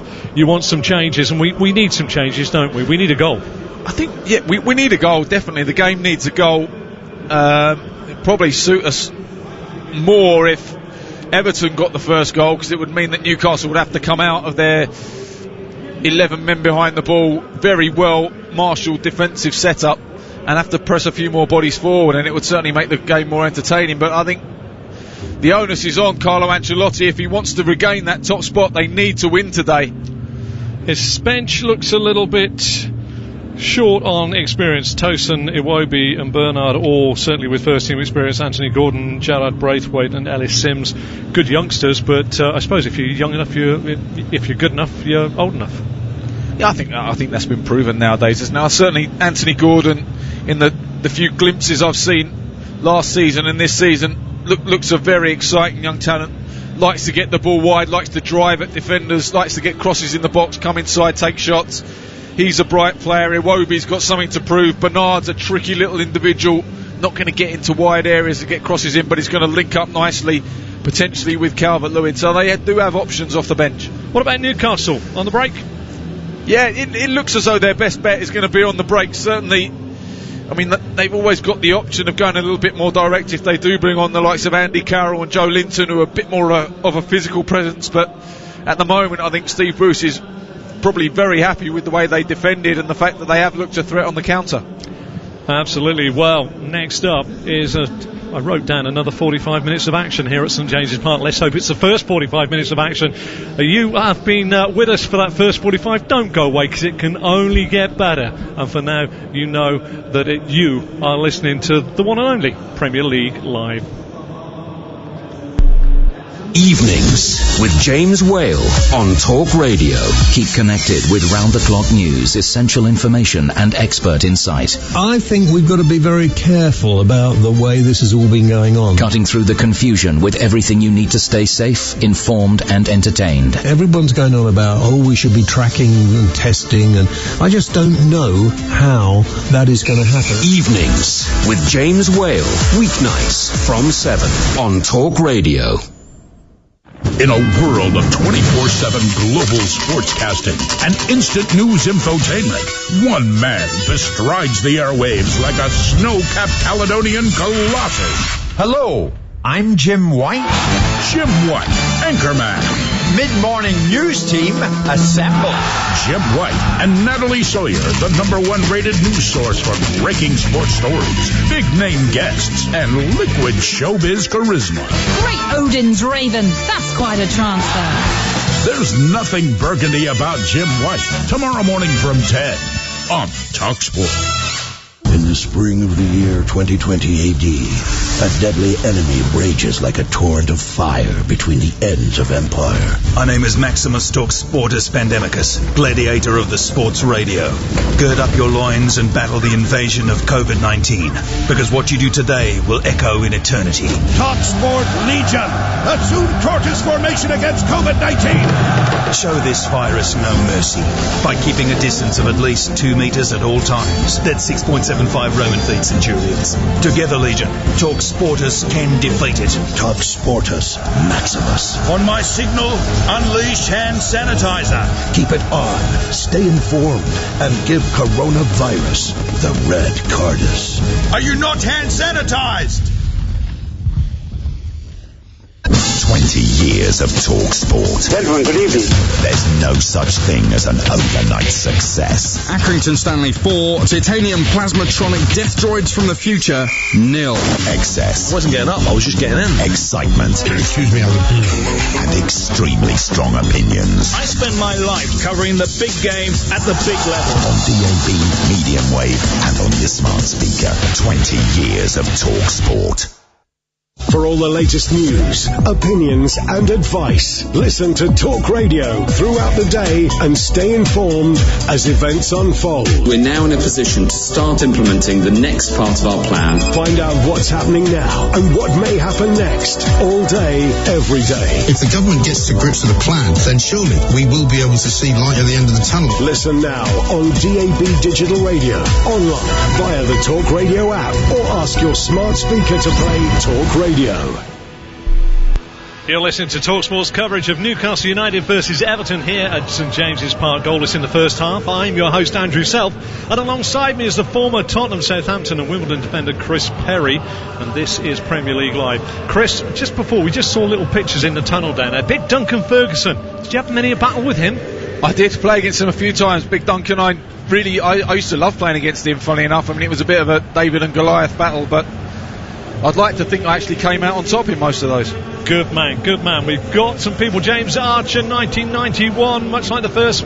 Bruce Porter barely make it over the halfway line, dreadfully dull. Stay with us, so we're going to cheer you up because David Henry's coming. David Henry 1, his Twitter handle. Everton to win 2-0, so there's 2 goals coming according to David Henry. I hope so. Yes, so do I. Idubamu Umungo, nice to have you along. I love your programme. We love it too. We try and make it that. We try and smooth the furrowed brows of Premier League Live listeners when we get the odd game that doesn't quite happen. But we're ready for 45 minutes. It can't be as tough as the first. Newcastle United in the second half will be attacking a goal away to my right hand side in their traditional black and white striped shirts, black shorts and black socks, and Everton in their royal blue shirts, white socks and white shorts. I'll run through the sides for you. In goal for Newcastle United, Carl Darlow. A back three, I will call it a back three for the purposes of excitement, not a back five. It is Federico Fernandez, Jamal Lascelles and Fabian Schär. They have 2 wing backs in Jacob Murphy and Jamal Lewis, and then the engine room is Jeff Hendrick and Matt Longstaff. Then going forward, it's Alan Saint-Maximin and Miguel Almiron trying to support Callum Wilson, who is the lone striker for Everton. They have Robin Olsen on debut in goal, on loan from Roma. Their back four from right to left is John Joe Kenny, Michael Keane, Yerry Mina and Niels Nkuku, who is the only man on a yellow card. Then they have an absolute plethora of midfield players: Gylfi Sigurdsson, Andre Gomes, Allen, Fabian Delphin, Abdoulaye Doucouré, who are fluid fluid in their movement from side to side, but they're not really getting alongside the man that needs some support. He's playing very well, Dominic Calvert-Lewin at the top of the park. Carlo Ancelotti down on the side of the pitch will be looking for a bit more of a reaction, one feels, in the second half, Chris. You'd think so, but he certainly hasn't changed anything about the system and the way they're playing by the looks of it at the start of this second half. 60 minutes. Nkunku down by the dead ball line with a dazzling first touch and an absolutely woeful second touch, puts it straight out of play for a goal kick. Duncan Ferguson, we get a little replay monitor luckily in our commentary position here. We get little glimpses of different people, and Duncan Ferguson looked totally unimpressed there. Sigurdsson gets the ball to Calvert-Lewin, who's inside the box, tries to reverse the ball through for the on-run in Sigurdsson, but it was just too far in front, and Darlow came out. Yeah, but the good thing there was it was good to see someone actually running beyond Calvert-Lewin and giving him another option, and although the ball was too close to Carl Darlow, it was a good idea and good intentions from Sigurdsson to get past and support Calvert-Lewin. We need interaction, so at TalkSport Live is our Twitter handle. We'll see it as it comes up. You can indeed go to mine at Selfie86, and you can of course go to Chris Pesperry, who is more famous than I am. Far side, John Joe Kenny goes forward. Anybody is. Lifts the ball in. Calvert-Lewin aerially heads the ball up. He's still in the air. Wins a second header. Sigurdsson drills a shot in against the body of Federico Fernandez, and it's finally hooked away. But this time Calvert-Lewin is on the floor, holding his face. Maybe a stray football boot just catching him as he went for that second header, or maybe a clash of heads. I think he heads the ball, then heads the back of the defender's head. I think he'll be all right. He looked as though he put his hand to his head and was looking for blood. I didn't see any immediately on his hand, so I mean, hopefully if there's no blood, he looks as though he's all right. I mean, he's a big, tough, strong boy. The classic one is we normally catch the brow, and that's where there's very little, as boxers will tell you. It's gone for the bridge of the nose actually, so it's all right. It's just a nose. It gets above, isn't it? It's Share at the back post. Yeah, it's just a clash, isn't it? Yeah. It's a good header though, wasn't it? And Sigurdsson had a real chance on the volley, just didn't quite catch it as he'd have liked. Yeah, it looks okay. He's not spoiled his good looks, Dominic Calvert-Lewin, but you're right, it came back down, and just for the moment it looked like Sigurdsson had half a chance, but defended well by the Newcastle rear guard. Great ball in by Kenny that time. Yeah, but it was just slightly overhit, wasn't it? But Calvert-Lewin kept it alive first one, then headed it back across to Sigurdsson. That's when he took the knock from the clash of heads, but Sigurdsson there doesn't catch the volley as he would have liked. Yeah. In fairness, I think he didn't. I used to watch John Aldridge for many years, and he turned around and said, you know, it doesn't matter. Sometimes the worst connections are the best. No, absolutely, yeah, because it doesn't go where the goalkeeper necessarily expects them to go. But But he could have done with a better connection. Yeah, he needed to catch it better there. Yeah, absolutely. He did indeed. That wasn't going to work in that. That old adage was just thrown out of the way there. Far side, Jamal Lewis, midway side the Everton half. Little short pass back. And we've got Kojo Hafer joining us as well from Accra in Ghana. Nice to have you along. We will give you. You're taking your English lessons at the moment, so you don't want to be listening to me, that's for sure. But anyway, the ball is back in play on this near side. Shah lifts the ball forward to Son Maximin. Got a bit of space now. He's in behind Allen, driving towards the penalty area. Stutters, plays it out to Almiron. Almiron will go far side now to Jamal Lewis, 17 yards from the dead ball line, crosses the ball in, flicks off the head of Mina and then headed away by Nkunku, only as far as Longstaff, who gets it down and plays it back to Jamal Lewis, 24 yards out, curls it in, tries to get it on the head of Wilson, headed away by Keane and then hooked away by Abdoulaye Doucouré. Stabbed forward by Federico Fernandez, but that's really got no accuracy whatsoever, and it's easy for Kenny to see it out for a throw to Everton. Two good balls into the box, first from Lewis and then put back in the box again afterwards, but really they don't have the players in there in Son Maximin and Wilson to go and attack those balls. It's crying out for the likes of Joe Linton and Andy Carroll to come on the pitch if they're going to get that high up the pitch and get those crosses in. But the scary thing is, and I should, this is just me and my humble opinion, but I'd be going for Carroll over Joe Linton. I would, no, absolutely. I've played against Andy Carroll, and when he is when he's on it, and when he goes to attack the ball, he is almost unstoppable. He is a veritable force of nature sometimes, isn't he? As a target man, you talk about Dominic Calvert-Lewin. He's maybe not got the enthusiasm at 31 years old after being ravaged by injuries, but he can certainly make a difference. Kenny on the overlap, lifts the ball in. Calvert-Lewin goes up. Darlow pats it down and gets it at the second attempt, just inside the 6-yard box in his own penalty area. But you're quite right. Andy Carroll's, he is a game changer. He gives you a focal point almost, doesn't he? He does, absolutely. I mean, he is certainly one of the best out-and-out centre-forwards I've played against. When he goes to attack the ball, he's so hard to beat in the air. He really does attack it like a defender. You don't get many centre-forwards nowadays who really attack it like defenders do, but he was one who attacks the ball superbly. Calvert-Lewin is another one there, and he caused Darlow all sorts of problems from that cross. Yep, good work there by Murphy. Gets it into the feet of Wilson. Wilson out to Son Maximin. Son Maximin faced up by Decory. Goes inside to Decory. Runs into Allen. Has to go back to Longstaff, who first time right-footed sweeps it out to Jamal Lewis. Nice control by the youngster on the far side. Bearing down on Kenny. 12 yards from the dead ball line. Doubling up Everton. Has to go back to Almiron. Almiron to Hendrick. I've got one for you. I've got one for you coming in from DJ Keefe. DJ Keefe. Sounds like his match is a good old-fashioned punch-up. Chris Perry was in the first match I ever saw, Wimbledon versus Charlton. Great to hear honest commentary from a great pro. Respect due from the South Beach of Miami. Look at that. Thank you very much. If you want to invite me over to the South Beach of Miami, I'll be more than happy to come. I need you here. Sorry, you can't go. You're not allowed to go. Hope you're enjoying the commentary. If not, the game's not been great. There we go. Look at that. Good old-fashioned Wimbledon Charlton punch-up. There we have it. Chris Perry at the centre, no doubt. You had some players at Wimbledon, didn't you? You had some players. Some characters, certainly, yeah, absolutely. And the game sometimes has got a little bit sanitised for my liking. You still need those mavericks, those characters. It was a great place to learn my trade. Yeah, and learn you did. Coming down his near side, Murphy tries to cross it in, blocked by Niels Nkuku. There'll be a throw to Newcastle United. Jacob Murphy, part of the youth side that won the FA Cup for Norwich City with his brother Josh. Hasn't really gone on to be the player that he... Still relatively young, though. Absolutely, it's still opportunity. I don't see him as long-term as a wing-back, but obviously came on, played last week, scored that equalising goal so late, has kept his place, which has been good, but defensively he struggles. He's not getting enough of the ball for me to be effective. Daniel Sam, good afternoon everyone. I'm listening to you from Accra, Ghana. I think Everton will bounce back in the second half. Manchester United are going to win later. Forget Manchester United, that comes up later. Concentrate on this game. It's a corner knocked into the box. Gomez tries to clear it, but a clatter of legs on the near side, but it's gone out of play. It's Wilson and Gomez that have come together. I don't know what the referee is going to award here. Stuart Atwell. He's strong purposely over. Old Adidas Penarol, white tongue hanging over the top there. They can have another look at this and just see whether it was a foul. Callum Wilson gets across the front. No, there's nothing in that, is there? No, there's nothing in that whatsoever.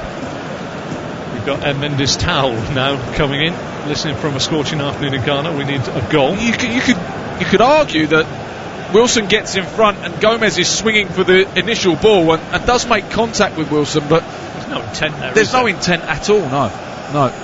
But then I don't think there was any intent last week from Digne to foul Carl Walker-Peters, and he got sent off for it. It was a complete accident. Just goes to show Callum Wilson. It's a penalty, yeah. You've got to do what Mo Salah does. He's given the penalty. He is given the penalty. Oh my word.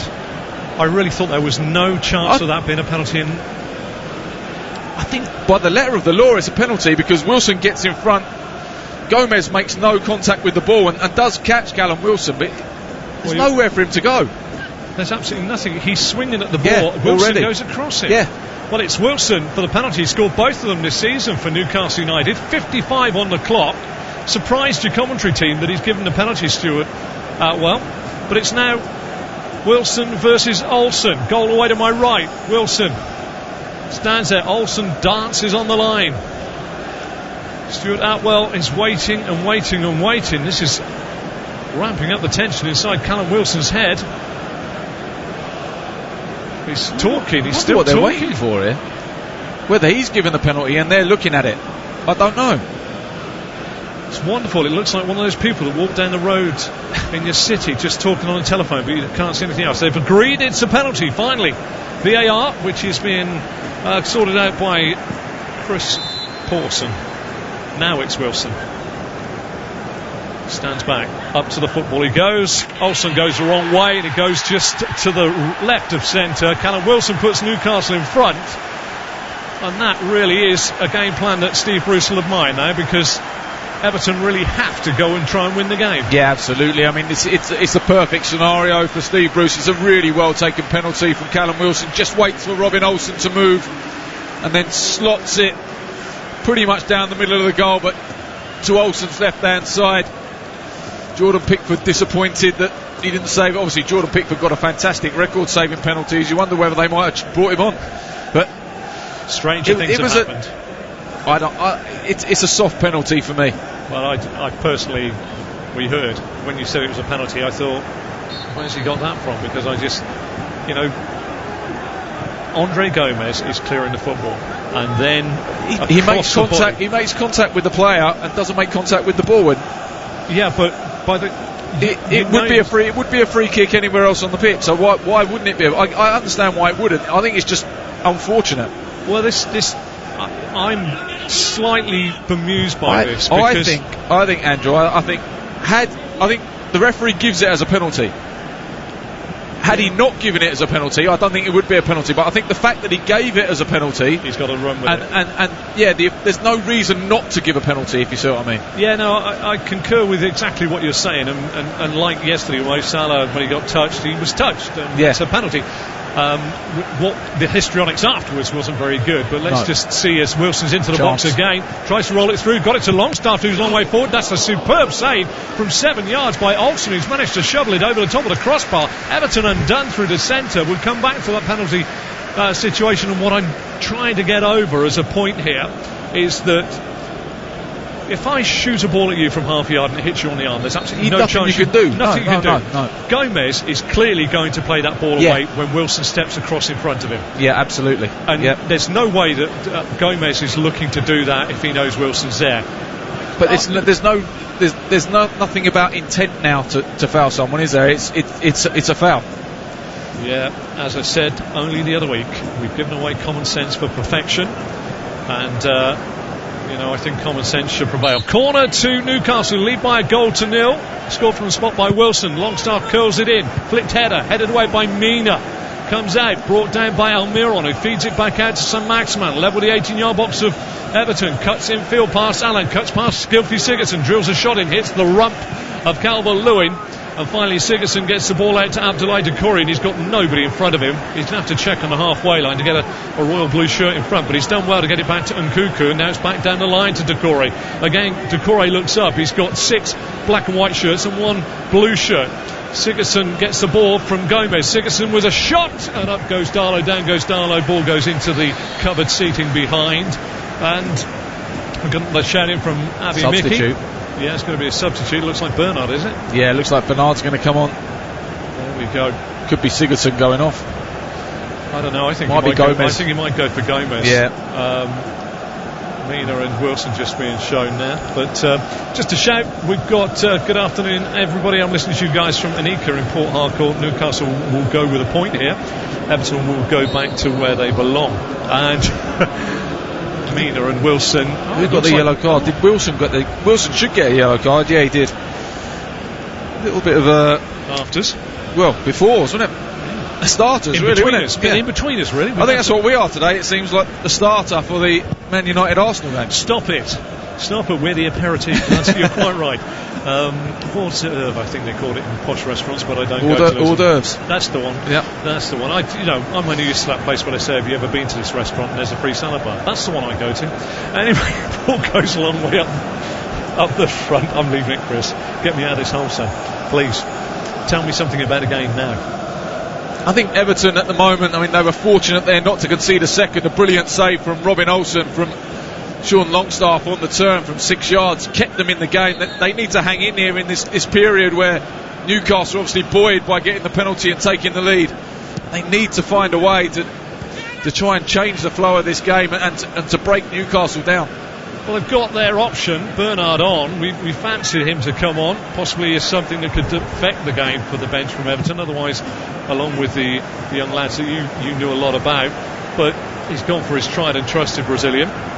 Gomez has gone off, who has done the modern day version of the olden day substitute. Now, what I mean by that is, in the olden days, you used to walk off with a bit of a limp. Now what you do is wait for the camera to pan onto you, and you put a bit of ice on a part of the body. That's the modern day thing.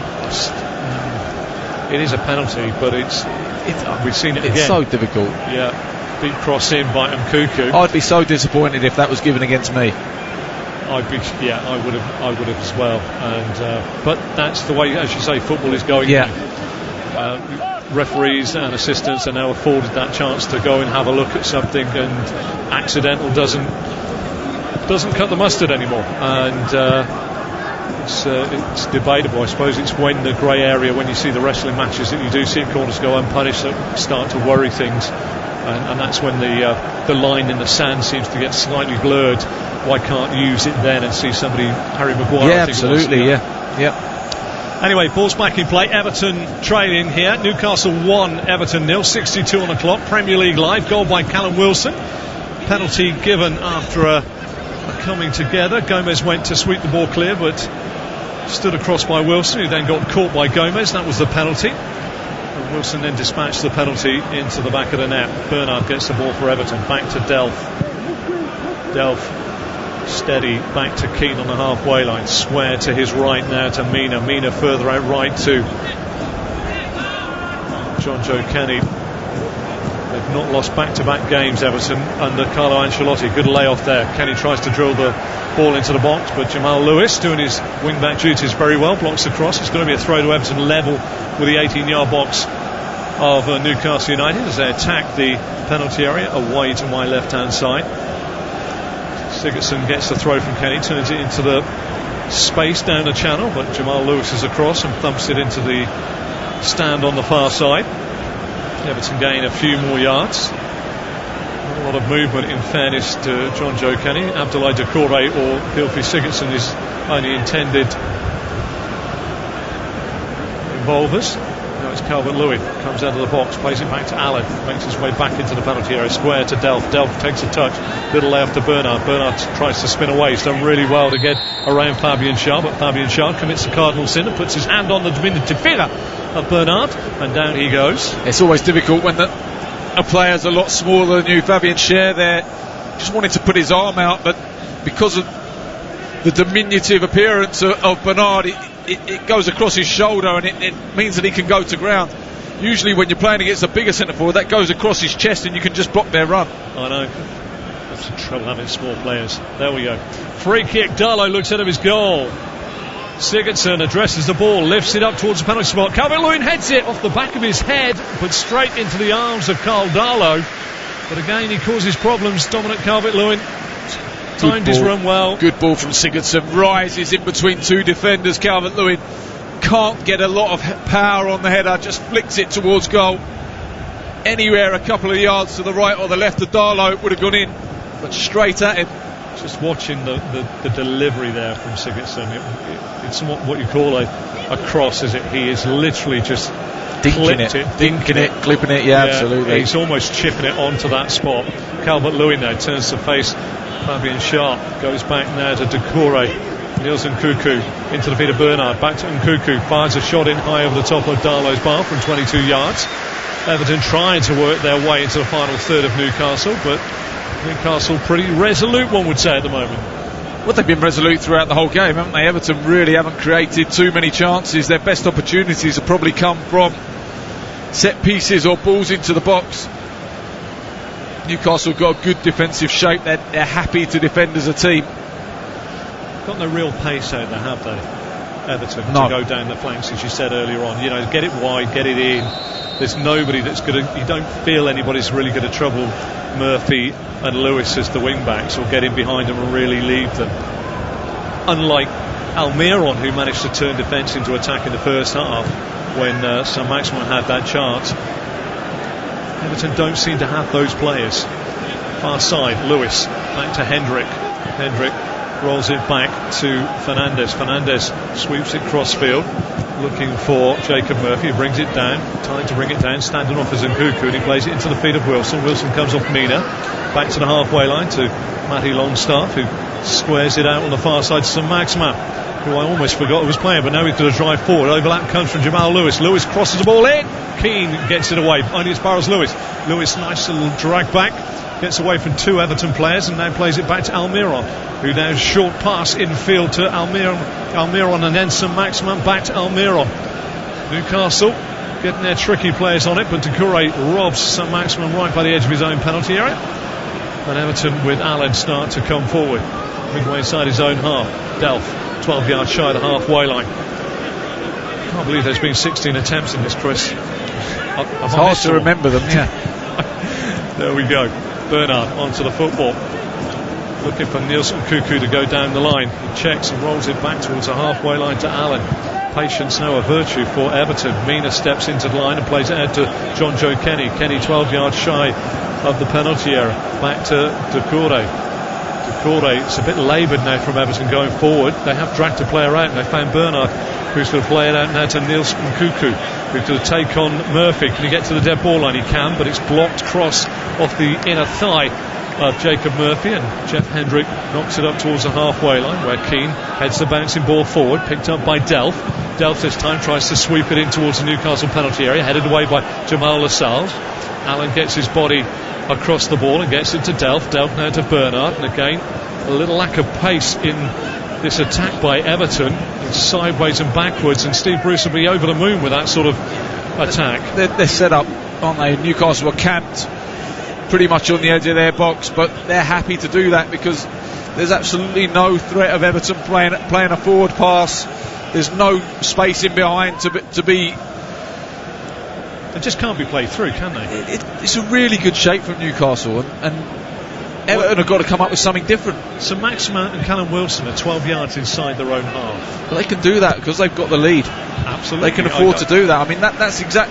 Not knocking it, I'm just saying. Yeah. But if you knock it square, you know when. See, John Joe Kenny there needs to be 15 yards higher up the pitch and wider. Now is the time to give it to him. But it's a poor ball. That's a terrible ball by Abdoulaye Doucouré. He might as well have just passed it to Jamal Lewis, who's put it out of play. But what I'm saying, you know, you think about it. St. Tosun's coming on for Everton, and he is going to replace Nielsen Nkuku, who's going off, and I reckon it could be Delph left back, you'd imagine. I would have thought so. And I think they're going to try and St. Tosun hasn't really set the world on fire since his transfer from Besiktas, but he's one of those that's going to be very, very awkward. He's going to make life difficult for the back three of Everton. He's had a really bad injury, and he's been out since February with a cruciate ligament injury, so good to see him back on the pitch, but how much of an impact he can make in this game is going to be. Thinking about the supply so far to Calvert-Lewin, it looks a little awkward for St. Tosun to expect that he's going to get better supply from that, although there is a different formation behind. Joe Jackson says he's doing the best with what he's got, leave him alone. Somebody's having a chat there on that one. Ayawari Samuel, good afternoon, happy new month to you guys. Everton is finally going back to where they belong. Not a lot of love for the Everton team, is there, out there? But Alison Maximin there, just fouled on the halfway. Yellow card for Yerry Mina. Really? You know, he did touch his shirt, I admit, but it wasn't a big tuggly tug, was it? To give it its full name. Chris, how many yellow cards would you have had in today's rules and regulations? I've got a few anyway. No, but you've had most of the year off. No, sorry. But it has changed remarkably. Oh, very much so, yeah. Yep. So there we go. Ball is in play on the far side. 70 minutes have elapsed of this game here between Newcastle United and Everton on Premier League Live. The only goal separating the two sides, Callum Wilson's penalty. And that is the way it stands at the moment. Newcastle United looking for their third win of the season in the Premier League. Federico Fernandez looking for movement down the line.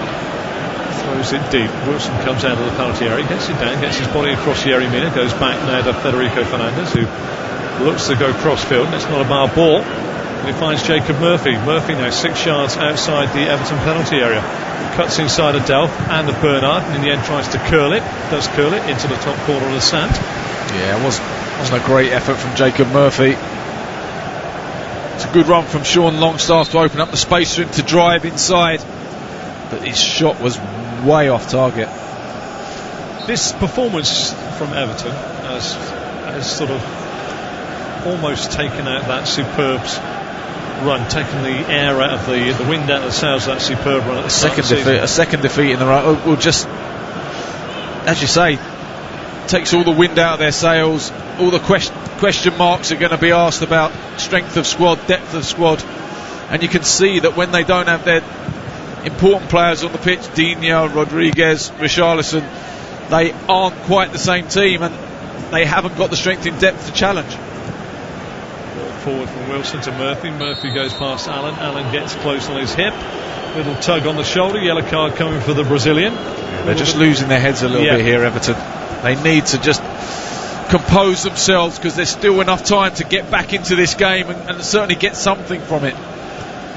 It's getting a little bit desperate though, isn't it? It is, yeah. That's how they're feeling at the moment, because they're not... Well, I watched the first game of the season at Spurs, and I thought they were absolutely excellent and deserved the victory, and I thought they looked like a team that had a plan. They don't look like they've got a plan today. They don't look like they know what they're doing. No, from the outset, and I woe betide me to even question Carlo Ancelotti's game plan, but there didn't seem a way when we saw those 5 strung across the middle and tried to work out exactly what they were going to do. We couldn't see where it was coming from, could we? No, absolutely not. No. So sure, as Maximin dances around 2, rolls it out to Almiron. Almiron shovels right across the face of goal. Longstaff just inside the penalty area. Ball down the line to Wilson. Wilson and Delph, and the couple of ricochets. It'll be interesting to see how that one goes. I think it is actually in the end just off of Fabian Delph. Fabian Delph there just needs to be a little bit clever. The ball was already past Callum Wilson, just needs to step over the ball, and it would have gone out for a goal kick. Gives away a needless corner. Ryan Fraser looks like he's going to come on below us after this corner's taken. Longstaff to lift this ball on. Sean Longstaff called him Maxi earlier on, but they are brothers. Crosses it to the edge of the box, picks out Jacob Murphy, who chests it down and follows it high over the top of the crossbar. Would be interesting to see. Some goal, wouldn't it? It would have been some goal, but unfortunately it didn't quite happen. It looks as though it's going to be Alan Saint-Maximin that comes off. The talismanic French attacking midfielder who hobbles his way off the field of play. Maybe still feeling the effects of that little tweak of the hamstring. But I feel that flashes, isn't he? Showing flashes of what he does. Yeah, that's how he plays, really. Comes alive when the ball lands at his feet. Very unpredictable in possession. Can win you a game. Not today, hasn't been able to win the game, but he's certainly played his part. What you get with Ryan Fraser at Bournemouth, a lot of assists when he was at Bournemouth, but his industry and his work rate, and you know what you're going to get from him. You know he's going to work hard, you know he's going to cover his ground, and you know he's got that sort of ability to weasel out an opportunity.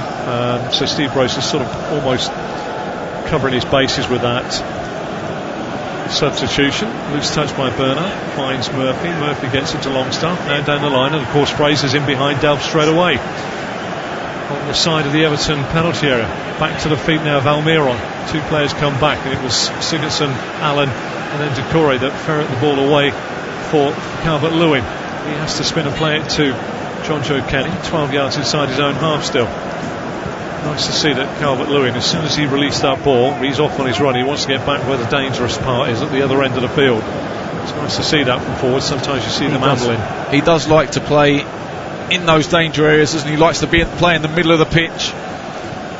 He's just showing signs, though, of nothing's happening, so I'm going to have to go and look for the ball. I've got to go and look for it, and you sort of take him away from that real danger area. He's possibly more than capable of playing those 2 roles, but you often feel when you see those signs that they're not going to be there. They'll end up doing all the hard work to get it down the flank or down the channel and be 2 yards behind the cross. I think that's probably the difference when he's got a centre forward partner, as he has now with Cenk Tosun, is that one of them has to drop into the little pocket of space, and it seems to me that Calvert-Lewin does that a little bit more naturally than Tosun. Yeah. Well, he's very good into his body, isn't he, Calvert-Lewin? You think of Harry Kane's excellent at that. Sigurdsson to Tosun. Tosun square up to the edge of the box. Doucouré spins, shoots, blocked by Hendrick. Out it comes to Allen. Allen going far side. Lovely reverse ball in. Kenny across the face of goal. This time it's cleared by Federico Fernandez. Kenny again gets the ball back out to Allen. Allen down that far side of the Newcastle penalty area. Turns into Almiron, who clears it, but what a brilliant ball from Allen, wasn't it? Defence splitting past, little bit disguise on it. Through to Kenny, tried to fire it across the box. It's a brilliant block from Fabrice Fernandez. He did brilliantly there. And it's so simple, isn't it, that pass? You know, when it's reversed, it's lovely. But when you see those passes and you just roll it in, there was one last night, I think it was for Liverpool's second goal to Jota. You know, it's just a straight pass, only a 10 yards pass. Yeah, absolutely. Mane was offside, but he ran onto the ball and put it away. Football's a simple game, Chris. It is, no, absolutely. Simple game, complicated by players. There's quite an argument going on elsewhere between James Archer, Joe Jackson, and different people. So about what's going on. What we can say is that it's a free kick to Everton. 77 on the clock. Newcastle lead by that Callum Wilson penalty. Yeah, Alex Iwobi's come on, hasn't he, for John Joe Kenny. Well, they're throwing their options on now. Darlow looks at his goal away to my left. Clipped in it goes. King goes up with a header. Wants it more on the way down, so it comes off his forehead and over the top of Carl Darlow's crossbar. Yeah, it was a good ball again, though, wasn't it? Into the danger area. You fancy Michael Keane, 2 goals already this season. Just gets underneath it, as you said, and heads it over the crossbar. It was a lovely ball in. I suppose 45 million does get you that sort of delivery. And Gylfi Sigurdsson he's got his range well. Darlow with a goal kick, knocks it long towards the Everton rearguard. King heads it away. Hendrick inside the centre circle on the Everton side, spreads it out to Jamal Lewis. Lewis 6 yards now inside. Everton more possession in this second half, but it's Newcastle that lead through that soft awarded penalty it was, though, and Wilson dispatched it, sending Robin Olsen on debut the wrong way. That's the big news story of today, isn't it? Jordan Pickford rested, or yeah, you can imagine that's going to get some headlines, that one. Column inches aren't going to be for the match highlights. No, absolutely not. It's been a veritable chess match, I would say, in the nicest possible way. A lot of nip and tuck, a lot of bob and weave, a lot of jab and move, but very little knockout power. Doucouré far side now. Iwobi level the 18-yard box as Newcastle United comes inside to Bernard. Bernard back to Doucouré. Doucouré back to Iwobi. Poor ball. Misses out. Picked up by Ryan Fraser. Fraser finds Wilson inside his own half. It's a square ball to Jacob Murphy. Murphy now up to the halfway line for Newcastle. Clips the ball up. Ryan Fraser's running behind Mina and Keane. He's into the box. Squares it across the face of goal. Sean Longstaff there. His ball back to Murphy isn't great, but it's Newcastle that are finding space in behind Everton at the moment. Yeah, Newcastle on the counter have looked good all game, haven't they? Almost got in there. Lovely ball over the top from Jacob Murphy. Just wondered whether Ryan Fraser, not naturally left-footed, could have hit that on the half volley with his left foot and just had a swing at it. But tried to play it back across the 6-yard box, but just too long for Sean Longstaff. Interesting that the home side are Newcastle, but they're playing like an away side now. They've got the goal and they're seeking to fill and always play counter-attacking football as Delph fouls Fraser. It's clever from Fraser. He knows exactly what he's doing, but Delph gives him the opportunity to win the free kick. Delph's a little bit naive. Yeah. It's they're having a bit of a tournament. Fabian Schär's in there just to dissipate any tension, but Delph's been suckered a touch, really, hasn't he? He's let the ball run across. He kicks him in, and he dangled his leg, and Fraser's got every right to go down. It's a silly foul to give away from a player who's not playing in a natural position for him. It's eagerness to try and win the ball back. Free kick, 6 yards from the dead ball line. Newcastle attack the Everton box away to my right. Longstaff will deliver. Can they put it to bed? They go outwards, though, to Murphy. Murphy now stands it up into the penalty area. Hendrick at the back post will run onto the ball. Arms are up and the flag finally is raised for an offside on Jeff Hendrick. He's quietly had a very, very effective game, Jeff Hendrick.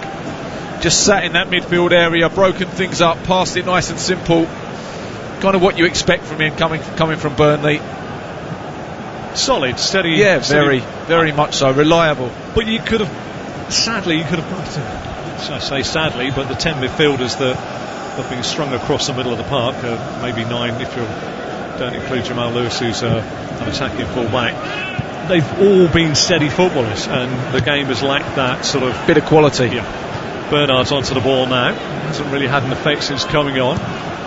Squares it midway inside the half of Newcastle United to Doucouré. Doucouré finds Iwobi turns, faces the Newcastle box, but goes square to Bernard. Bernard now finds Sigurdsson 20 yards out, left foot shot, drags it to his right. 2 come to cover him, has to go back to the left back. Delph tries to deliver, blocked by Longstaff. Throw to Everton into the final 9 minutes of this game here at St James's Park. They're trying to force things, aren't they, Everton? They're trying to get back into the game, but Newcastle very happy and very solid defensively. For Everton, this has been a little bit of a trot back to the dark old days, hasn't it? This is why Carlo Ancelotti went and bought James Rodriguez, to open up defences like this. James Rodriguez, second only to Bruno Fernandes in chances created this season, and they're missing that. They're missing that guile, that little bit of a clever pass. Allen to Doucouré, back to Sigurdsson, out to Iwobi. They are camped around the Newcastle penalty area. Cross comes in, headed away by Federico Fernandez. Yerry Mina picks it up 12 yards inside the Newcastle half, plays it out to that right hand side to Iwobi, who comes in field. Iwobi to Allen back to King right by the centre spot. He needs an out ball. He's got 2 options. The third one square to him is Mina now finds Bernard receiving the ball now. He's got Delph outside of him, goes to Delph though tries to cross it in again. Jacob Murphy's there to block the intended cross. I think the 2 wing backs have done great. Really well. They've done really well. They've taken a lot out. Isaac Hayden about to come on for Newcastle United, and he is going to replace Miguel Almiron. Yeah, well, I'm going to try and hold on to what I've got. Almiron's worked really hard. As always, he runs his socks off, but he's shown a little bit of quality, created that opportunity in the first half, didn't he? Yeah. He's an unselfish player, plays for the team, doesn't he? I think he's had an excellent game. I think the man that puts the match highlights together owes us a point, because he's had an easy afternoon. He's got away with one today. So DJ Keith's back on. Of course, Chris Perry, you're invited out to South Beach. Have to admit, I can't buy the beers. I'm a massive Arsenal fan, and that wouldn't be right. That's Would Vinnie okay, Jones be allowed worry. to play in 2020? Bring back a bit of that game, please. Sigurdsson on the turn, fires a shot in, almost spilled by Darlow. There we are. So you're on your way. Get that passport out. Well, we're not allowed, are we now? Only for work. So I'll have to find some work out there then. Yeah. Well, I'm sure there's some beds that need arranging or something. There we go. A bit too good for that. That's about all I'm up for. This game at the moment is dribbling away the way of Newcastle United. We're into the 84th minute, and in fairness, it's been a comprehensive performance by Newcastle United. They've rarely been threatened by a man up front who has been on fire, Dominic Calvert-Lewin. Fraser's got him behind Mina. He's into the box. Mina's got the wrong side. A good bit of work right across the face of goal. It's 2-0. Callum Wilson with his second goal. Fraser got him behind Yerry Mina. He crossed the ball in. It took a little deflection on the cross, and coming into the back post, Wilson had the easiest of chances to tap it in. Newcastle 2, Everton 0. Talk about the centre half, please, Chris. It's so simple. It's just a ball down the channel from Jamal Lewis, and Yerry Mina just takes the wrong path to try and intercept the ball, and once Ryan Fraser's in behind him, Yerry Mina's never getting back. He makes a desperately lunging challenge to try and block the cross, actually deflects it past Robin Olsen and makes the finish for Callum Wilson. As simple as you like, just a tap in on the goal line, exactly what you want as a centre forward. And Newcastle get a deserved second goal, and they're going to get a deserved 3 points. Really, there was a moment as that unfolded. It was a good ball by Jamal Lewis, and it shouldn't have caused that much problem. But he gets the wrong side. He doesn't just get the wrong side, but he then tries to engage too early, which means that Fraser just scoots away from him. It's really poor from Yerry Mina. Everton are facing back-to-back defeats here for the first time, I think, for some 4 or 5 years. Look at what they've got. Delph left back now. They've got Doucouré playing as an out-and-out right back. I mean, something has to be wrong there with Carlo Ancelotti's tactics. He's got his tactics all wrong today for me. Well, as I say, woe betide me to even a man of his stature, but I respect him so much, but I just think he's got it completely wrong with the personnel he picked in the starting lineup, with the systems he's played. He doesn't look particularly happy on the bench, but I think he's got to take this one fully on the chin. Absolutely on the chin and move on. It was fairly, it was fairly evident to us both, wasn't it? When we saw the lineup, we were trying to figure out who was going to do the support and who was going to go on beyond, and there was nothing there. No. And you said about the young man on the bench, I think it's Anthony Gordon. He could have had an impact, given him something a little different. Iwobi cutting in, rolls it into the feet of Calvert-Lewin, takes a touch, just puts it wide. That was nicely done with Calvert-Lewin. He stopped it with the outside of his right foot and then swung it in with his right foot as well. Lovely movement. Good from Iwobi as well. Really good run inside from wide on the right. Lovely pass with his left foot, splits the defence. Brilliant first touch from Calvert-Lewin and gets his shot away quickly, but let's credit Fabian Schär there, who tracks him all the way across the box and makes sure that he can't hit the target, because it would have been blocked had he done so. Terrific. Andy Carroll comes on for 2-goal. Callum Wilson was just saying there to Stephen Clements and Steve Bruce, where's my hat-trick? I've just lost it. Get Andy Carroll on. Andy Carroll, please. Go long. He'll get you up the pitch. He'll defend well from set pieces. Hairstyle's not for me though. No, nor me. I think if he'd have wandered into a Wimbledon changing room with that, I think he'd have stood up for himself. He'd have been all right. He's the sort of character that would have fitted him well at Wimbledon, I think. Yeah. I don't think his hair would have stayed long though. If they cut up suits, I'm pretty sure that top knot would have disappeared a long time ago. Anyway, Keane plays it in towards Sigurdsson. Sigurdsson beaten there by a sliding challenge by Jamal Lascelles. 2-0 Newcastle leader. Callum Wilson double. £20 million well spent by Mike Ashley. Ball goes into the Newcastle box. Federico Fernandez heads it away. He's been very impressive in the air, Federico Fernandez, today. And now again, Fraser gets his body across the ball. Down he goes from Doucouré, who's going to get a yellow card for his troubles. Yellow card. There's nothing Doucouré can do there. Ryan Fraser is desperate to go over. Well, he's just waiting for it, isn't he? What do you do? Get across the man? He's hardly touched him, Doucouré. It's a foul. It's not a yellow card. You're told as soon as you get the football, you cut across the player that's coming back behind you. Simply, because he's going to touch you. He's going to clip your heels. He's going to do something. It's not a yellow card, you're quite right. Certainly on the halfway line. Newcastle 2, Everton 0. Premier League Live, don't forget, coming up later, it is Manchester United versus Arsenal. Two lower league sides going head-to-head at Old Trafford. First time I've been able to say that for a while. And then you've got Tottenham Brighton later on this evening as well. Stay with Premier League Live, there's plenty to come. And there was a young man that predicted a 2-goal victory for Everton at half-time. Well, it was 2 goals we got in the second half so far, but to Newcastle United, both to Callum Wilson. Sigurdsson finds Delph. And a very, very disappointing Everton side seeing out the final few moments of this game. Sometimes when a game gets to this, you're looking for quite a few minutes to keep the excitement going, but I've been quite happy with just the regulation 1 minute of this one. Mind you, we've got a lot to discuss. Ball goes with me now, don't Chris, you can go home early, I'm in trouble. Now to Keane now looking forward, curls it into the channel. Tosin gets the ball wide, tracked by Lascelles. Tries to play it back, plays it off the legs of Murphy, gets the throw for Everton, takes it to Bernard. Bernard dragged back past Hayden, plays it out to Delph. Delph level with the 18-yard box of Newcastle United, goes infield to Allen. Allen now square to Sigurdsson, 24 yards out, fires a shot, but just again Hendrick close enough to make it awkward, and he snatches at the shot and it goes wide of Carl Darlow's left-hand post. Really good first touch, knew he had to turn and hit it quickly. Hendrick put him under pressure. It set up beautifully to hit on the volley with his right foot, and really should be doing a little bit better there and hitting the target.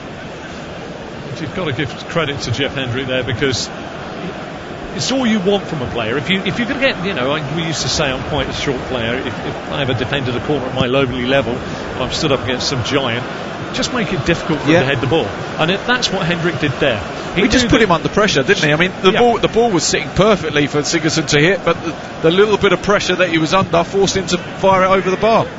Sigurdsson with a loose ball. Hendrick clears it for Newcastle United. 6 additional minutes. 6? Where did they come from? I don't know.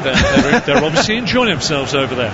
You can join us too at TalkSport Live. Keep them coming in, the tweets. We've thoroughly enjoyed your company throughout this game. And Iwobi drives forward towards the Newcastle penalty area. Hendrick blocks but gives it straight back to Doucouré now. Doucouré infield to Allen. Allen 12 yards from the edge of the Newcastle box. Being tackled by Sean Longstaff. Crossfield it goes now to Bernard. Bernard cuts into trouble, runs it into the feet of Tosin. Tosin clips it out nicely. Back to goal to Iwobi. First time ball in. Calvert-Lewin touches it past Darlow. It's 2-1. From absolutely nowhere, Calvert-Lewin gets a sniff inside the 6-yard box. Gets across his man and toe pokes it past Carl Darlow to make it 2-1. And they've still got 5 minutes to play. And the 6 minutes probably gave Everton a lift. It's just a ball from Tosin White to Iwobi, who fires it across the 6-yard box. Little deflection off of Jamal Lewis. He knew nothing about it.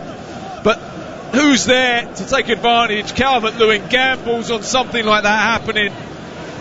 Gets in between the two defenders, Fernandez and Lascelles. Little toe poke past Darlow at the near post, and it's game back on again. It is, and anticipation we spoke of before.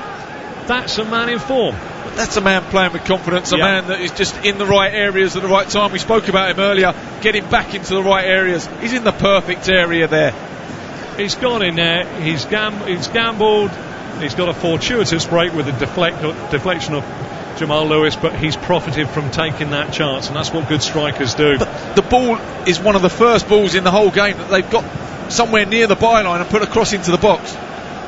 Carlo Ancelotti suddenly looking at this next 5 minutes and thinking we could salvage something here. Calvert-Lewin chests it down, Doucouré's onto it, looks for Sigurdsson. Sigurdsson can't take it in his stride, and Murphy clears, and Sean Longstaff thwacks it as long as he possibly can. All of a sudden, Steve Bruce's Newcastle side slightly jittery. Duncan Ferguson's up. This is going to be a long 4 minutes for Newcastle. Chested down by Calvert-Lewin. Shot comes in from Sigurdsson, blocks off the legs this time. Yeah, they're defending a little bit too deep.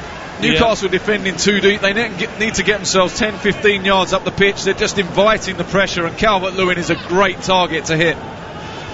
All of a sudden the blue shirts believe they're inside the Newcastle penalty area, swarming all over Newcastle United. High hanging ball. Carroll's headed it back towards his own goal and saved under his crossbar by Carl Darlow. It was unorthodox, wasn't it? But somehow it became a really good defensive header.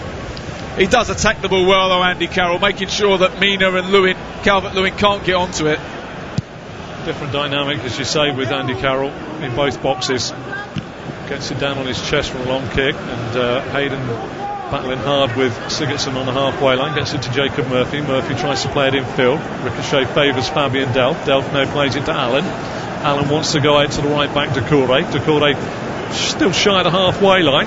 Stabs the ball up towards Calvert-Lewin. Lets it run over his head. Michael Keane, an impromptu forward now. Chase it into the channel but can't keep it in play. Probably a throw to Newcastle United, and Ryan Fraser takes the ball off the toe of an Everton player, so just waits a few more seconds. But Steve Bruce will just add to his fine coiffured grey haired Barnett by getting a few more grey ones for the rest of the game. Absolutely, the few dark ones he's got at the back there, they could be going great.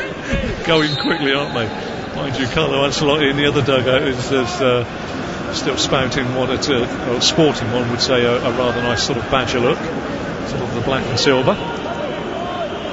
St. Tosin, I don't think will go grey myself, just looking at that receding hairline. Same ilk as me. I gave my hair 2 chances. I know it could fall out or go grey, and it's decided to jump out. But while we talk hairstyles, fine head of scalp there. Fabian Delph will now play this ball forward. Free kick to Everton. Stands it up, looking for Calvert-Lewin. Goes up, ball breaks down. Keane gets it under control. Federico Fernandez absolutely smited that into the shins of Keane, and the ricochet went back faster than they could shoot, just wide of the Newcastle goal. It was a couple of yards wide. It looked a lot closer than it from the angle we're looking from, but Federico Fernandez there lashes it clear. It comes off of the left shin of Michael Keane, and for a moment it looked as though it was going to go on target. To been saying to Steve Bruce, if that had entered his net, you'd have been saying, how's your luck, Steve? Because that would have been a really, really an amazing home goal. Allen finds Bernard. Bernard on the halfway line for Everton. We're still into the final minute of the minimum six to be added. Delph leaves it to Bernard. Bernard now turning, facing up towards the corner of the box. Curls the ball in. Darlow's got to turn it over. Backpedaling. It's another corner. I think it was a cross from Bernard, but it was a lovely jinking run. Just looks to clip a ball to the back post. Gets it too near to Darlow, but it almost falls under the crossbar, and it's really good goalkeeping for the Newcastle keeper. Corner. Darlow in the goal, away to my left-hand side. Looks out to his left-hand side. Sigurdsson to deliver. Olsen's up. Olsen, can he score on his debut? The goalkeeper today, preferred in between the posts and Jordan Pickford. He's a tall lad. It's just stood up. There's a lot of people there. Darlow's up, and he takes it off the head of Olsen, in fairness. And I think that will be it. And Steve Bruce will be looking for Attas, or Stuart Atwell as he's known, to pick up that whistle and give it a shrill peep to finish this game. Darlow taking his time. Goes long. Stuart Atwell says that's enough. It's finished here. Newcastle 2, Everton 1. Chris, your thoughts? I think Newcastle deserved the victory. It was a lot closer probably with that goal at the end than Everton deserved. They didn't really have any idea how to break Newcastle down. Very lacklustre performance, and Newcastle's organisation won the day. It did indeed. It's finished here at St James's Park. Newcastle 2, Everton 1. You're listening to Premier League Live. Evenings with James Whale on Talk Radio. Keep connected with round-the-clock news, essential information and expert insight. I think we've got to be very careful about the way this has all been going on. Cutting through the confusion with everything you need to stay safe, informed and entertained. Everyone's going on about, we should be tracking and testing, and I just don't know how that is going to happen. Evenings with James Whale. Weeknights from 7 on Talk Radio. In a world of 24/7 global sportscasting and instant news infotainment, one man bestrides the airwaves like a snow-capped Caledonian colossus. Hello, I'm Jim White. Jim White, anchorman. Mid-morning news team, assemble. Jim White and Natalie Sawyer, the #1 rated news source for breaking sports stories, big-name guests, and liquid showbiz charisma. Great Odin's Raven. That's quite a transfer. There's nothing burgundy about Jim White. Tomorrow morning from 10 on TalkSport. In the spring of the year 2020 AD, a deadly enemy rages like a torrent of fire between the ends of empire. My name is Maximus Talks Sportus Pandemicus, gladiator of the sports radio. Gird up your loins and battle the invasion of COVID-19, because what you do today will echo in eternity. TalkSport Legion, assume Tortoise formation against COVID-19. Show this virus no mercy by keeping a distance of at least 2 meters at all times. That's 6.75 Roman feet centurions. Together, Legion, TalkSportus can defeat it. TalkSportus Maximus. On my signal, unleash hand sanitizer. Keep it on, stay informed, and give coronavirus the red cardus. Are you not hand sanitized? 20 years of TalkSport. Gentlemen, good evening. There's no such thing as an overnight success. Accrington Stanley 4, Titanium Plasmatronic Death Droids from the Future, 0. Excess. I wasn't getting up, I was just getting in. Excitement. Excuse me, and extremely strong opinions. I spend my life covering the big game at the big level. On DAB, medium wave, and on your smart speaker. 20 years of TalkSport. For all the latest news, opinions and advice, listen to Talk Radio throughout the day and stay informed as events unfold. We're now in a position to start implementing the next part of our plan. Find out what's happening now and what may happen next, all day, every day. If the government gets to grips with the plan, then surely we will be able to see light at the end of the tunnel. Listen now on DAB Digital Radio, online, via the Talk Radio app, or ask your smart speaker to play Talk Radio. 90 minutes have elapsed here at St James's Park. Here's your match highlights.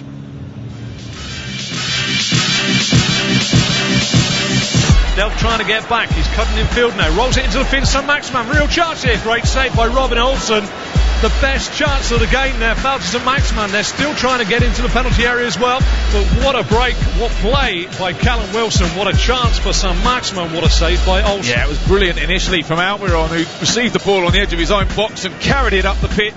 Past Andre Gomez. Released Wilson down the left-hand side. Stands back. Up to the football he goes. Olsen goes the wrong way and it goes just to the left of centre. Callum Wilson puts Newcastle in front. Fraser's got him behind Mina. He's into the box. Mina's got the wrong side. A good bit of work right across the face of goal. It's 2-0. Callum Wilson with his second goal. Fraser got him behind Yerry Mina.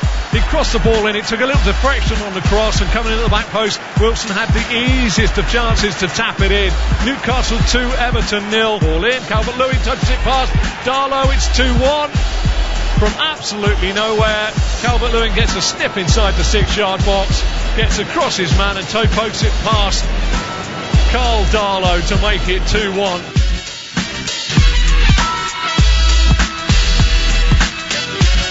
Well, there you have it. That was your match highlights. A 2-1 win. I've been joined alongside myself by Tottenham, Southampton and Wimbledon former defender Chris Perry. Chris, that's a little bit dismal from Everton and a decent win there for Newcastle United. Yeah, absolutely. I mean, I think everyone's interested after last week's poor performance of Southampton how Everton were going to come and react to that and to get another defeat and what was a really poor, disjointed performance. I think it's answered no questions for Carlo Ancelotti, and it's just. Well, you mentioned earlier on, let me just cut across here. You mentioned earlier on, the players often get questions asked of them, but this time, Carlo Ancelotti might get questions asked of how he was originally setting up this side.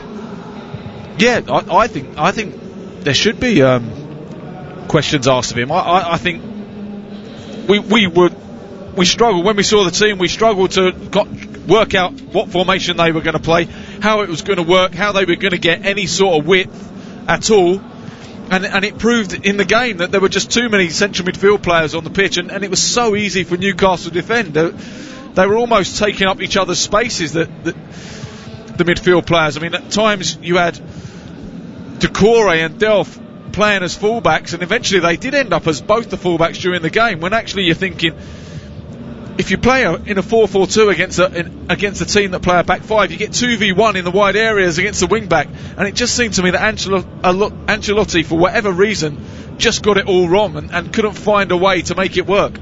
Tactical now, so Steve Bruce. Let's not knock Newcastle. They do what they have to do with the squad they've got against the opposition, and they've got themselves 3 points today. Callum Wilson, an astute by 2 goals again today.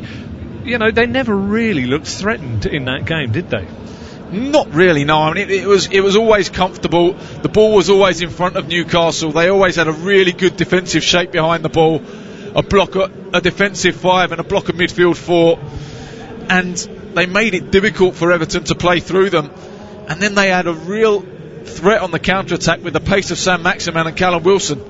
And although they didn't create too many chances in open play, they always had that threat, and you always had the feeling that they were going to take one of those chances, and they did in the end. I mean, they were fortunate to get the penalty for the first goal, but the second goal was a simple ball in behind that Everton just don't deal with.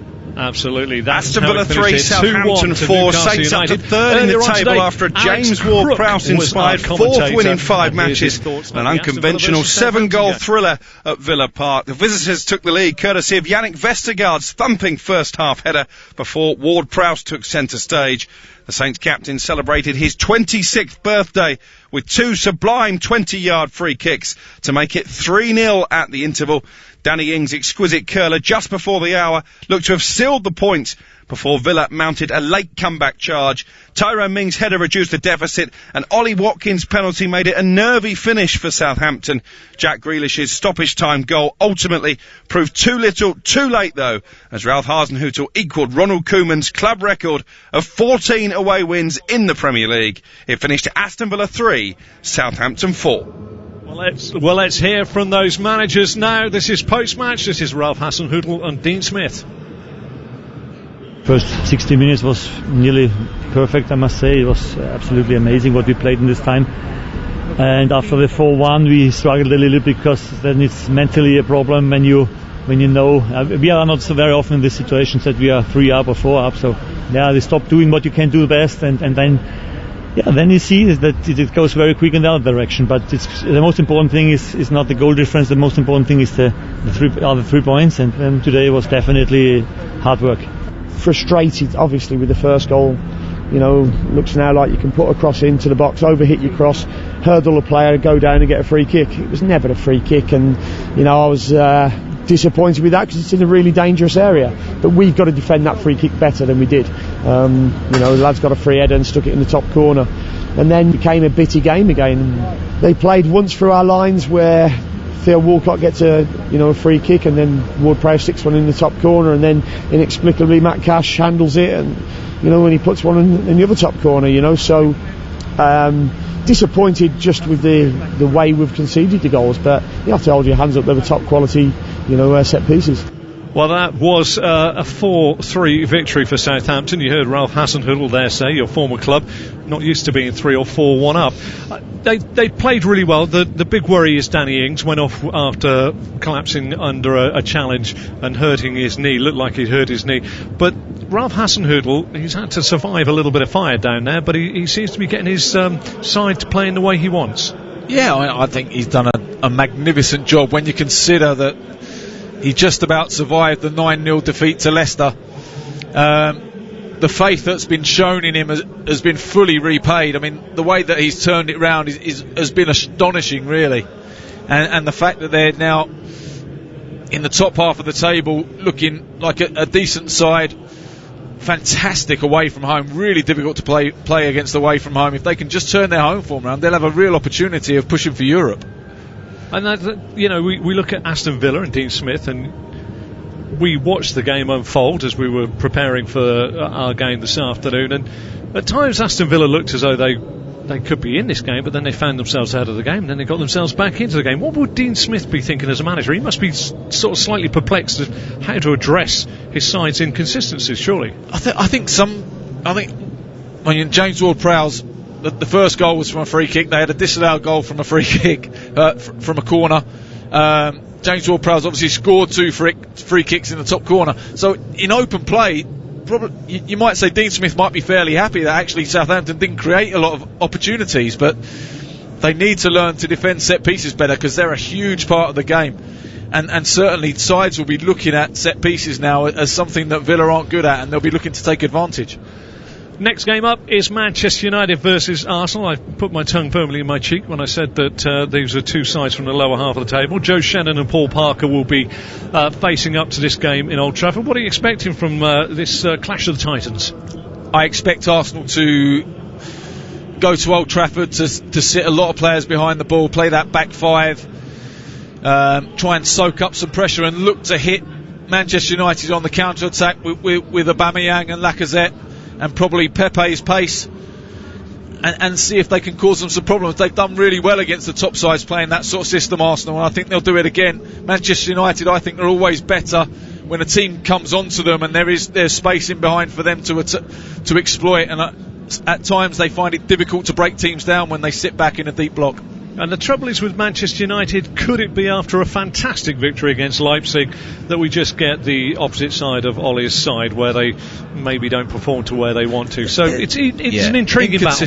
Inconsistent Manchester United, aren't they, at the moment? They are indeed. And then later on, your other side, Tottenham Hotspur versus Brighton, and these two sides will be going head to head. Jose Mourinho and Graham Potter, your managers. Let's hear from them now. I'm going to make some changes in relation to the last match, but that doesn't mean that my team is not as strong as it was, because I don't change because of I think Europa League is not important. As I've said before, the Premier League is such that you've got to have a little bit on your side in terms of a bit of luck, a bit of the margins go your way, and they didn't quite against Crystal Palace. I thought the performance against Crystal Palace was worthy of more than a point, but we didn't get it. And then against West Brom, I thought we played really well first half, created some really good chances. only scored 1. It hurts me. Sometimes players, they make our choices easy when they don't work hard, when they give up, when they don't keep the level of intensity, commitment, desire that we expect. They make our life easier sometimes. And these boys, all of them, they are making my life easy in a way of I have everybody available and in conditions to play.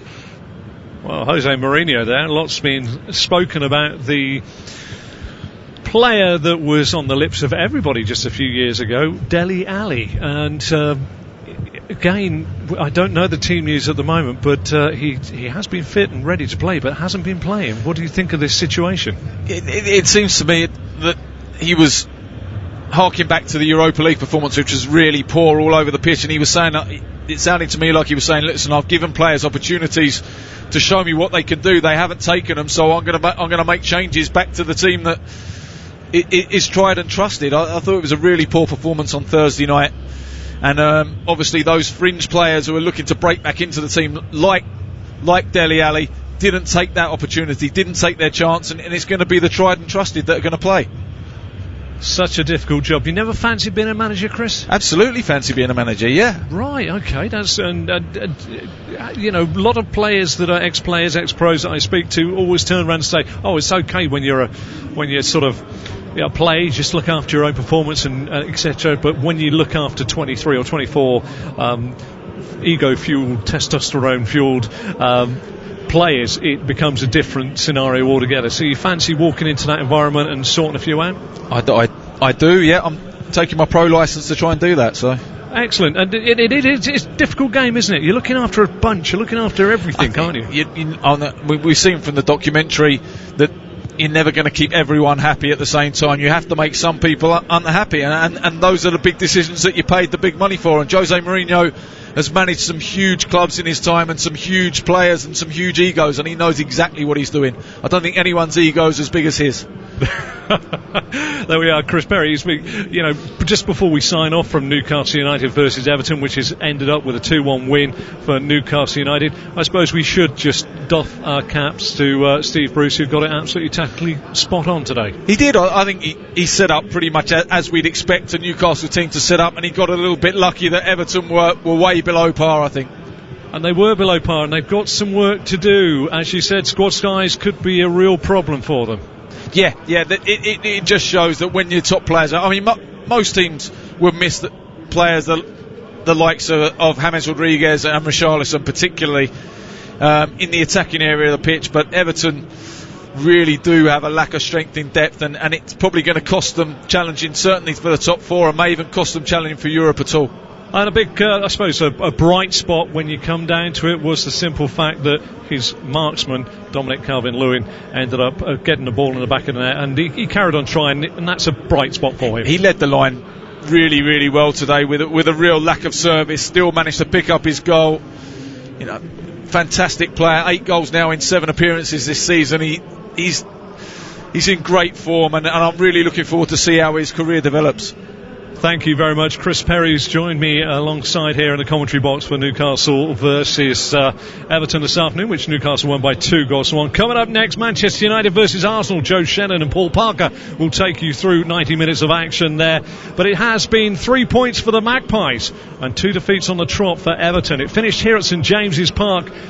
Newcastle 2. Everton 1. A big thank you for everybody for tuning in. Stay with us for the rest of the evening. Still 2 more games to go on a Super Sunday down here at Premier League Live. But for now, from me, thank you very much. Look out yourself. You've been listening to Premier League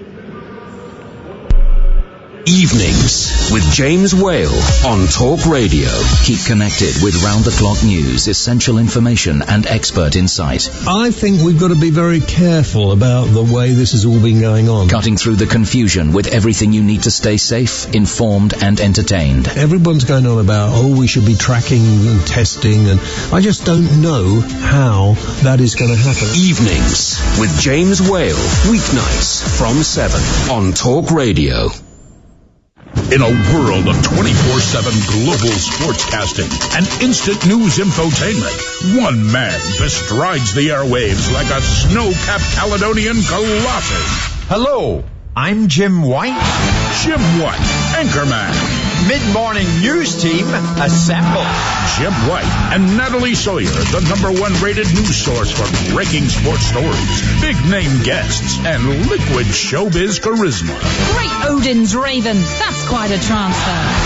There's nothing burgundy about Jim White. Tomorrow morning from 10 on TalkSport.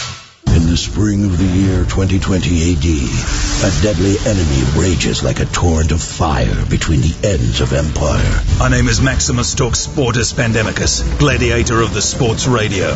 Gird up your loins and battle the invasion of COVID-19, because what you do today will echo in eternity. TalkSport Legion, assume tortoise formation against COVID-19. Show this virus no mercy by keeping a distance of at least 2 meters at all times. That's 6.75 Roman feet centurions. Together, Legion, TalkSportus can defeat it. TalkSportus Maximus. On my signal, unleash hand sanitizer. Keep it on, stay informed, and give coronavirus the red cardus.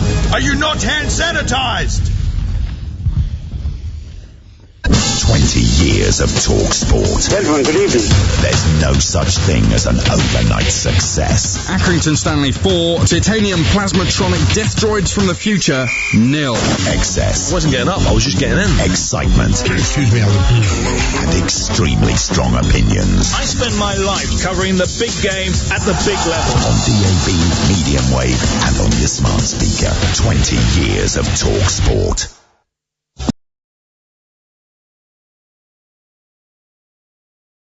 For all the latest news, opinions and advice, listen to Talk Radio throughout the day and stay informed as events unfold. We're now in a position to start implementing the next part of our plan. Find out what's happening now and what may happen next, all day, every day. If the government gets to grips with the plan, then surely we will be able to see light at the end of the tunnel. Listen now on DAB Digital Radio, online, via the Talk Radio app, or ask your smart speaker to play Talk Radio.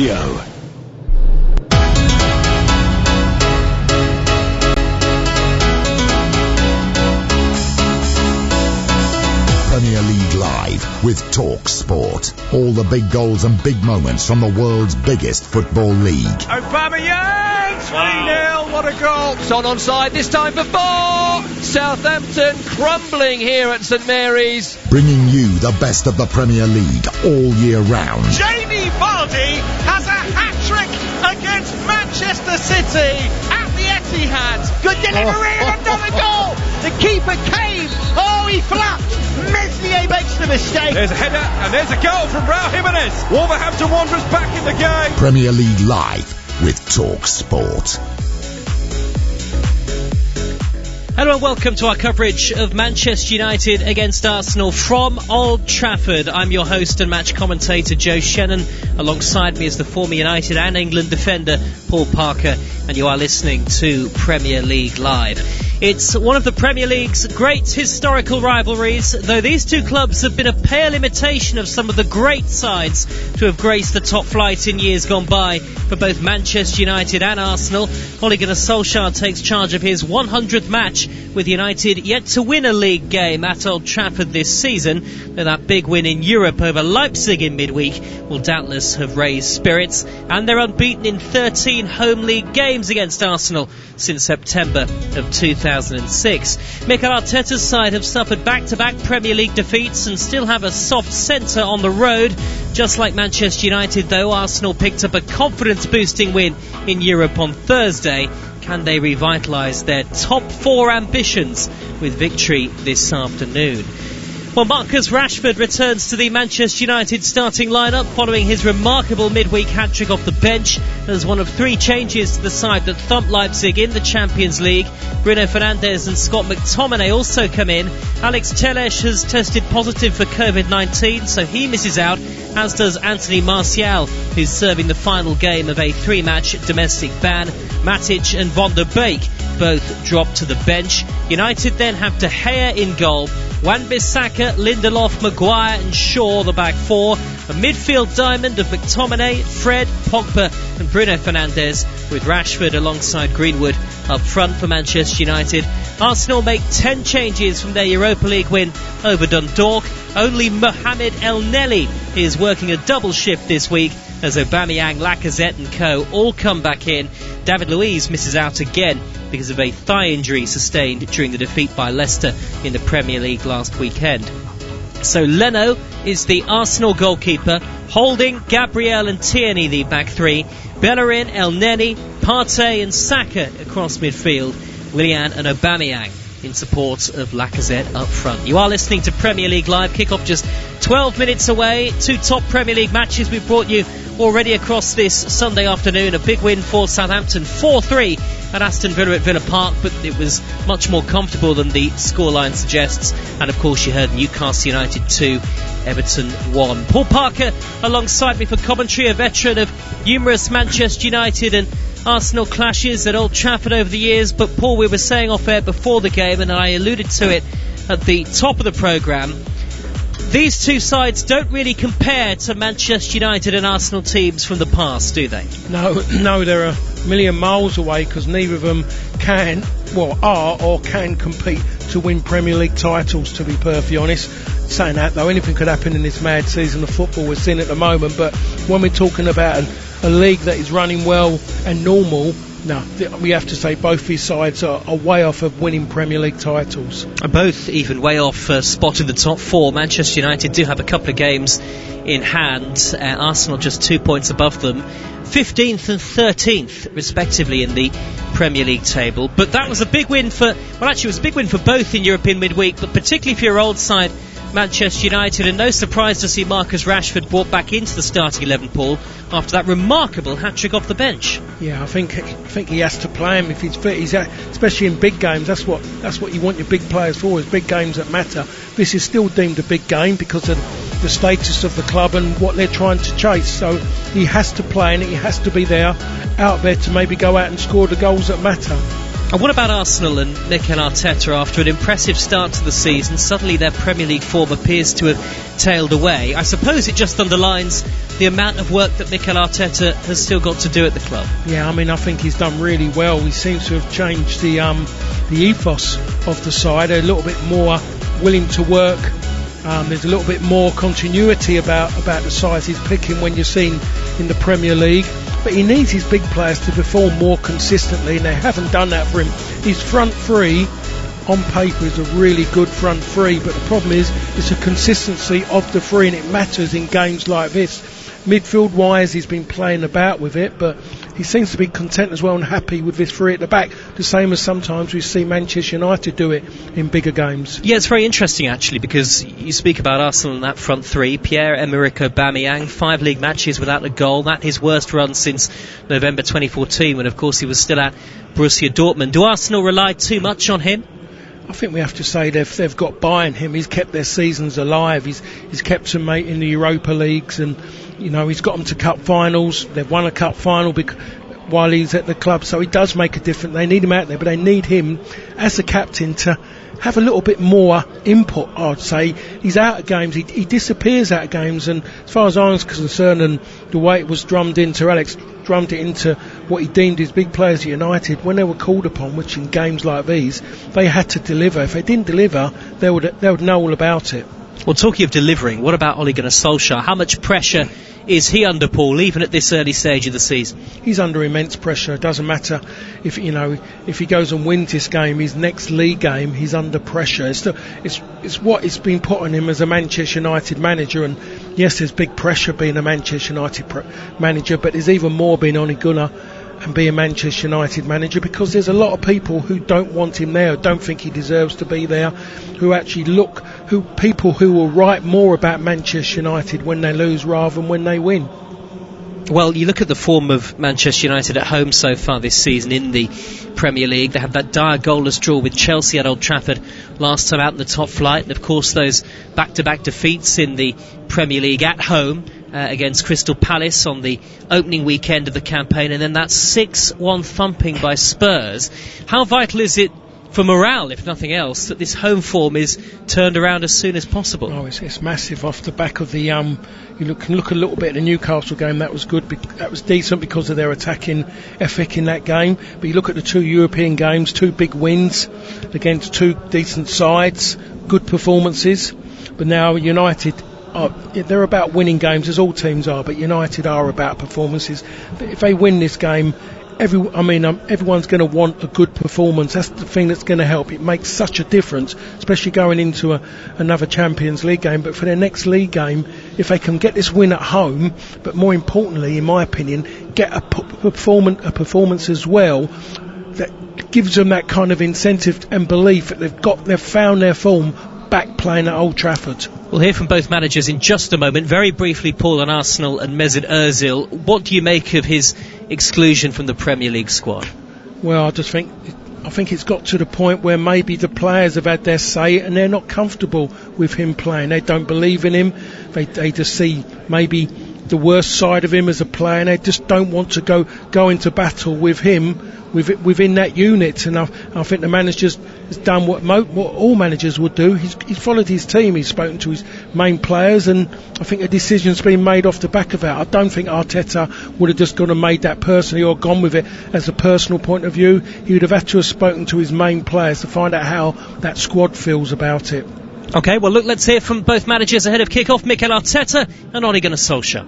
When you're at the start of your career as a manager and you can start winning already, it's a great foundation to build from, and I think they've really found a manager who wants the best for the club. They create really good relationships. They are all very different and they glide together. They have some really good understanding and chemistry on the pitch, and you can see that. And I think Ole, since the lockdown, he managed to improve that a lot, and you could see the way at the end of the season. When I played, it was between us and Arsenal to win the league, so that was a very fierce rivalry. There's all sorts of stories about what's been happening, and I don't have to rip up in all them, but I think it's one of the best in the Premier League. The history of this clash is huge. I remember times between Arsene and Sir Alex, and the confrontation with players. They were fighting for the league. It was always really, really tight, so it was probably the biggest clash in the Premier League, and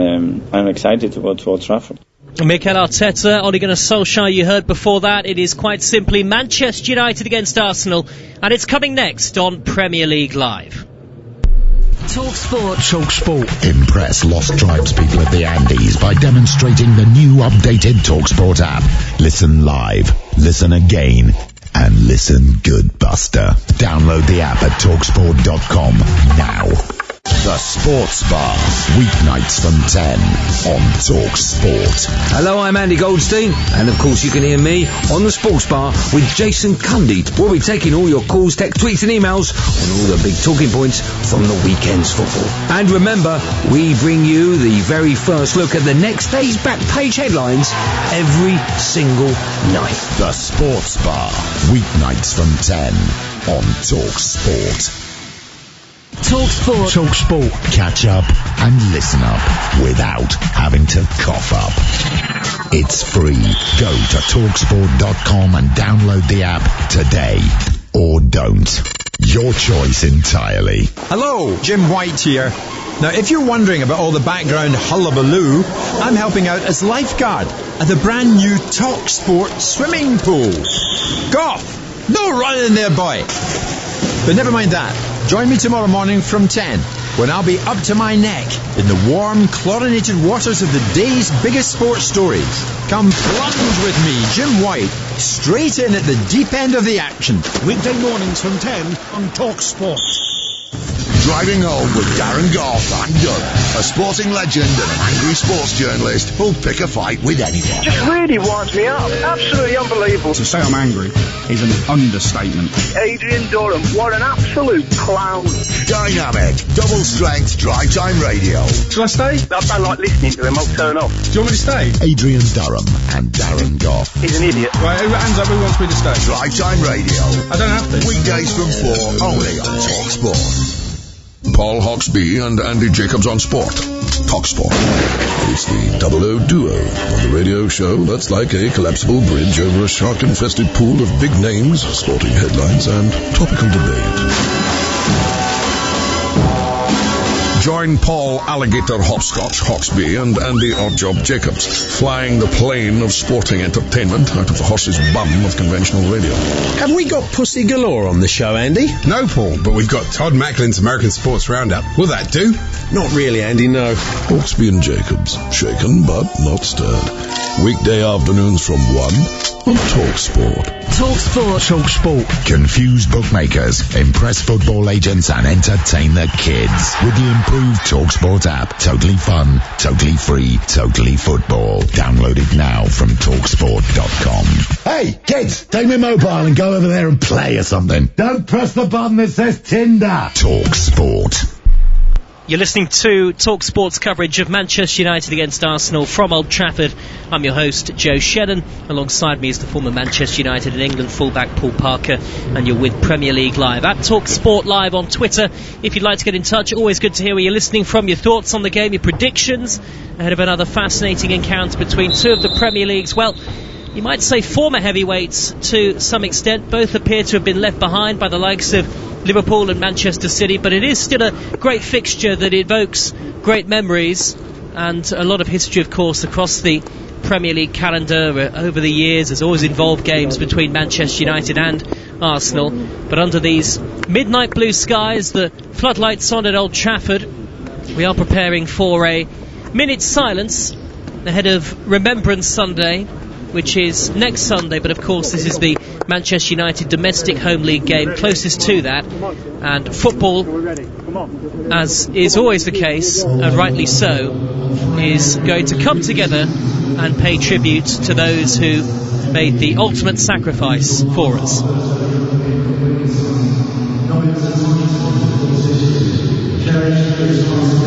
The two sides assemble either side of the centre circle. Wreaths have been laid by Ole Gunnar Solskjaer and Mikel Arteta, and in the middle of the centre circle, covering the whole of it, a black banner with a red poppy and the words, "We will remember them."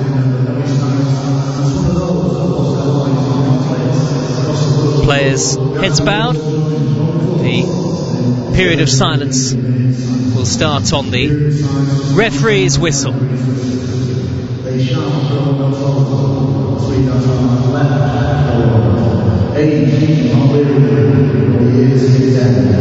Going down in the sun, and in the morning, we will remember.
Well, immaculately observed, and of course also tributes being paid this weekend to the England World Cup winner and the former Manchester United midfielder Nobby Stiles, who passed away earlier this week. So it is quite simply Manchester United against Arsenal on Premier League Live, a fixture that very often across Premier League history has been like no other, and certainly with a difference this afternoon, behind closed doors of course, with the empty seats of Old Trafford, some of which are covered with banners, mosaics of faces of supporters who can't be here today.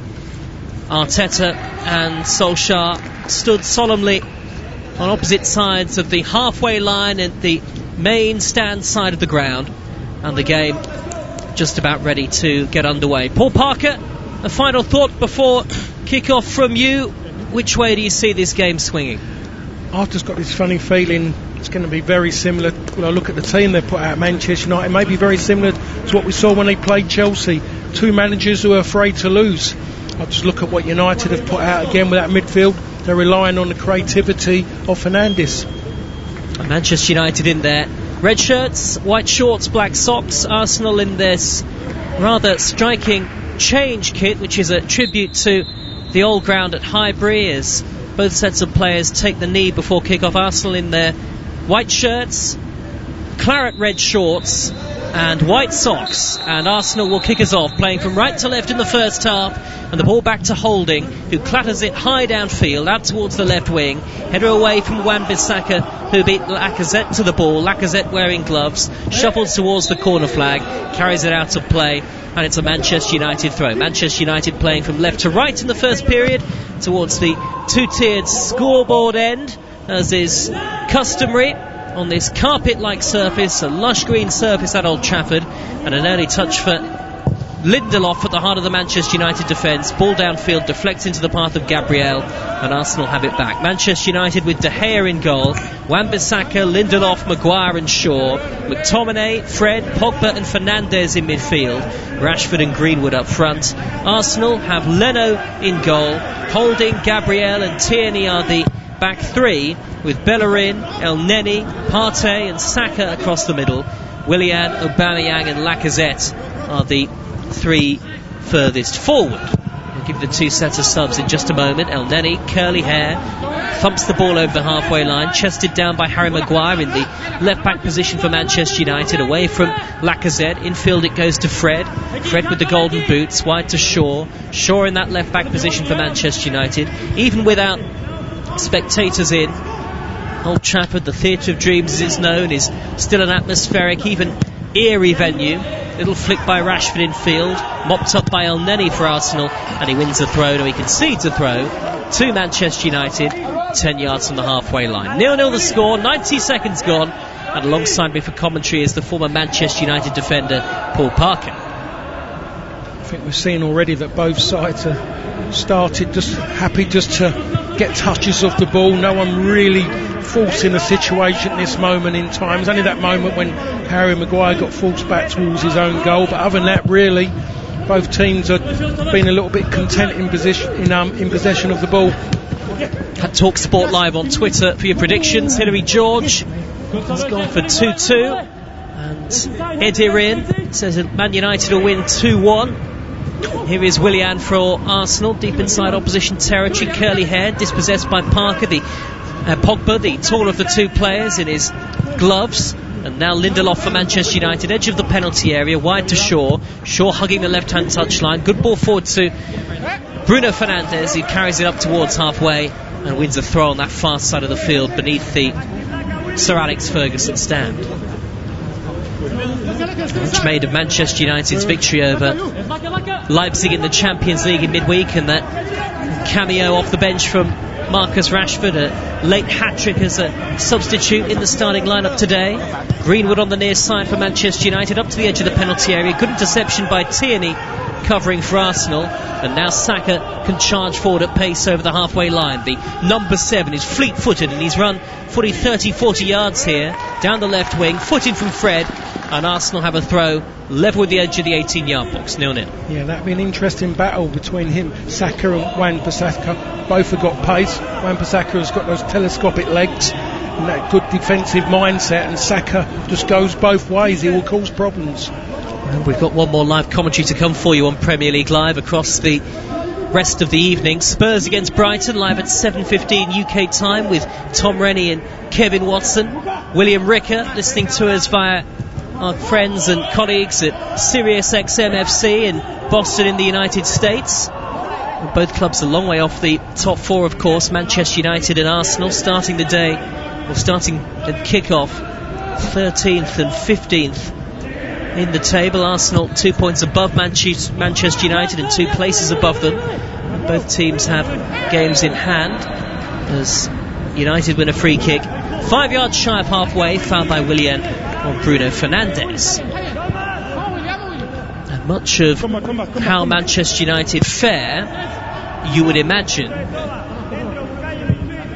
depends on how often they can get him on the ball, Paul Parker, at the sort of tip of that diamond. Yeah, it's important they do get him on the ball. They find space as well in and around that attacking third, really. That's what the aim is about. But is there enough players on the pitch to be able to get the ball to him in those areas? Footed from Shaw, good tackle to poke it away from Willian in the left-back position. At Manchester United now, Wan-Bissaka square towards Bruno Fernandes. That's a terrific sliding tackle though by Partey to win it back for Arsenal. That's what he's been brought in to do. And now Aubameyang wearing gloves, number 14, skipping in field from the near side touchline. Square ball to El Neni, and then Partey thrust it into the feet of Lacazette. Overhit, Maguire was at his back, and Manchester United squeeze it clear up towards the halfway line. Gabriel wins it back high up the field though for Arsenal. Scoop wide by Willian towards Hector Bellerin on the overlap, his shirt tucked in, elbows jutting out. And now Arsenal with Gabriel inside the centre circle. They've had the better of it so far in terms of possession and territory, Arsenal, though it's still 0-0. Here is Saka, left wing, Lindelof at his back, 10 yards from the corner flag. Saka skips away from Lindelof and wins a corner off McTominay. Yeah, they definitely are having the better of it. They're a little bit more aggressive without the ball, Arsenal and Manchester United are at the moment. I've just seen watching Lindelof there with Saka. He's been dragged out to the touchline and he's pulling at his shirt, he's fighting him. Saka couldn't go anywhere. Why is he trying to give away fouls all the time and allowing people maybe to take free kicks and pull it in dangerous areas? I'll never know with Lindelof. He just needs to relax a little bit more. Plenty forward in the white shirts of Arsenal, crowding around in front of David De Gea at the Stretford end, the famous home end of Manchester United, which would usually be full with plenty of vocal supporters. Manchester United with virtually everybody back. Corner poor into the near post, headed away by Bruno Fernandes. It'll bounce down midway inside the Manchester United half. Saka whips a deep ball into the penalty area. De Gea called for it, but Maguire nipped in front of his goalkeeper and nods it behind for another corner. Yeah, he's not happy, De Gea, and I make him right. I think there was a really good early shout and he was just there to go and take it, and Harry Maguire's put an extra shift in to try and get there, and he's put more pressure on United from it. That was strange. Big loud call from the goalkeeper. Another corner to Arsenal. Again, Willian will take it. Golden boots, near side of the field, high to the far post this time. Again, it was a poor delivery, flighted up into the air. Maguire heads it clear for Manchester United, and now Arsenal have it back on the far side, their right. Whipped in high by El Neni, headed away by McTominay from the penalty spot, brought down well by Pogba. Back he goes to Shaw. Shaw in the left back position, up towards the halfway line, and then Rashford wins a free kick off Holding.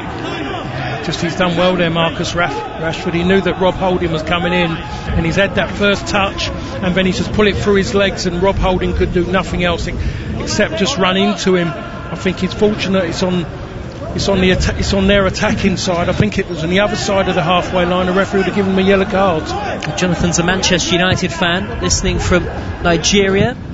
Backs his side to win by 3-2, but Arsenal have been the better so far, albeit we haven't yet had 8 minutes, and it is still goalless. Manchester United have only taken 1 point from 3 league games at Old Trafford so far this season. The last time they failed to win any of their first 4 home league matches was back in the early 1970s. And Arsenal began with such great authority, but have lost 3 of their last 4 in the league. Here is Pogba for Manchester United, left wing, but he's been flagged offside, a late flag, and Arsenal have the free kick. I have to say that was United's first foray forward, and Paul Pogba just ran blind, and the Arsenal players just stopped running. It was a decent line. They didn't have to work hard to get it because Paul Pogba just made the run and he wasn't thinking.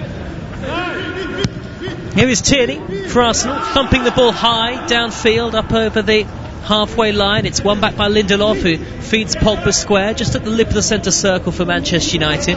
Back now to Maguire, midway inside opposition territory, and now Wan-Bissaka right in front of Mikel Arteta on the halfway line. There's a very little space between the main stand at Old Trafford and the edge of the pitch. For a ground that is so huge, the stands are just about as close to the field of play as it's possible to be. Gives it the atmosphere when it's full. Paul Parker knows all about what it's like to play here and play under Sir Alex Ferguson and win Premier League titles. Bruno Fernandes dropping deep for Manchester United, tattoos down his arms, he's given it away, a poor ball when intercepted by El Neni, midway inside his own half for Arsenal, and Tierney sends it back to Leno, short sleeves the goalkeeper, bright yellow, and now holding the former Bolton player forward to El Neni, midway inside his own half. Saka tried to let it run through his legs, intercepted by McTominay, who charges down the right, early ball in his paw, cleared away by Gabriel. It's come back to Fred towards Pogba, easily telegraphed for Partey, and Partey in with a good interception, and now he charges forward on the counter-attack through the legs of Fred and finds Saka. Wide left is Aubameyang cutting in field, that's a lovely ball back to Partey, and now Saka from the angle, effort is blocked by Pogba, and Manchester United get it clear. That was a lovely flowing, fluid counter-attacking move from Arsenal, and Paul Pogba with a very important block to keep it at 0-0. It was the best passage of play we've seen in the game so far, and it started so deep with Saka involved as well, but it stemmed from the fact of a poor delivery from McTominay. I don't know what he's trying to do then. Fred gives it away as well, and Arsenal counter-attack almost just over the halfway line. It was far too easy. It was very fluid as well, the movement. It was like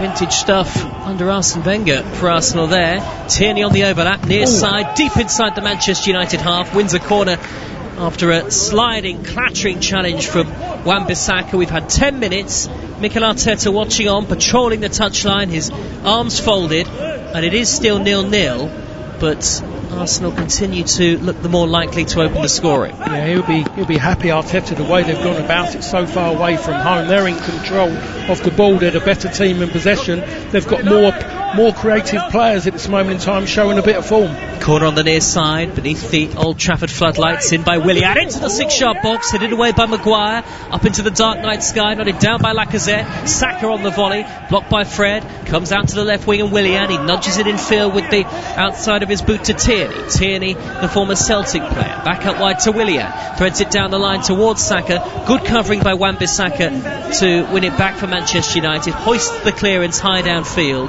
but straight back into Arsenal possession. Yeah, they've been pushed back, United. Mason, I can't remember Mason Greenwood actually having a touch of the ball at this moment in time. He just seems to be wandering about and not getting on the ball. Marcus Rashford has only had a couple of touches, but everything's reliant at this moment on Fernandes to try and do something, because they are just lacking creativity from deep areas, Manchester United. At the moment Arsenal look more like the home team. Willian skipping in field, runs into Pogba though, sandwiched between three red shirts. Manchester United give it away through Greenwood, then Saka tries to dart down the left, footing from Bruno Fernandes, and Manchester United can't keep the ball. Arsenal have a throw on the near side, midway into opposition territory, Arsenal playing from right to left. And Mike Dean, what's he done here? Has he dropped his vanishing spray? He has. So he's had to get it back from one of the Manchester United players, the referee. Arsenal throw. Tierney to take on the near side. Gets it back straight away from Saka. Drives in field. Poor layoff from Lacazette. Well intercepted by McTominay for Manchester United. And then Fred holds off Lacazette. Goes down under his challenge and wins a free kick. 12.5 minutes played on Premier League Live. United 0, Arsenal 0. Michael on Twitter at TalkSport Live, listening as he drives across Wyoming, predicting a 2-1 win for Manchester United, but says he's a Chelsea fan, so Michael says he's hoping for a draw, and Dave thinks just as much. Dave Giver on Twitter, thinking it's going to be 0-0, but I hope there are goals, that's for sure.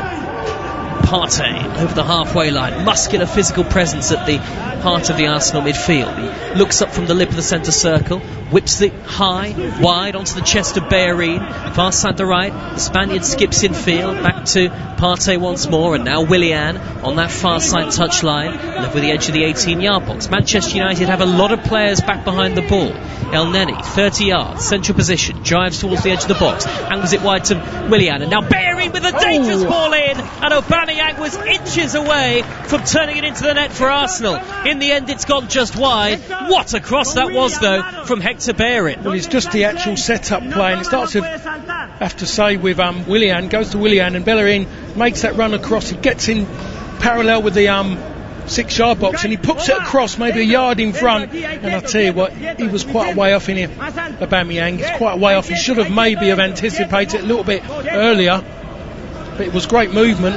and United are just sitting off them. They cannot get hold of the ball in deep areas and keep possession or start play from there, and that's why we're not seeing a lot of Fernandes on the ball, and we're definitely not seeing Marcus Rashford and Mason Greenwood on the ball. It's still goalless at Old Trafford. Pierre-Emerick Aubameyang sliding in on the stretch. It's a slick Old Trafford surface, couldn't quite reach it. He has gone 5 league games without scoring. Aubameyang, at his worst run since he was a Borussia Dortmund player back in 2014, the last time he went this long without a league goal. High ball for Manchester United up towards Rashford, wants it back to Pogba, and you can see Shaw coming forward on the overlap. Rashford has gone down holding his head, and Mike Dean has stopped the game, and Rashford is going to receive some treatment here. Really, one of the first touches I can remember him having, Paul Parker. I remember one earlier when he had it, and Rob Holding again gave him a little bit of a whack, blocked him. But that time, I have to say, is that he's rubbing his head there. There was actually no contact on that side of his head. Quarter of an hour gone. It did take Manchester United a little while to get into gear against Leipzig here in midweek, but they soon did that and put 5 past the German side. Arsenal, who have forgotten how to score in recent times, they haven't scored in any of their last 2 league matches, but they did put 3 past Dundalk of Ireland the week in the Europa League. Here is Wan-Bissaka for Manchester United, halfway line, forward to Greenwood. Good first touch from Greenwood, white boots, back he goes into his own half, and Lindelof with that long sleeve red shirt on. Lindelof the number 2, square to Pogba, always wants the ball, open body, and now Maguire in that left back position, steers it back to Lindelof again. 16 minutes played, still 0-0 on Premier League Live. Pogba Dali, it's given away, well won back by Partey, who's already looked industrious and hungry to win it back so far. Saka, though, sandwiched in between 2 Manchester United players, has given it away. Fernandes will glide forward over the halfway line and thread it through to Mason Greenwood, who's into the penalty area, has to check back and turn, is back to goal, he's right by the dead ball line here. Greenwood plays it back to Wan-Bissaka, and then belatedly the offside flag goes up as the natural passage of play reaches its conclusion. The flag was up against Greenwood in the first instance, I think. That's interesting. That kept going for far too long, to be honest, because at the end of the day we know that if he was to go on and United go and score in that passage of play, it was going to be disallowed. It's a strange ruling. Yeah, I can't quite get my head around it, Paul. It was brought in at the start of the season, this idea that the move will continue until the passage of play reaches its natural end, and then the offside flag will go up. But I can't quite really get the reasoning behind it as yet. It doesn't really seem to add much to the action, as Saka is fouled just inside the Manchester United half, and Arsenal have a free kick at 5 yards in field. And now Willian, right hand side, far side, back in field it goes to Holding square to El Neni. El Neni turns, pivots away in the centre circle, out to the near side, and Tierney clips the ball down the left hand channel, low towards Aubameyang, out to play it goes. It's a Manchester United goal kick, and neither goalkeeper's had a serious save to make. I think you've been quite generous there when you say throwing serious save. I've had no save, I think, Joe. There's been nothing of note the keepers have had to worry about. I think they've been worried more, I think, the Herring goal, about some of the pass backs he's getting from his outfield players. That's the voice of the former Manchester United defender, Paul Parker, and it was a dire game, in all honesty, the last time these two met at Old Trafford in September of 2019. And 18 and a half relatively forgetful minutes so far, but it could all change at any moment, of course. Here is Wan-Bissaka on the halfway line, back to Lindelof. Both managers on the near side touchline issuing instructions, and quite demonstrative, both Solskjaer and Arteta. Lindelof square, infield to Fred. Fred is midway inside the Manchester United half, wide to the left back position, and Shaw Back down to Maguire. Good pressure from Willian for Arsenal. De Gea has to hoof it high and long up over the halfway line. It hangs in the air at the midway point of the Arsenal half. A little flick by Bellerin downfield. Skims off the forehead of Lacazette. Back to Maguire for Manchester United. I wonder about the impact of fans in a huge stadium like this. You seem to feel the impact more and more at the bigger stadia. Atmosphere is understandably eerie. Here is Leno, the Arsenal goalkeeper. Who will be the happier of the two managers so far, Paul? Well, it has to be me. It has to be Arteta, without a doubt, because at least Arsenal are trying to be positive. OK, they haven't really, say, continuously broken the line of the back four yet, but they're putting them under pressure. They're having to think and work harder, the Manchester United back four, than what Arsenal's are at this moment in time. Good turn by Lacazette away from Fred on the halfway line. Now then, Tierney charging forward at pace on the near side. Further wide left is Saka. Live with the edge of the 18-yard box. Couple of step overs away from Wan-Bissaka. Goes back 10 yards to Tierney. Tierney's cross into the 6-yard box. Good header away by Luke Shaw. Aubameyang went down as it was played in, and David De Gea will pluck the loose ball out of the air. Well, that was the problem with United there. They allowed Tierney to have too many touches, and Fernandes stepped away as he threatened to cross it. He just stepped a yard forward. Fernandes stopped running, and it's allowed him to knock a wonderful ball into the box, and he just needed an old-fashioned centre half to come across the front of Luke Shaw, and it could have been a little bit different to what it is now. A free kick to Manchester United. Foul on McTominay, taken quickly by Rashford. Over the halfway line it goes. Manchester United beaten by Crystal Palace, beaten by Spurs at home already this season. But here's Greenwood at the far post, and he fires in a snapshot that is blocked by the legs of Bernd Leno on the angle, and it goes out to play for a Manchester United corner, 0-0. Well, that was sloppy. The first bit of sloppiness we've seen from Arsenal defensively. Marcus Rashford finds a bit of space just in front of the near side edge of the box, and he plays the ball curling away from Leno in goal, and it gets to the back of the 6-yard box, and Mason Greenwood actually attacks the near post with the ball, strikes it first time. Easy save in the end for Leno. And Shaw's corner is headed clear, and now Arsenal can counter-attack. The pace of Willian, brought down by Fred. Free kick to Arsenal. Long way from the halfway line, albeit Mike Dean has seen fit to book Fred for that foul. Yeah, I think he just saw that Willian was running away. Willian in the end just gets his body across Fred as he's about to stick his leg out, which is, I think, clever play. He plays it one side of him, runs around the other side, and because he was attacking on the counter-attack, Fred gets a booking for it. Maybe a little bit undeserved, a little bit early in the game for something like that. There was no malice in it. It was just Fred believed he could get there. It's just that Willian was just that little bit more cleverer with his body. There was the cynicism about the challenge. Goalless midway through the first half on Premier League Live. Already this Sunday we brought you Aston Villa 3, Southampton 4, and then Newcastle's 2-1 win over Everton. Everton who dropped Jordan Pickford, though Carlo Ancelotti says he'll be back for the next league game against, ironically, Manchester United. And still one game to come, Spurs-Brighton at 7:15 UK time with Tom Reddy and Kevin Watson. High ball downfield by Leno, and Lacazette tangling with Maguire, but the Manchester United captain wins it back and sends it all the way back into the 6-yard box for his goalkeeper, who angles it out wide to the right back position of Wan-Bissaka. Caught by Saka though, deep inside his own half. Saka surging into the area, and he was fouled by Wan-Bissaka outside the 18-yard box just before he reached it, and Arsenal have a free kick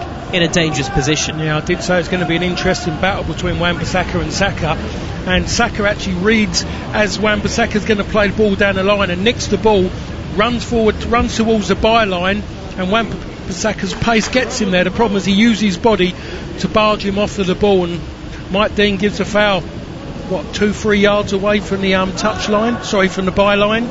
Danger for Manchester United here. Arsenal have sent Holding and Gabriel forward, Bellerin lurking on the edge of the area.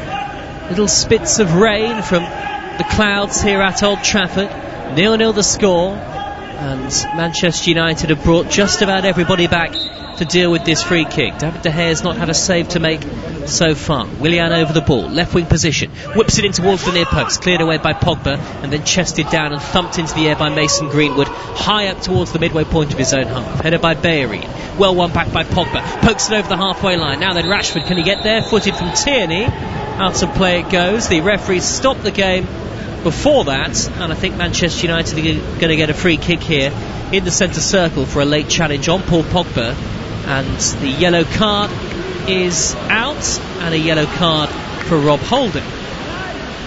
Now the rain teeming down Paul Parker. Gosh, I could hear it, kind of noise coming. It was a little bit frightening when I heard it. I thought, where's that coming from? I'm trying to figure out what he's done there. Yeah, he's come across the front of him, Rob Holding. I really, where these yellow cards are coming from, just so inconsistent, the yellow cards that are coming out.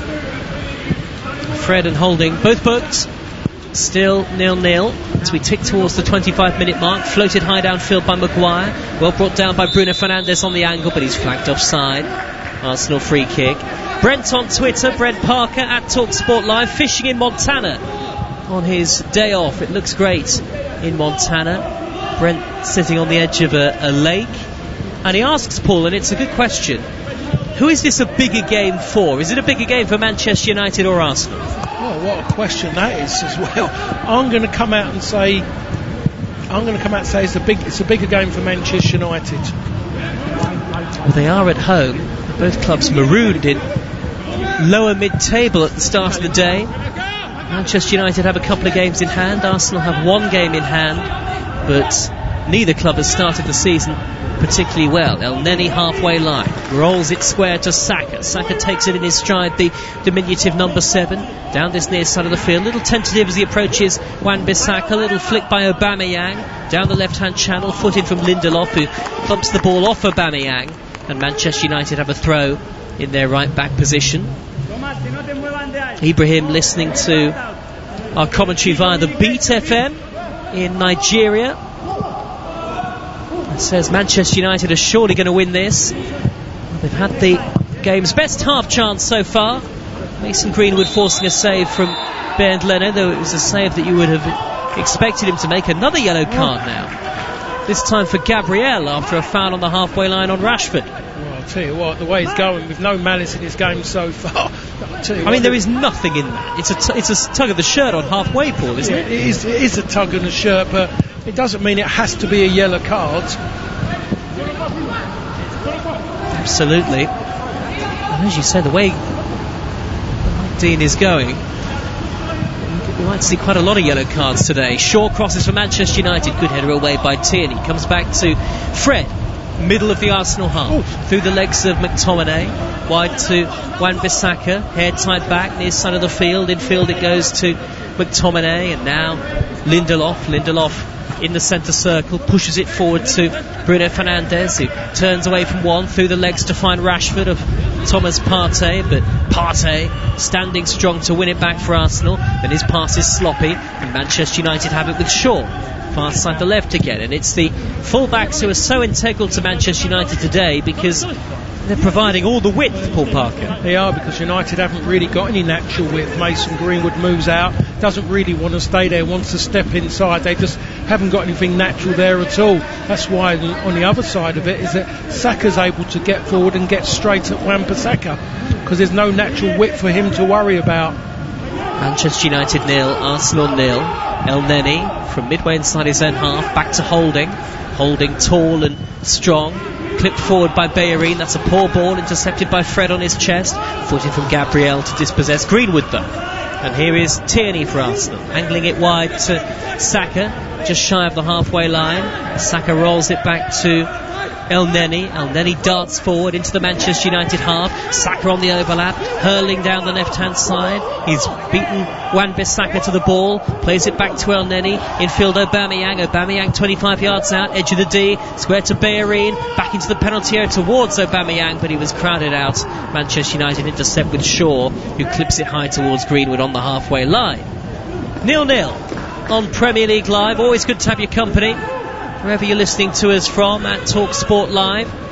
Justin listening from Hawaii. Listeners all around the world.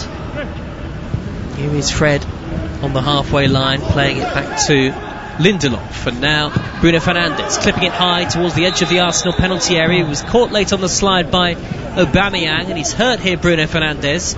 Manchester United will have a free kick.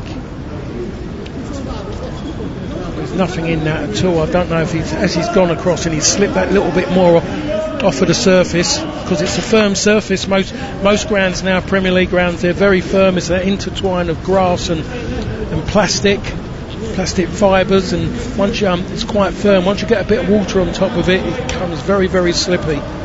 Free kick, Manchester United, who haven't lost here to Arsenal since September 2006. High into the penalty area by Fernandes, away by Berry, comes back to Shaw. Shaw, midway inside the Arsenal half, has to clip it back to halfway. And now Lindelof wide to the near side, and Fernandes, high angled ball on the diagonal up towards Maguire, pots it back but away from goal. Partey picks up on the loose ball, little 1-2 with Lacazette. Energetic midfield presence, Thomas Partey finds Aubameyang, and now El Neni. Lots of comparisons with Patrick Vieira, actually. He was a box-to-box midfielder who was so superb for Arsenal and so integral to them against Manchester United back in the day.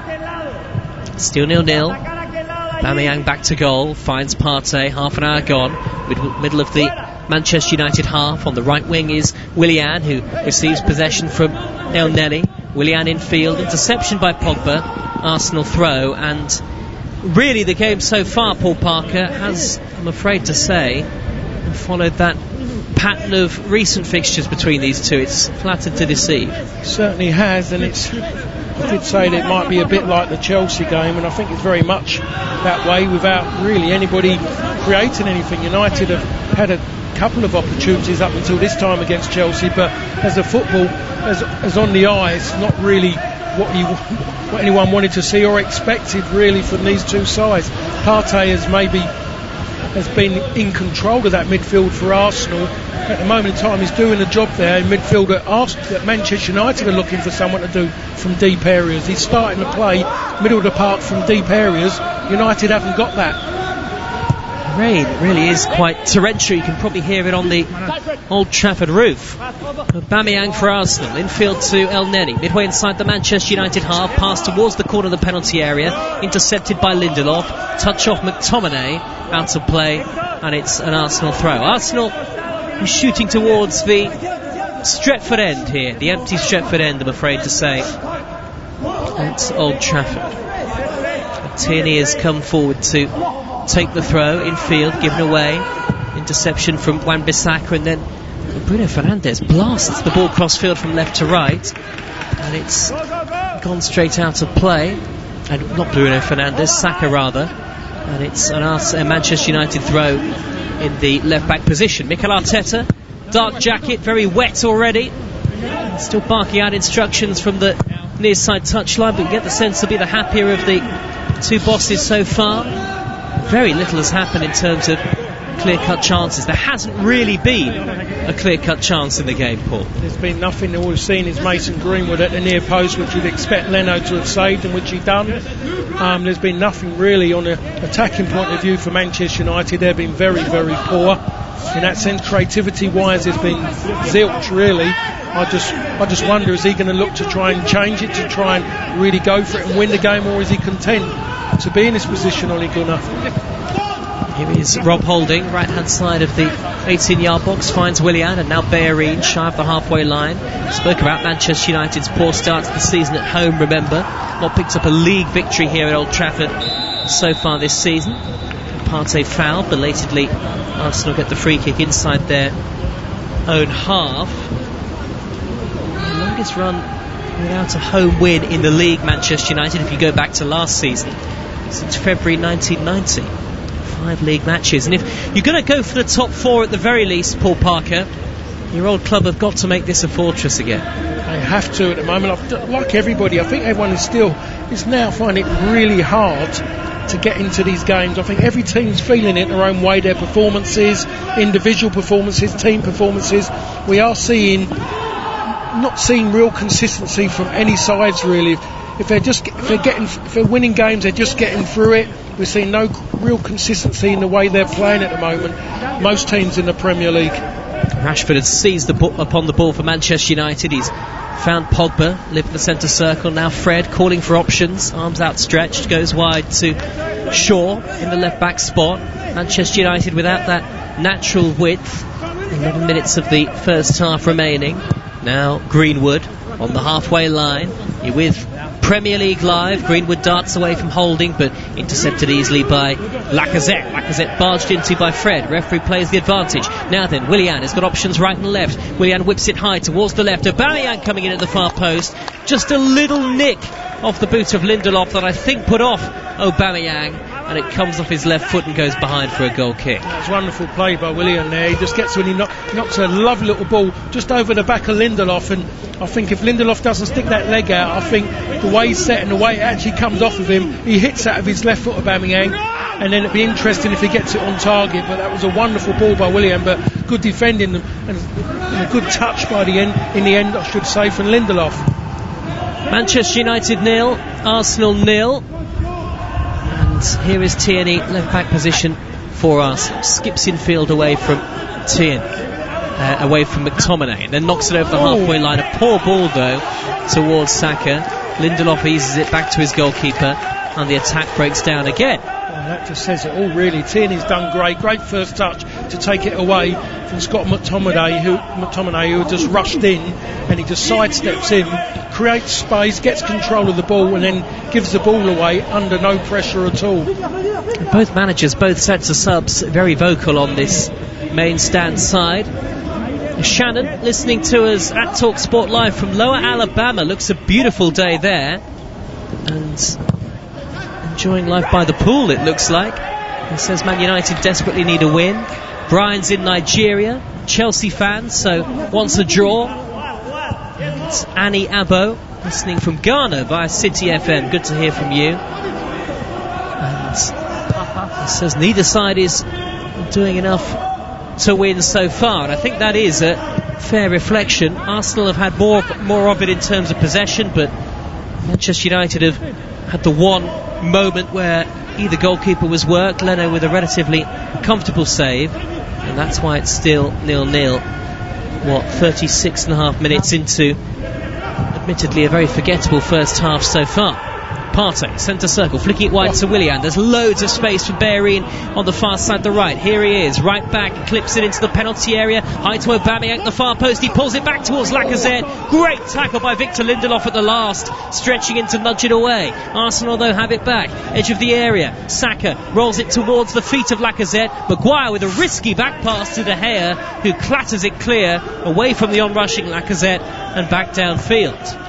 That come about almost, and it nearly finished off with Lindelof making a wonderful touch. If he doesn't get that touch, I think there's a shot on goal there for Saka, but it was a wonderful move again by Arsenal. They're the side who are showing initiative when they do get into the right areas. They're the ones who are showing progression in their passing. They want to go and score the goal more so than what Manchester United do. There's a big gap between the midfield and the front players for Manchester United at the moment.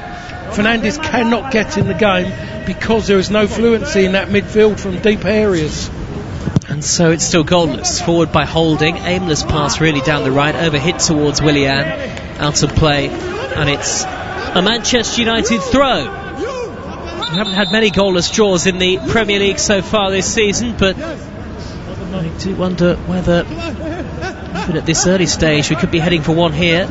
One shot on target from either side, but I tell you what, Alex Lacazette was inches away from potentially having another, but for a wonderful stretching lunge from Victor Lindelof. He had to time the tackle perfectly, long leg, stretching out, and he deflected it away. But Manchester United have given it away, and here's Willian on the edge of the area. Oh, he's hit the top of the crossbar. So close for Arsenal.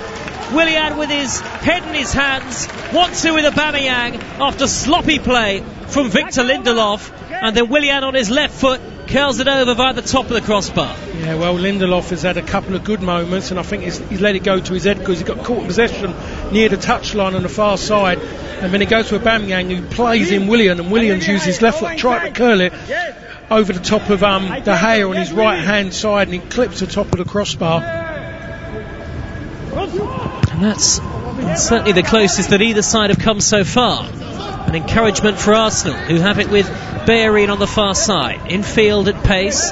Was he fouled by Fred? No, says the referee. Bruno Fernandes, lovely flick away from Partey, and now Pogba charging forward over the halfway line with authority, whipping it wide towards Greenwood. Well seen by Tierney. First touch was heavy, so was the second, and he's nudged it out of play, and it's a Manchester United throw just shy of the halfway line.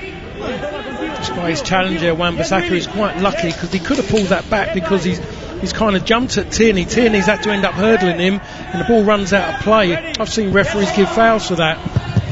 6 minutes of the first half remaining, plus any stoppage time. How you feel Manchester United in particular could do with a crowd behind them here, although you can almost imagine the frustration at this point in the game. It has been very quiet from their perspective, and it is still 0-0. Lacazette on the halfway line, back to Tierney. Now Mohamed El Neni strides forward, angles the pass wide to Saka, rolls it back in field to Tierney, and now El Neni again on the halfway line once more. Number 25, good ball 25 yards further forward to find Bellerin, into the centre, and Lacazette back to Bellerin, edge of the area, wide right is Willian. Willian crosses high, looping up to the far post. Can Saka reach it? No, it's a poor ball by Willian, really. From that angle it drifted straight out of play. I'm just going to have to say Williams had quite a few touches, but he's got that ball on the far side, right on the touchline. That's not Arsenal's game to keep knocking in crosses from there. They're not going to go and really win those challenges. If they're not crosses in, they've got to be balls into someone out wide and hit first time for the likes of Lacazette, Aubameyang, running onto things rather than standing and waiting.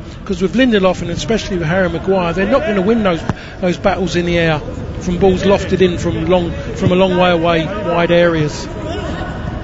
Here is Lindelof for Manchester United, striding out of the heart of defence, not afraid to come forward with the ball. Lindelof, Bruno Fernandes tries to tease it wide, intercepted by Saka.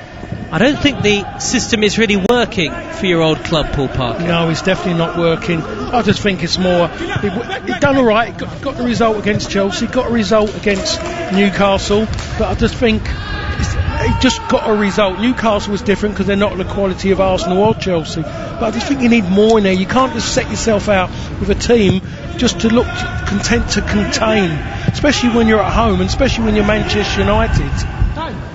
Here is Tierney for Arsenal, clips it forward from the left back position up towards Aubameyang, 10 yards still shy of halfway. Saka takes over via deflection, touches heavy.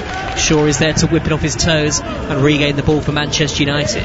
We've had 41.5 goalless minutes. McTominay driving along the halfway line, wearing number 39, white boots on.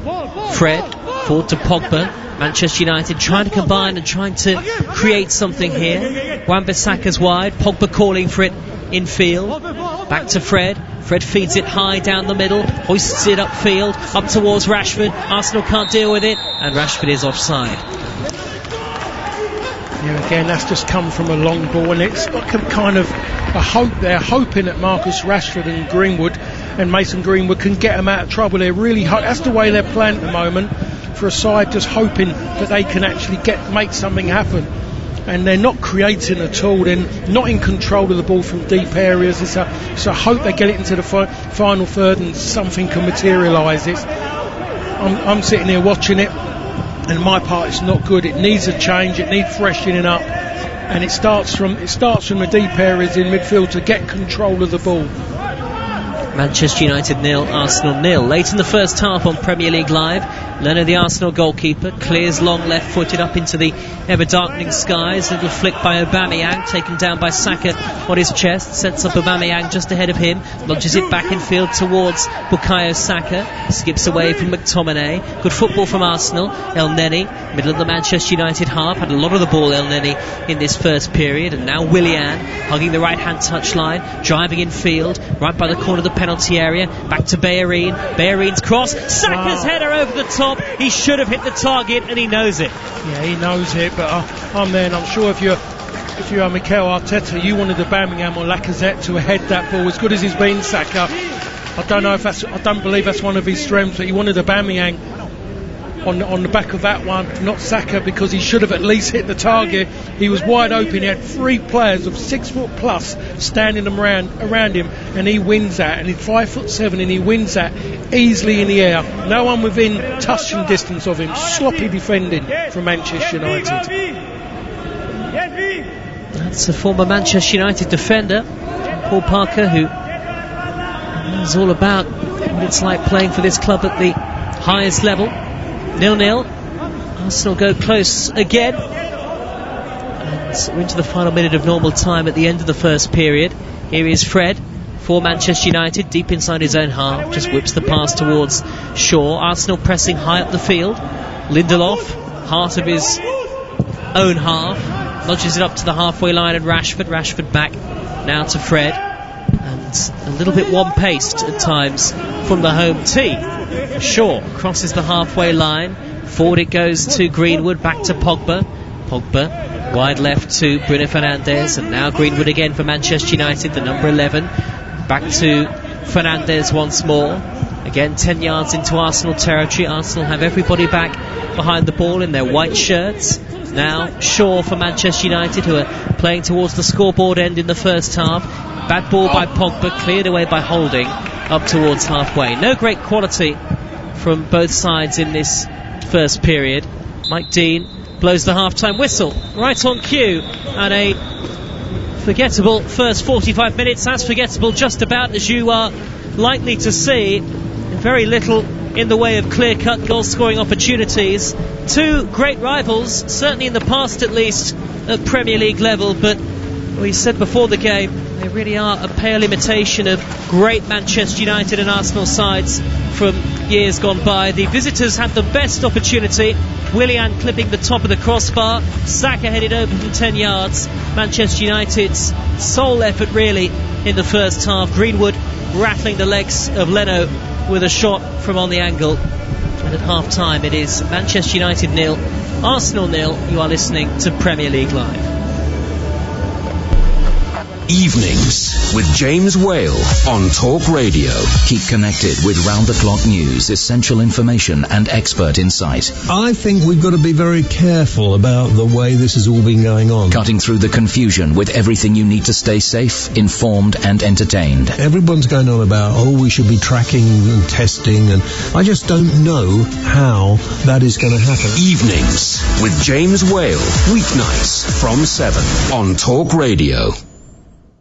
In a world of 24/7 global sportscasting and instant news infotainment, one man bestrides the airwaves like a snow-capped Caledonian colossus.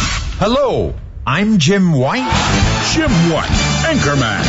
Mid-morning news team, assemble. Jim White and Natalie Sawyer, the #1 rated news source for breaking sports stories, big-name guests, and liquid showbiz charisma. Great Odin's Raven. That's quite a transfer. There's nothing burgundy about Jim White. Tomorrow morning from 10 on TalkSport. In the spring of the year 2020 AD, a deadly enemy rages like a torrent of fire between the ends of empire. My name is Maximus Talksportus Pandemicus, gladiator of the sports radio.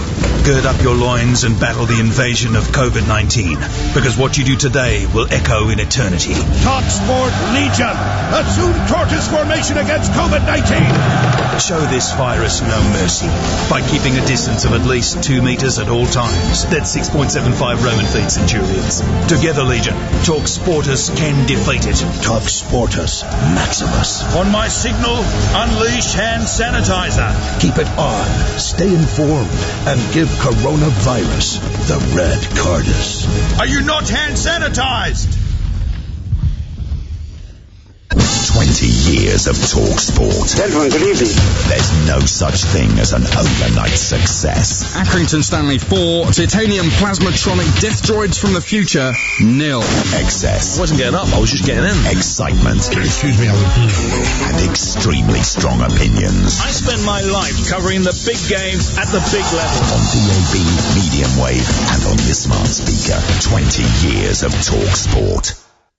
For all the latest news, opinions and advice, listen to Talk Radio throughout the day and stay informed as events unfold. We're now in a position to start implementing the next part of our plan. Find out what's happening now and what may happen next, all day, every day. If the government gets to grips with the plan, then surely we will be able to see light at the end of the tunnel. Listen now on DAB Digital Radio, online, via the Talk Radio app, or ask your smart speaker to play Talk Radio. You're listening to Talk Sports coverage of Manchester United against Arsenal from Old Trafford. I'm your host, Joe Shannon. Alongside me is the former Manchester United defender, Paul Parker. This is Premier League Live. It's been a quiet first 45 at Old Trafford.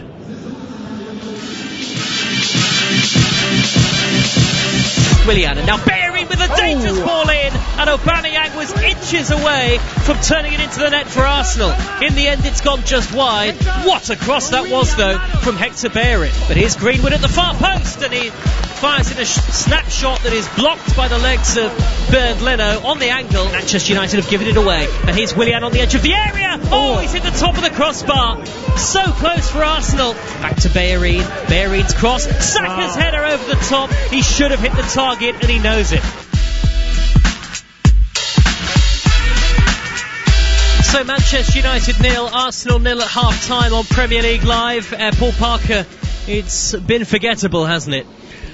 Yes, it has, to be honest, Joe. I wasn't expecting a lot better, really. Just more so when I saw the team that had been picked as well, and it's just nothing there. It's just, you can't have two holding players. I'm sorry, it's Manchester United. You're playing at home. You can't have two holding players, because when they are being given possession, they are playing like holding players, and it's just showing up. It's, in a way, it's quite embarrassing at this moment in time. I don't know if he's going to make a big decision and change it at half time.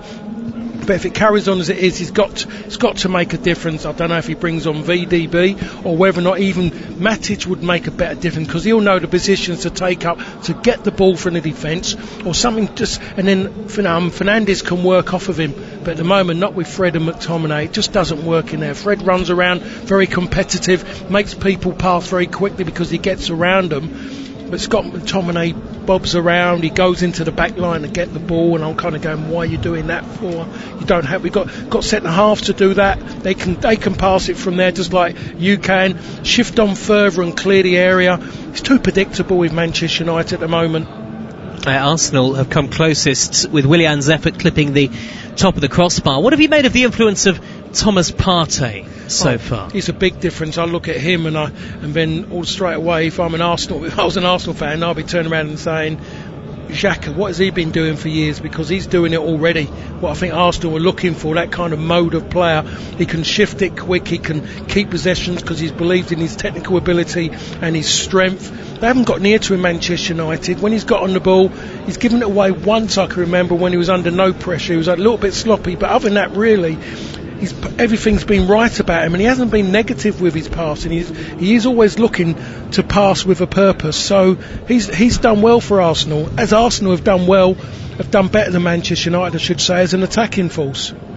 Well, second half commentary to come from Old Trafford. It's 0-0 at the break. It's been a busy Sunday so far on Premier League Live. Big win for Newcastle, though, at home to Everton. Back-to-back defeats for Carlo Ancelotti's side. Andrew Self saw this one. It finished Newcastle 2, Everton 1. 2 goals from Callum Wilson, one from the spot after Gomez caught him inadvertently, sealed the points for Steve Bruce's stoic Newcastle side. Carlo Ancelotti's former league leaders played at a rather dismal and disjointed 90 minutes, their only bright spot being Dominic Calvert-Lewin scoring his 8th Premier League goal of the season. Otherwise, though, it was Newcastle's day. It finished here at St James's Park, Newcastle 2, Everton 1. So Everton stay second, albeit only on goal difference. A big win for Newcastle lifts them up to 10th. And let's hear from both managers, Carlo Ancelotti and the victor, Steve Bruce. Teams were having too many shots at our goal, where goalkeepers was having to make too many saves. So we had to change something. Otherwise, we were too easy to play against, and that's ugly down to me. So we had to address it. Wolves last week. Today is more like it. Let's have that platform which we know we can improve on and try and be better going forward and better with the ball.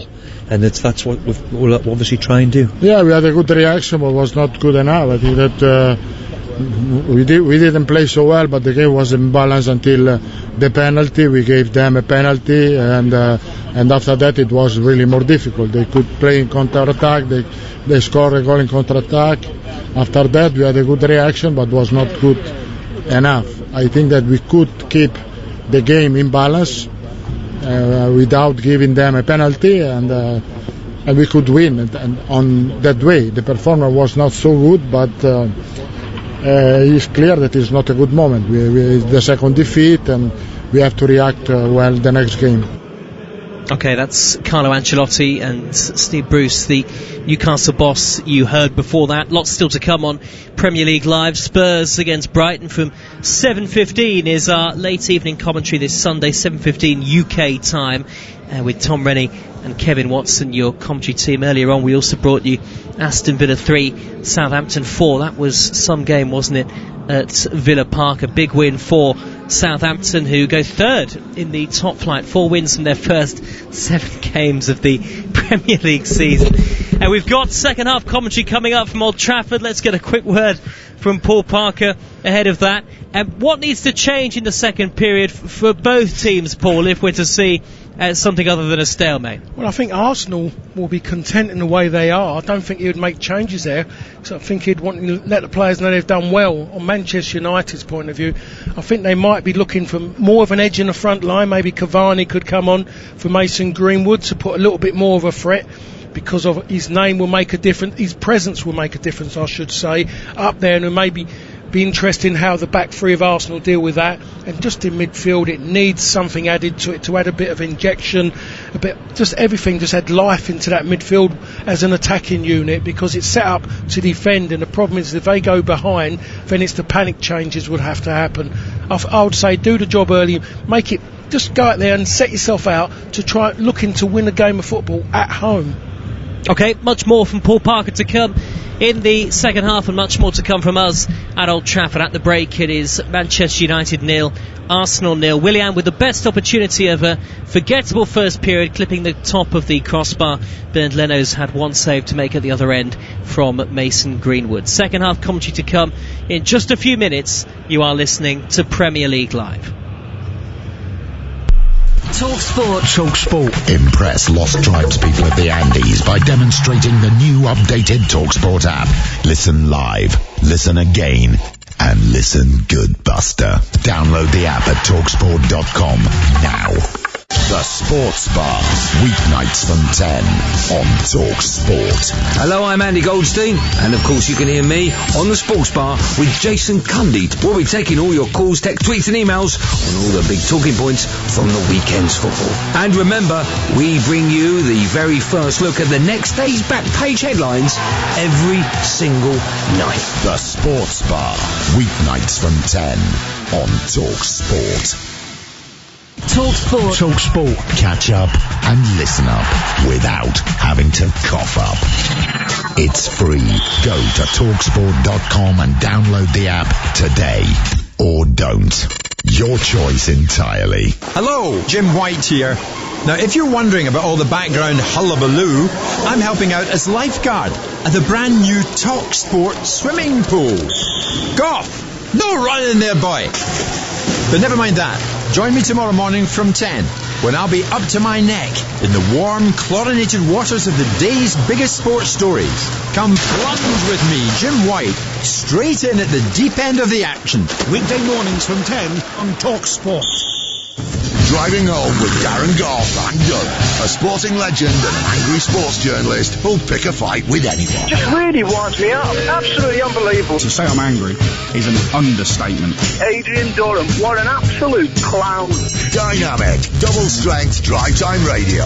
Shall I stay? I don't like listening to him. I'll turn off. Do you want me to stay? Adrian Durham and Darren Goff. He's an idiot. Right, hands up, who wants me to stay? Drive time radio. I don't have to. Weekdays from 4, only on Talk Sport. Paul Hawksbee and Andy Jacobs on Sport. Talk Sport. It's the Double O Duo on the radio show that's like a collapsible bridge over a shark-infested pool of big names, sporting headlines, and topical debate.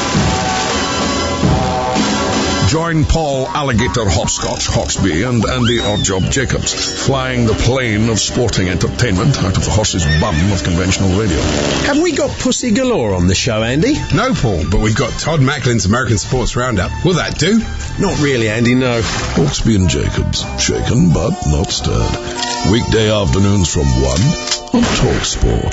Talk Sport. Confuse bookmakers, impress football agents and entertain the kids with the improved TalkSport app. Totally fun, totally free, totally football. Download it now from talksport.com. Hey, Hey, kids, take me mobile and go over there and play or something. Don't press the button that says Tinder. Talk Sport. You are listening to TalkSport's coverage of Manchester United against Arsenal from Old Trafford. I'm your host, Joe Shannon. Alongside me is the former Manchester United and England defender, Paul Parker, and this is Premier League Live. 0-0 at the break as the two sides start to emerge from the Old Trafford tunnel ahead of the second half. It's been a busy weekend of action so far for us on Premier League Live. Every game covered with full commentary once again, of course, and still 3 more to go this extended weekend, as is the case these days, with matches at staggered kick-off times. This evening we've still got coverage of Spurs against Brighton to come once we're done here at Old Trafford, and then back-to-back Premier League games for you on Monday night. Fulham against West Bromwich Albion first of all, and then Leeds United against Leicester City.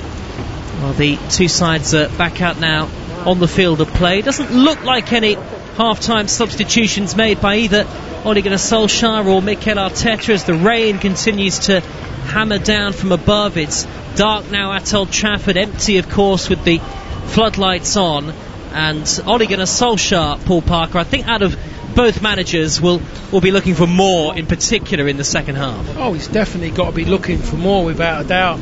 Some will say that they might be fortunate to have gone in at 0-0 Manchester United, but I don't think Arsenal have really done enough with De Gea. We've seen that one anxious moment when Willian clipped the top of the crossbar, but it hasn't really been enough on the goal. But if you look at possession-wise, and the way the possession that they've had and the way they've dealt with the possession, Arsenal, you would say they are the side who actually have got their foot on the gas and going forward. United have to take the reins off, they have to step forward, they have to gamble. Both sides marooned in the lower half of the Premier League table. Here we go.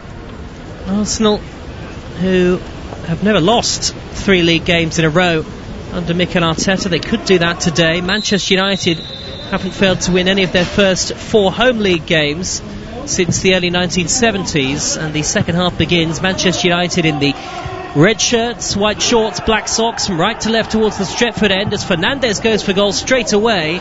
It thunders off the head of Gabriel and goes behind for a Manchester United corner, but Aubameyang was hurt in the build-up and has gone down and has stayed down. Yeah, they're talking about a foot up. I'll have to turn and say, looks like Fernandes actually goes there and does get the ball. I mean, Mike Dean was right on top of it. We know what he's like with his whistle, with his cards. I don't think there's much contact from Scott McTominay. A corner for Manchester United into the 6-yard box. Good header away by Rob Holding for Arsenal. It's shuffled back out wide high to Fernandes, who brings it down, drives it in again towards the near post. Holding there again, but the offside flag is up on Arsenal in their white shirts, claret red shorts and white socks. Get themselves a free kick. Yeah, Arsenal Duke. I mean, that corner was cleared and they really pushed up and held a really high line. Paul Pogba's at the near post, and what is he was about 9-10 yards out.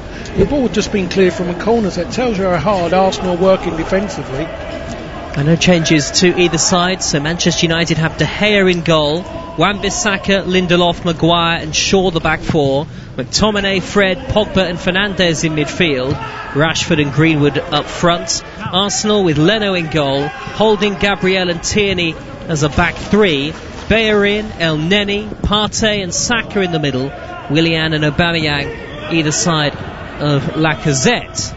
We'll give the 2 subs benches as well. Manchester United, Henderson, Cavani, Mata, Matic, Williams, Van der Beek and Tuanzebe.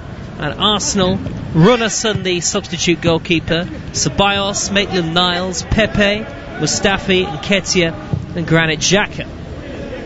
2 minutes into the second half on Premier League Live, and it's 0-0. Forward by Maguire, angled out high towards the right, miscue by Tierney. Greenwood could be in here, into the penalty area, onto his left foot, thinks about a shot. He's dallied a little long here, Greenwood, but he has set up Wan-Bissaka, who goes for goal, and it deflects off Tierney and behind for a Manchester United corner. Yeah, they got there by a little bit of good fortune, Manchester United.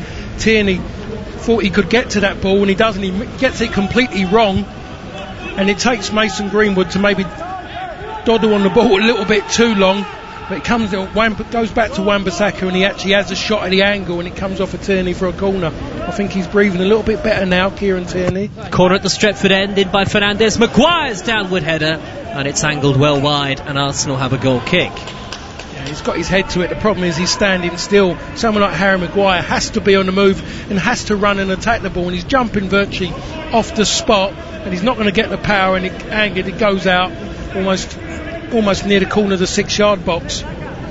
Arsenal playing from left to right in this second half towards the scoreboard end, which is closest to where away fans would normally be housed. The wind picking up a bit at Old Trafford as the ball is given away by Gabriel. Manchester United playing with much more purpose in the second half so far. Wan-Bissaka, middle of the Arsenal half, onto Greenwood. Greenwood trying to cut in from the right. Back he goes though to McTominay, and suddenly it's all a bit leaden-footed from Manchester United.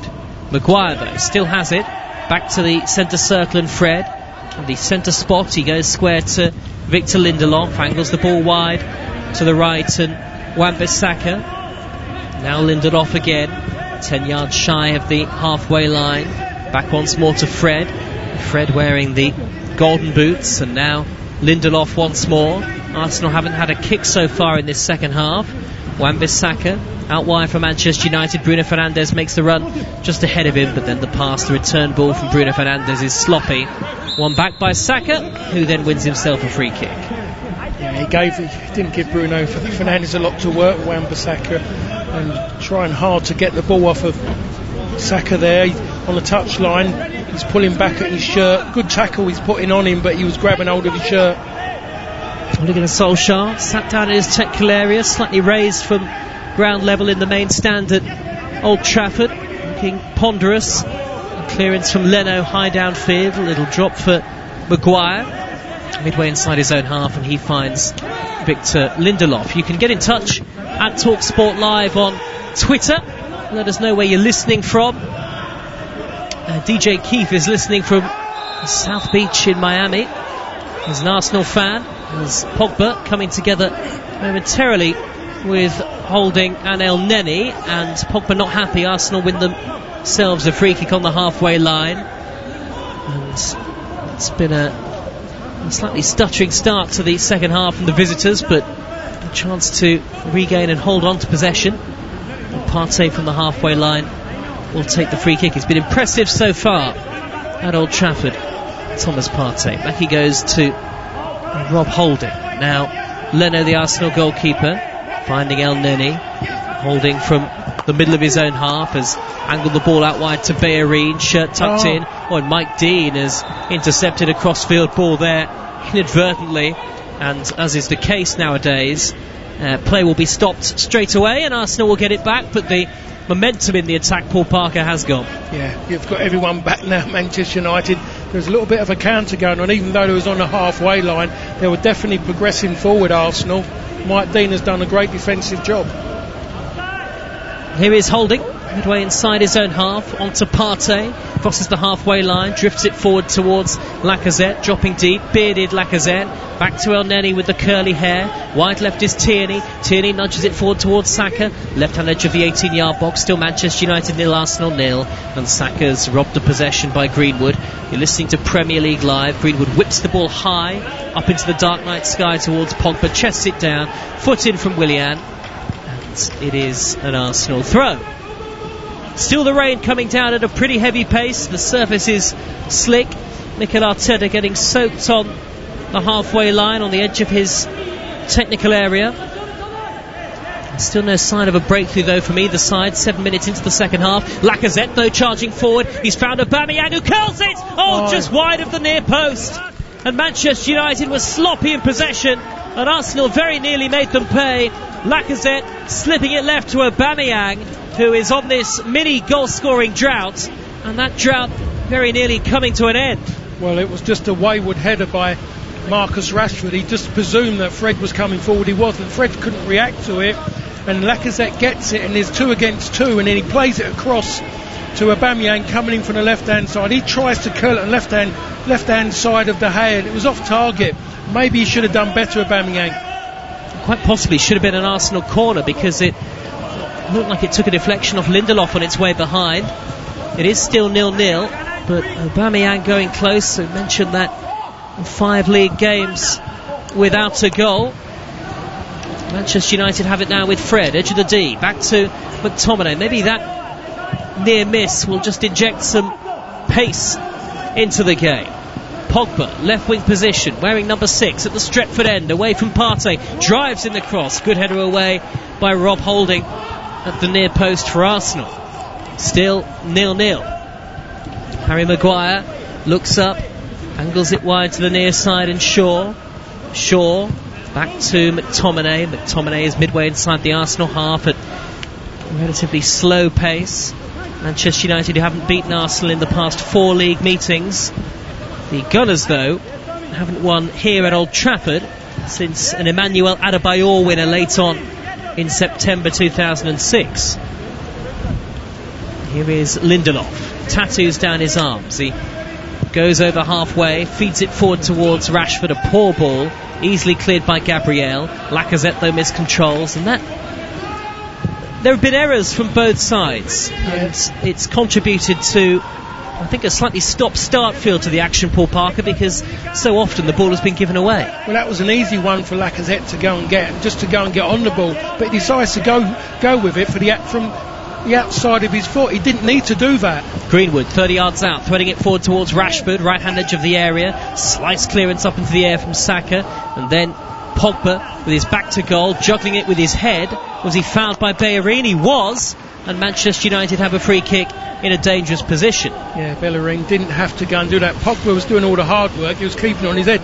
All he's got to do is just be patient and just deal with it when the ball comes to the ground. But he decides to use 2 hands and push him over when Paul Pogba was doing well just to balance it on his head. Sloppy free kick to give away. Well, the rain has got heavier now, and it's really quite torrential as we tick towards the 55-minute mark.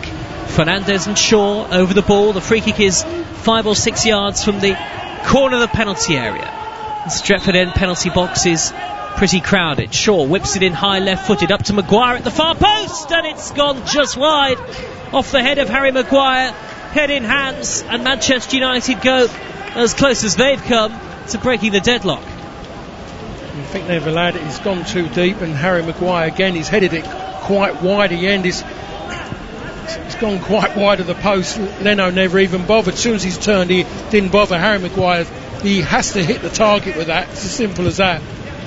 Towering header at the back post, but it is still 0-0. Manchester United have dominated possession in the second half so far, and they've had 72% of the ball compared to just 48% in the whole of the first period. At TalkSport Live on Twitter, if you would like to get in touch with us. Maguire thunders the ball high downfield, and it's actually gone out of play. Greenwood was trying to stretch to keep it in, but he couldn't do so.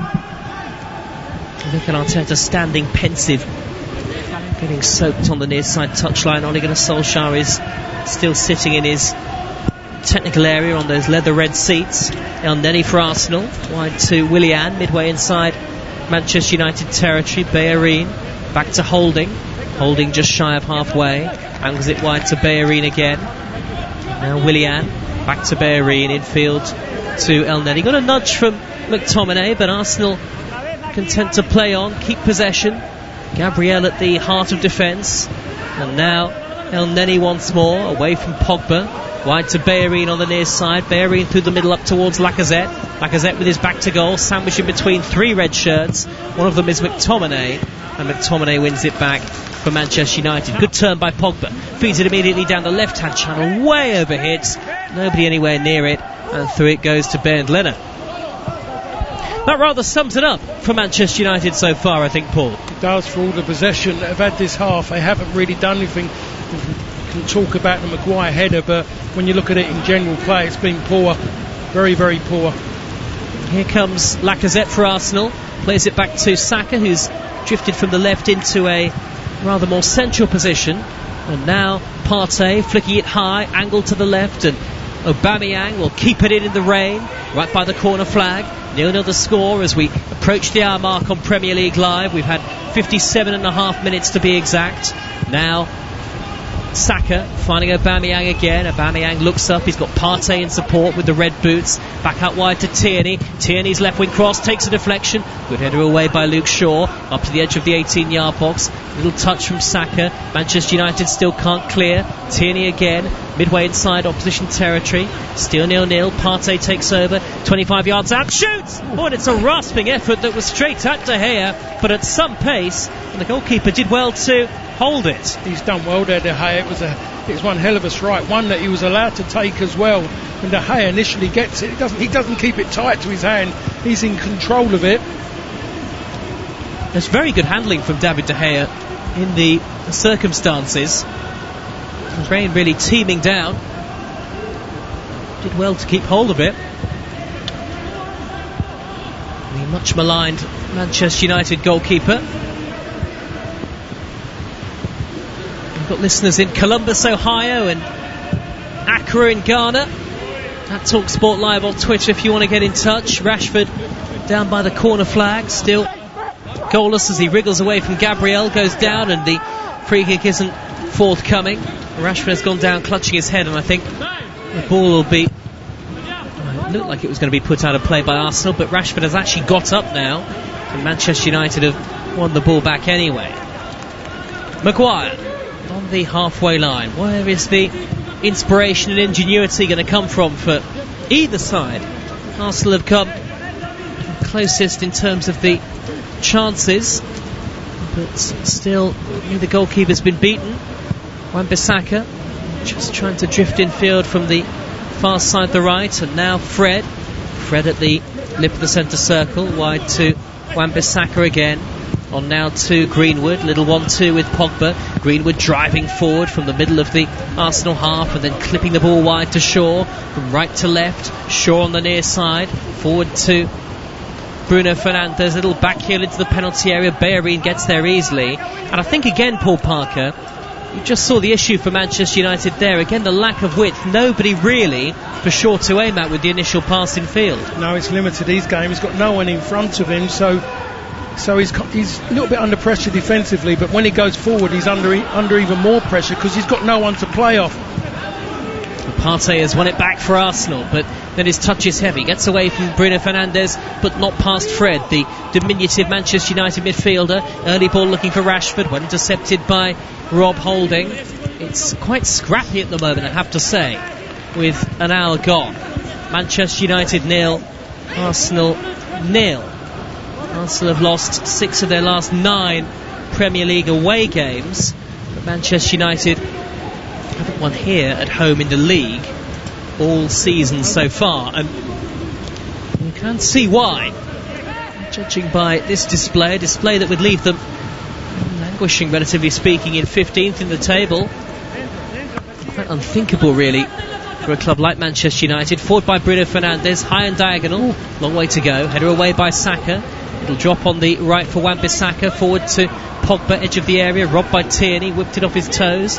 Now Partey, seeing a lot of the ball, gives it away though sloppily. Pogba's won it back, he's got Rashford to his left. Pogba though runs into Partey, crowded out. No space for Manchester United, and Bernd Leno has not really had a serious save to make. He had that one save in the first half, but has been relatively comfortable that aside.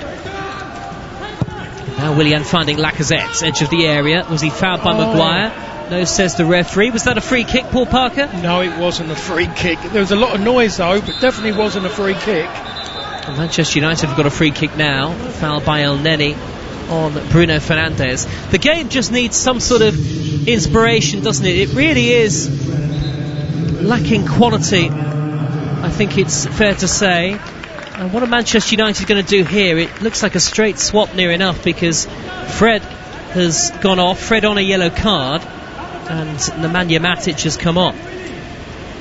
Yeah, I was always feeling about Matic. People might say, but he's not going to score a goal. But what he'll do will help you get control of the midfield. In other words, get the ball and try and help the team get good ball retention, so you can actually, if you're in control of the ball, you can actually try and make things happen. If you're not in control of the ball, it becomes a panic mode, and that's what United are in.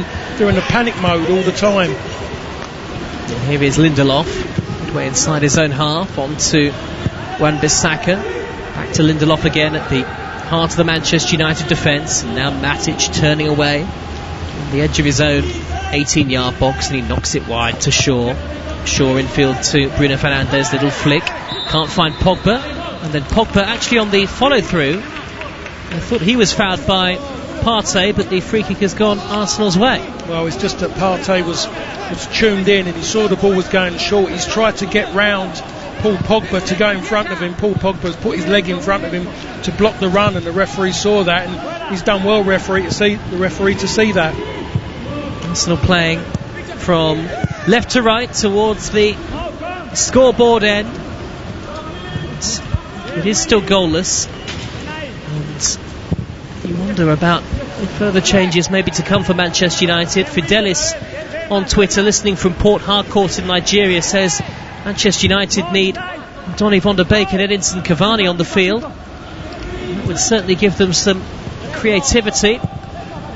Arsenal, I think, on balance, given that they're the away side, have been the better side. They've created the better opportunities. Bellerin, right back position, infield to Willian. Willian rolls it back to Holding now, and Holding square to Bernd Leno. Tierney, out in that far side of the field, left back spot, finds Gabriel. It's all a little bit one-paced at the moment. It's difficult to see a breakthrough for either team, but what did you make of that suggestion, Paul Parker, that your old club could do with Van der Beek and Cavani on the field? Well, I'll ask you about that in just a second, because Manchester United are coming forward here. Pogba down the left wing, into the area, lovely back heel from Rashford. Pogba running onto it, good tackle, well timed by Gabriel at the heart of the Arsenal defence. Yeah, it had to be.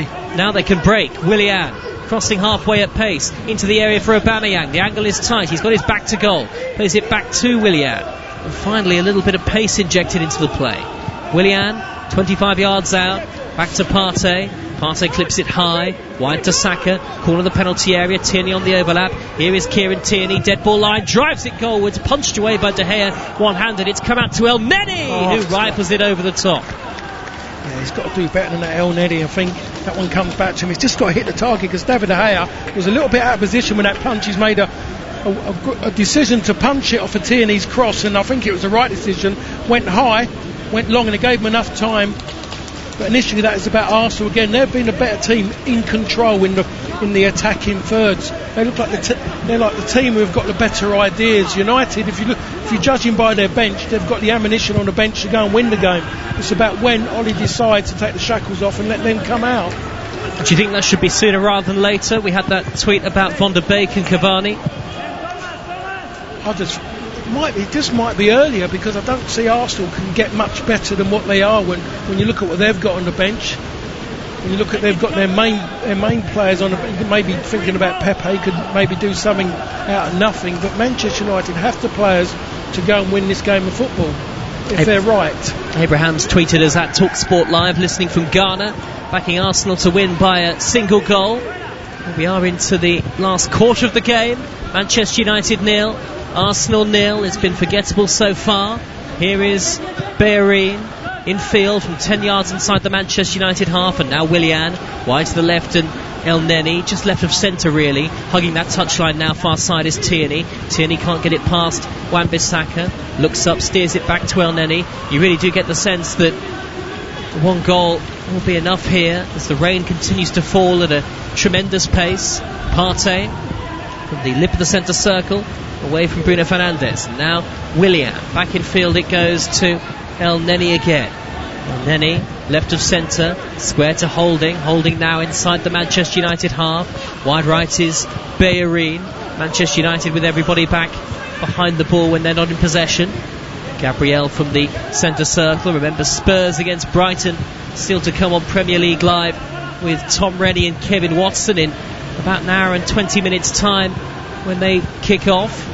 Here is Aubameyang with his back to goal, a long way from goal. He finds Partey, strokes the ball wide, crossfield to Willian. Willian deep inside the Manchester United half, finds Bellerin further forward in the area. Was he caught by Pogba? That's got to be a penalty. It is. Mike Dean has pointed to the spot. Paul Pogba with a clumsy foul on Hector Bellerin, He knows it's a penalty, does Pogba. His body language says it all. Sat down on his haunches on the turf. And Arsenal, with just over 20 minutes to go, have a spot kick to take the lead at Old Trafford. Well, I'm sure you're going to tell me how many penalties he's given away. There was no need for him to try and win the ball. I keep talking about being patient. Look where Bellerin's running to. Look at the angle he's running to. And you say to yourself, why have you got to try and tackle him? His first touch is going to take him away from goal. So what will happen is they'll have to start again. It was a needless challenge, and it sums up Paul Pogba's game, to be perfectly honest. It hasn't been anything at all that he's done has been positive, except the only thing positive has been positive for Arsenal. Poor decision by him to try and win that ball. Pierre-Emerick Aubameyang on a worst run of goal-scoring form since November 2014. Not scored in his last 5 league matches. Hands on hips at the scoreboard end. Just over 20 minutes to go to give Arsenal the lead. Right-footed, scores! Aubameyang sends the hair the wrong way. His goal drought is over, and Arsenal might be on their way to a first Premier League win at Old Trafford in more than 14 years. It's Manchester United 0, Arsenal 1. It's not been great, it's not been vintage, but they're 1-0 up, and I think they deserve to be, just for the fact of the way they've been going about it in attacking third. Arsenal, Manchester United will now react, and I'm sure with substitutions from the bench, but it shouldn't be in this position. They should have been on the front foot from the first minute. They should have been on their front foot. Now they've got to try and lift their game. You can't just switch on and switch off, and now they've got to try and switch on now, Manchester United. 1-0 to Arsenal, and probably merited, as Paul Parker mentioned, and maybe a real crisis point for Manchester United and Ole Gunnar Solskjaer here, even at this relatively early stage of the season, and staring another home defeat in the face. And it has been, particularly compared to the Champions League on Wednesday night, Paul Parker, it has been a listless display, hasn't it? It's been poor, it's been negative. It's kind of like, well, we can't afford to lose, and it's an easy thing to say. No one wants to lose, but you're still at home, and you're Manchester United. You have to go and show that you want to. You go out and try and win games of football. Doesn't matter who's it against. You're at home. You take the game to the team. They're more wary of you, and Manchester United have made Arsenal look like the most important team on this pitch. Mikel Arteta, big fist pump when that goal went in. It's a throw to Arsenal, near side. Bellerin will take it in the right back spot, gets it back from Willian. Not in a hurry now, Arsenal. Bellerin, though, converged upon by 3 in Manchester United red. Here is Rashford, middle of the Arsenal half, steers it wide to Bruno Fernandes. Fernandes deep inside Arsenal territory at an empty Stretford end. Can he play across into the penalty area? Goes back in field to Shaw. Shaw left-footed delivery, headed away by Tierney, comes out to McTominay. McTominay steers it wide towards Mason Greenwood through the legs of Aubameyang, but then a foul on Lacazette, sliding in there, Greenwood. Yellow card, Arsenal free kick. It's Manchester United 0, Arsenal 1, and there are 19 minutes to go. Yeah, well, I mean, again, they haven't done well with that Manchester United. They were sloppy. Mason Greenwood more sloppy, and he actually wins the ball, and Lacazette goes around screaming. Mike Dean falls for it. Give the foul, but you don't have to give a yellow card. You can see he's won the ball cleanly. Ampadu on Twitter at TalkSport Live has sent us a simple message. In his view, the Manchester United coach, he says, doesn't know what he's doing. Here is Tierney for Arsenal, middle of the Manchester United half. Arsenal lead 1-0. Pierre-Emerick Aubameyang with a penalty kick, swung in by Tierney from the left, and well claimed by De Gea. Aubameyang's first goal in the Premier League in 6 matches. El Neni on the halfway line, away from Fernandes. Little touch back by Aubameyang to Partey, and now holding at the heart of the Arsenal defence. They've been very good, actually, Holding and Gabriel in particular. Bernd Leno's had one save, Paul Parker, in the first 72 minutes. One save at Old Trafford. I know, and it's not good at all. You are right in saying they should have a mention. Holding, Tierney and Gabriel have done absolutely fantastic so far in the way they've defended. They've come onto the ball. They've dropped off at the right times. They haven't been caught out behind. Manchester United on a call for reinforcements. Donny van der Beek and Edinson Cavani stripped and ready to come on. The red, white and black.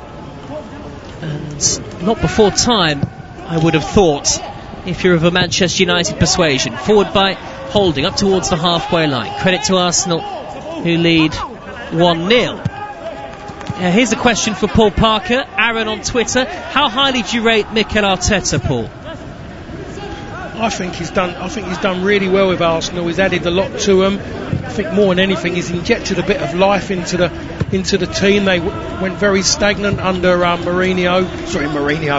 Arsene Wenger. And I think they didn't really move on from the previous manager either. They got a few good results, but they were lacking any consistency, and there was always that not good feel factor around the place as well. He's added something different because he feels to the club as well. Greenwood down the right for Manchester United. Lovely bit of skill to get away from Gabriel. Then he's tripped on the dead ball line. Manchester United free kick. Just 5 yards infield from the corner flag as they desperately seek an equaliser at Old Trafford.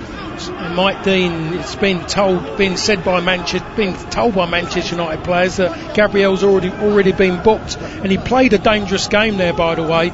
Mike Dean knows it. That's Gabriel's last challenge he can make with any contact and any player now. If he goes anywhere near and something happens, he's going to be sent off. It's as simple as that.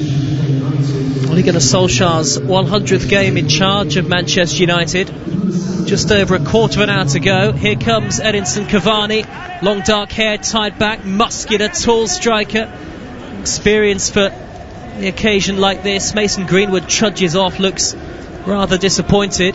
There's still no sign of Donny van der Beek just yet. Free kick, whipped in high by Fernandes, headed away by Tierney, comes down to Matic, left hand edge of the penalty area, miscontrolled. He's had to go wide here, Matic, and he's got Aubameyang at his back. Aubameyang, the goal scorer, gets a foot in. 1-0 to Arsenal. Manchester United throw by the corner flag, by the open tunnel. And here comes that second change. Bruno Fernandes, Paul Parker, the man to go off for Van der Beek. Well, I don't know if they're thinking about Champions League or he's carrying something, but I thought it was going to be Paul Pogba, to be honest. That is a strange one, isn't it? Yeah, that has surprised me, to be perfectly honest. Manchester United have made all three of their substitutions. Shaw from the near side, the left, infield to Pogba, corner of the 18-yard box. Pogba, who gave away the penalty that eventually led to Arsenal taking the lead. Maguire from 25 yards blazes it high over the top into the Stretford end. I'm not quite sure what he was thinking, but Arsenal are going to make a change of their own, and it's a man who has developed something of a reputation as a super sub, Eddie Nketiah, wearing gloves, who will come on, and Alex Lacazette, who without a goal again but has certainly put a shift in, is going to jog off. Less than 15 minutes to go. Manchester United 0, Arsenal 1. And plenty of your tweets coming in, I have to say. Quite a bit of criticism for Ole Gunnar Solskjaer, as Nketiah takes the field for Arsenal, and Leno clears high and long under the Old Trafford floodlights. Header away by McTominay to the halfway line, and only really in the last few moments have Manchester United really started to show some real urgency in the game. Well, I think they had to do something because they're 1-0 down, but they should have been showing urgency at 0-0, to be perfectly honest. If you send out a team that looks negative and you're in it and it feels negative, there's going to be a negative reaction, and that's what has happened to Manchester United so far in this game. Here is Shaw, right by the dead ball line near side, whips in across with the outside of his foot, cleared away by the head of Thomas Partey, and it's out of play for a corner to Manchester United on the near side of the field. Cavani forward, so too Pogba, so too Maguire. Shaw left-footed out swinging, dreadful delivery, cleared away easily at the near post by Nketiah for Arsenal. Shaw's set pieces haven't been bad. That was the worst of them though by far. Pogba from the dead ball line. Arsenal with everybody back at the Stretford end. Crossed in by Shaw, up towards Maguire. It hung in the air, away by Kieran Tierney. Maguire appeals in vain for a penalty kick. Forward by Saka, over halfway. Nketiah, has he got the pace to get in behind Lindelof? Lindelof turns away from Nketiah, and Manchester United keep it. We have just over 12 minutes plus stoppage time to salvage a draw at Old Trafford, which was almost unthinkable before the game. It would be 7 points from 6 games in the league for Manchester United to start the season, and they could end up by the end of the day going as low as 16th, because Brighton are away at Spurs in the late kick-off this Sunday, live with us on Premier League Live. Pogba's 10 yards from the area, very congested, finds Rashford, right-footed effort, blazed over the top. Did it get a deflection on its way through? No, says Mike Dean. And Paul Parker, what do you make of all this? It feels a little bit desperate from your old side at times, I have to say. Yeah, it is desperate. It has been. It definitely was a deflection from Rashford's shot. Problem was it hit one of his own players. But it is desperate. It has been desperate. Now it's got to that point of making those substitutions, desperate ones to chase it. It'd have been better if he started with them, and those players can get educated in VDB and Cavani, get educated about Manchester United in playing in these kind of games, and they haven't. They've been put on there to try and deliver something straight away. It's a big ask for those players to come on and deliver something from a side that has been playing pretty flat for most of the game. Well, Arsenal are preparing to bring on Granit Xhaka. Rob Holding is receiving some treatment, sat down on the field of play. Arsenal physio is on with the PPE, the mask and the blue gloves. Just over 10 minutes to go. 1-0 to Arsenal at Old Trafford. And a victory for Mikel Arteta's side would send them up to 8th and put them just a point off the top 4. It's quite congested towards the top now. Liverpool lead by 3 points. Everton, Southampton and Wolves are all on 13. Chelsea on 12. You get the sense that nobody's necessarily going to run away with the title this season. You get the sense that neither of these clubs is likely to be challenging, I'm afraid. Partey on halfway. El Neni for Arsenal. Little 1-2 involving Saka and Aubameyang. Aubameyang, the goal scorer, keeps it in on the left-hand touchline. We said one goal might be enough, and it looks like it will be enough for Arsenal here, at least at the moment. They have a throw midway inside Manchester United territory. Tierney will take it on the far side of the field. He launches it high towards the touchline, and it takes a bounce, goes out of play. Apologies for any colourful language you might have heard there just a few moments ago. Goal kick to Manchester United, taken by De Gea. Mikel Arteta stands in the same spot that he's been rooted to on the edge of his technical area throughout the game so far. He will be delighted though, Paul Parker. He will be, yes, winning the game, but it's the manner in which they've won it as well. Be really impressed by how they have gone about it. He might be saying they could be maybe better in the final third, but you look at them in midfield and defensively, they've been excellent. Yeah, not won it just yet. Spurs against Brighton still to come on Premier League Live, and then 2 games tomorrow. Fulham, West Brom, Leeds also in action tomorrow night at home to Leicester City. That could be intriguing at Elland Road. Here's Pogba for Manchester United, 30 yards out, central position, gives it away. Pogba has had a difficult afternoon. Saka, though, equally careless for Arsenal, and Manchester United have it back, but they don't really look like scoring. Here is Wan-Bissaka, right-hand side, infield to Pogba on the corner of the penalty area. Back now to Matic. Difficult for Manchester United to play through this. Arsenal in their white shirts, a wall of players in front of the opposition, camped on the edge of their own penalty area. We're in the 82nd minute. Manchester United still trailing by that single goal to nil. And now Lindelof in the centre circle, turns away from Nketiah and tries to play it forward. It's blocked off by Nketiah. Good work from the substitute who's only recently come on. And now McTominay driving forward. Van der Beek just ahead of him. McTominay crosses towards Cavani. Good flick header there by Holding, who has been everywhere for Arsenal at the heart of defence. And actually, if there's a candidate for man of the match, he would probably have to be up there. Partey's been very good as well. Here's Shaw though for Manchester United. A lot could still change in the remaining 7.5 minutes plus stoppage time. Pogba's cross, and well taken by Leno, coming through a crowd of bodies inside his penalty area. Yeah, that's what you need from the goalkeeper. He hasn't had a lot to do, but whenever he makes a decision, you want him to be 100% right, and Leno has done that on every occasion. Well taken by Bernd Leno. A reminder of the results earlier today in the Premier League. Aston Villa 3, Southampton 4. Southampton were 4-0 up in that one. There were a couple of injury time goals for Aston Villa that made the scoreline look a little closer than in actuality it was. And Everton beaten again. Back-to-back defeats now for Carlo Ancelotti, 2-1 at Newcastle. Manchester United trail at home to Arsenal via goal to nil. Cavani threading into the area. Poor ball by Cavani towards Pogba. Sliding into clear as Bellerin, and it's a throw to Manchester United on the near side. But Cavani, Paul Parker, had so much space to eat up. Why did he elect to pass? Well, I don't know. He's only just come on. That was his first real acceptance of the ball, and it was a poor decision in the end, his pass, and it was a poor execution as well. He's just still trying to feel his way into the game. He's laid it back to Shaw, left with the edge of the 18-yard area, again so congested, but here's Matic into the 6-yard box. What a tackle from Gabriel, sliding in, had to get it absolutely right. He did. Matic wants a penalty, and Matic is signalling to the referee to check the VAR, which he's not allowed to do. That's very unsportsmanlike. It was a great tackle anyway from Gabriel, and it will be a Manchester United corner surely. It was a fantastic tackle, and it had to be as well. He's on a yellow card as well.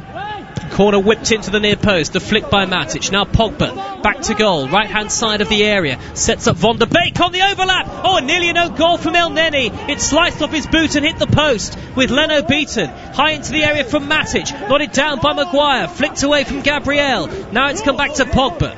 Pogba on the edge of the area, back to McTominay, on to Wan-Bissaka, right wing cross, headed away by Gabriel again, and Arsenal got away with one there. But it's still 1-0 to Mikel Arteta's side. They did, though, go very close indeed. El Neni very nearly scoring an own goal. As the cross is whipped in from the right by Wan-Bissaka, cleared away from the edge of the 6-yard box by Kieran Tierney, and it's a Manchester United throw. I don't think Manchester United want their best opportunity to have come from an Arsenal player, and it comes off of the head of Leno as well. If it doesn't hit Leno's head, it goes in the goal. It's as simple as that. Oof. Goodness me, that was a close call. Nothing the goalkeeper could have done about it. Manchester United 0, Arsenal 1. I think Arsenal are going to make a change. Yes, they are. Willian is going to go off, and Ainsley Maitland-Niles, who is certainly more diligent defensively, is going to come on, and Shkodran Mustafi is stripped and ready to go in the white shirts with the claret shorts for Arsenal. But Manchester United are on the attack. 4.5 minutes to go, 1-0 down at Old Trafford. They need the roar of the Stretford end at this moment, you feel. Rashford on the far side, the right, empty and eerie. You can hear all the shouts of the players. Lindelof midway inside opposition territory, wide to Rashford, had a little bit of space to cross, decides to dart towards the corner flag under pressure from Kieran Tierney, who stood up well and defended well, and then just stuck a leg out and pokes it out to play. Here comes another change, signalled by the referee Mike Dean, and it's a defensive change for Arsenal. Pierre-Emerick Aubameyang, having scored the penalty that separates the two sides, his Premier League mini drought over. And Shkodran Mustafi will come on, and Nemanja Matic, not happy, tries to shove Aubameyang off the field. But just a sign, isn't it, Paul Parker? You mentioned it already, of the desperation of Manchester United here. Yeah, it's getting a little bit silly, really. You know, at the end of the day, the referee's going to add it on the clock. They've got themselves in a strong position where they've got the ball, Manchester United. I just always worry when sides are 1-0 up and they bring on another defender, especially someone like Mustafi. It's there's a yellow card here, actually. It's been flashed out of the pocket of Mike Dean. I can't quite see who to. I think Aubameyang, actually, for taking too long to leave the field. So, retrospective yellow card. Manchester United have the ball, 1-0 down, 3 minutes left. Matic, 25 yards, square to Shaw, central position, flicks it high into the area, up towards Rashford, headed away, comes down to Wan-Bissaka, off the boot of El Neni, and plucked out of the air by the yellow-clad bird Leno. Again, Leno, he's asked to do something, he's gone and done it. He's gone and taken across, and there's no better feeling when you're in a situation that Arsenal are in, when you're sitting back, you're having to be camped in your box, and you just hear that shout from your goalkeeper, and he comes and takes the pressure off of you. I have to say, even the off-the-ball altercations don't have the feel of matches between these two in years gone by. Nothing like Pizzagate or some of the confrontations that we saw between Roy Keane and Patrick Vieira, when really it felt this rivalry was at its peak. But Arsenal will be delighted. 1-0 in front. Haven't won here in the Premier League, remember, since September of 2006. A long time. Harry Maguire has it for Manchester United. Just 2 minutes to go. Desperation time for Ole Gunnar Solskjaer. How much pressure is he under if they lose this game, Paul? No different to when he lost against Spurs, really. It's always going to be there. People are always going to be tapping at the door every time Manchester United don't win a game of football. More so because of Ole Gunnar's in charge, and if it's days like this, that ain't going to change tonight or tomorrow morning or even Monday morning in the press. There'll be pressure on him leading into that next Champions League game, and if he gets a respite there, then the next Premier League game is more important than this one for him. Here is Maguire for Manchester United. They're all very ponderous at the moment. Arsenal have 11 men behind the ball. There's no great width, there's no great pace to the attack. 1-0 down, just over a minute of normal time to go. Clumsy foul by Maitland-Niles on Marcus Rashford. Manchester United have a free kick in the middle of the Arsenal half. One of the things I've always been saying about Manchester United, the two centre-halves have far too many touches of the ball. Should be just control and move and go and get it again, take up a new area, but they want to touch it, and all they're doing is just congesting what's in front of them. It's a free kick to Manchester United. Arsenal defending on the edge of their own 18-yard area, pumped high, cleared away. It's come back to Wan-Bissaka, middle of the Arsenal half, whips the ball cross-field to Shaw.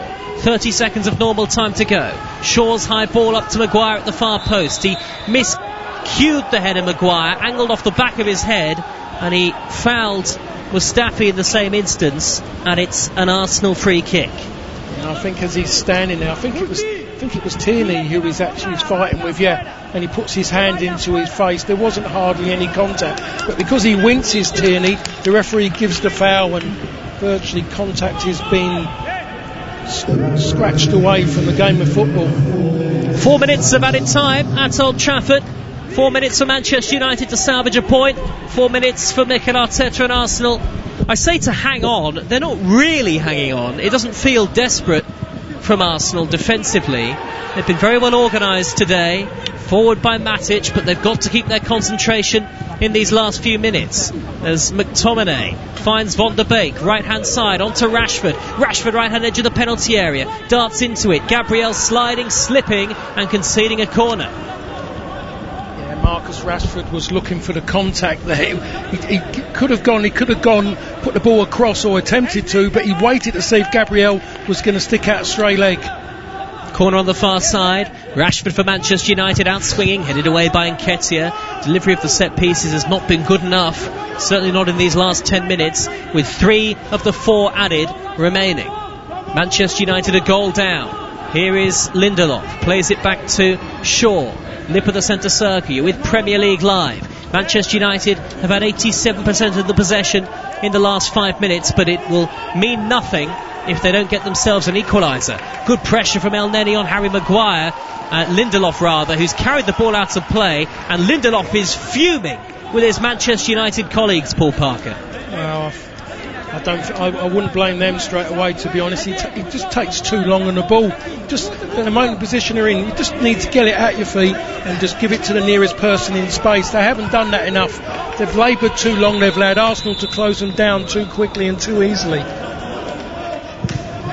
Well, it's a throw to Manchester United in the left back position. 2 minutes left. Here is Matic. It feels like now or never. 1-0 to Arsenal.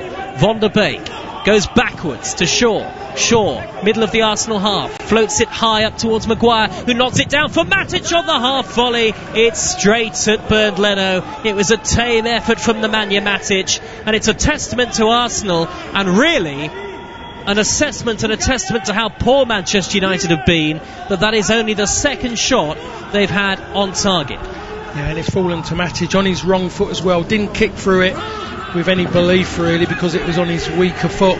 He's hit the target, but I mean, it wasn't a problem. But as I said before, the way United started the game, everything about prior to the game, the setup, everything, you just can't switch on and switch off. And if you think negative, you're going to maybe deliver something negative. And United have been negative in what they've done so far this afternoon.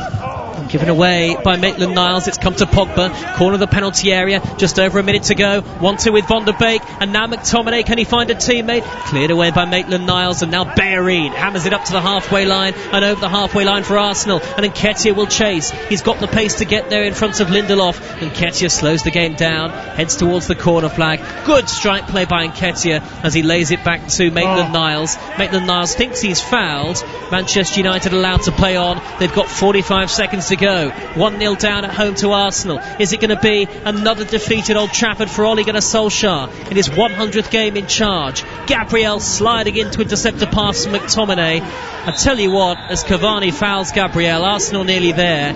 There is a lot of work for Ole Gunnar Solskjaer to do here, it would seem. No, there is. Again, it's after the good bits in Europe, and all of a sudden you come back to your bread and butter and you just haven't delivered. Again, didn't deliver against Chelsea, haven't delivered against Arsenal. Arsenal have been better than what Chelsea were in the last, when Chelsea come in the last game. A lot better. Well, we've had the 4 minutes of added time. Mikel Arteta issues some last instructions. Arsenal free kick, 5 yards from the edge of the halfway line. 1-0 they lead. Harry Maguire's been booked, and the final whistle goes, and Mikel Arteta celebrates. 2 hands high up into the air. Arsenal's first win in the Premier League at Manchester United in more than 14 years. But desperate disappointment for Ole Gunnar Solskjaer in his 100th game in charge of Manchester United. Has their domestic season already reached a crisis point? They failed to win now any of their first 4 home league games of the campaign for the first time since 1972, 1973. Out of ideas, out of inspiration, Manchester United beaten again. Pierre-Emerick Aubameyang's penalty the difference. It has finished on Premier League Live. Manchester United 0, Arsenal 1. Evenings with James Whale on Talk Radio. Keep connected with round-the-clock news, essential information and expert insight. I think we've got to be very careful about the way this has all been going on. Cutting through the confusion with everything you need to stay safe, informed and entertained. Everyone's going on about, we should be tracking and testing, and I just don't know how that is going to happen. Evenings with James Whale. Weeknights from 7 on Talk Radio. In a world of 24/7 global sportscasting and instant news infotainment, one man bestrides the airwaves like a snow-capped Caledonian colossus. Hello, I'm Jim White. Jim White, anchorman. Mid-morning news team, assemble. Jim White and Natalie Sawyer, the #1 rated news source for breaking sports stories, big-name guests, and liquid showbiz charisma.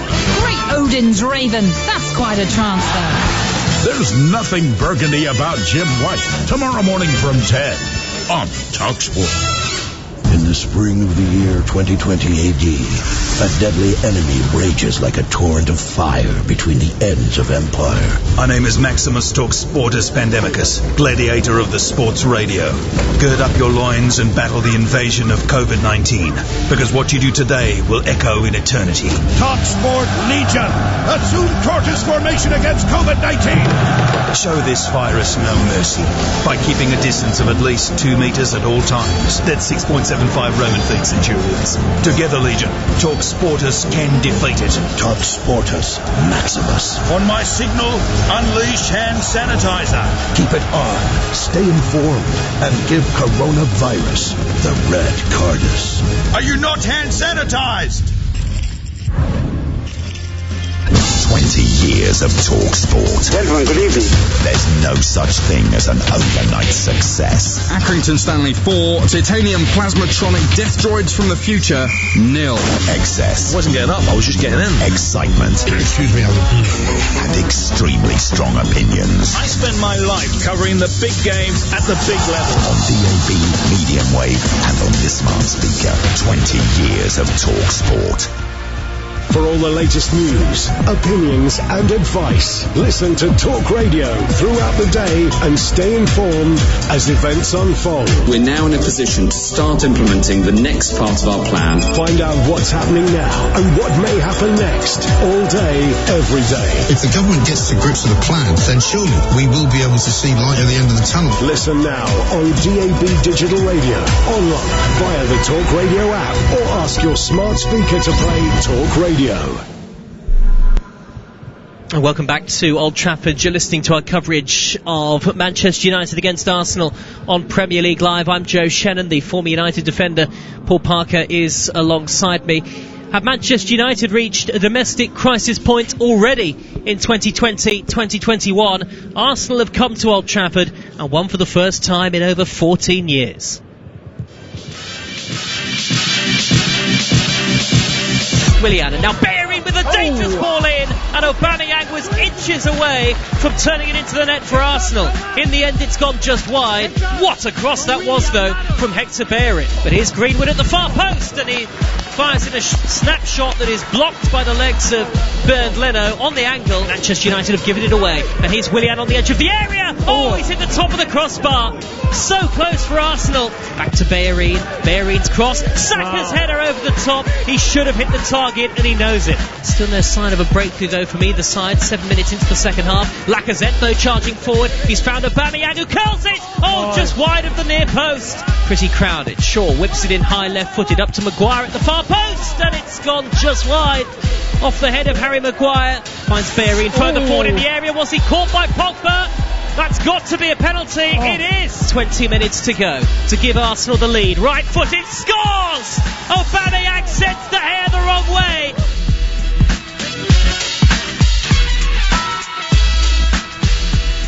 And that second half penalty, the difference between the two sides. It was a poor game in truth, but Manchester United have failed to win any of their first 4 home league games of a season for the first time since 1972-1973. Arsenal were diligent and well organised. Not much more than that, but Pierre-Emerick Aubameyang's penalty enough to give them a big 3 points. What does it do to the Premier League table? Well, Arsenal go 8th, a point off the top 4.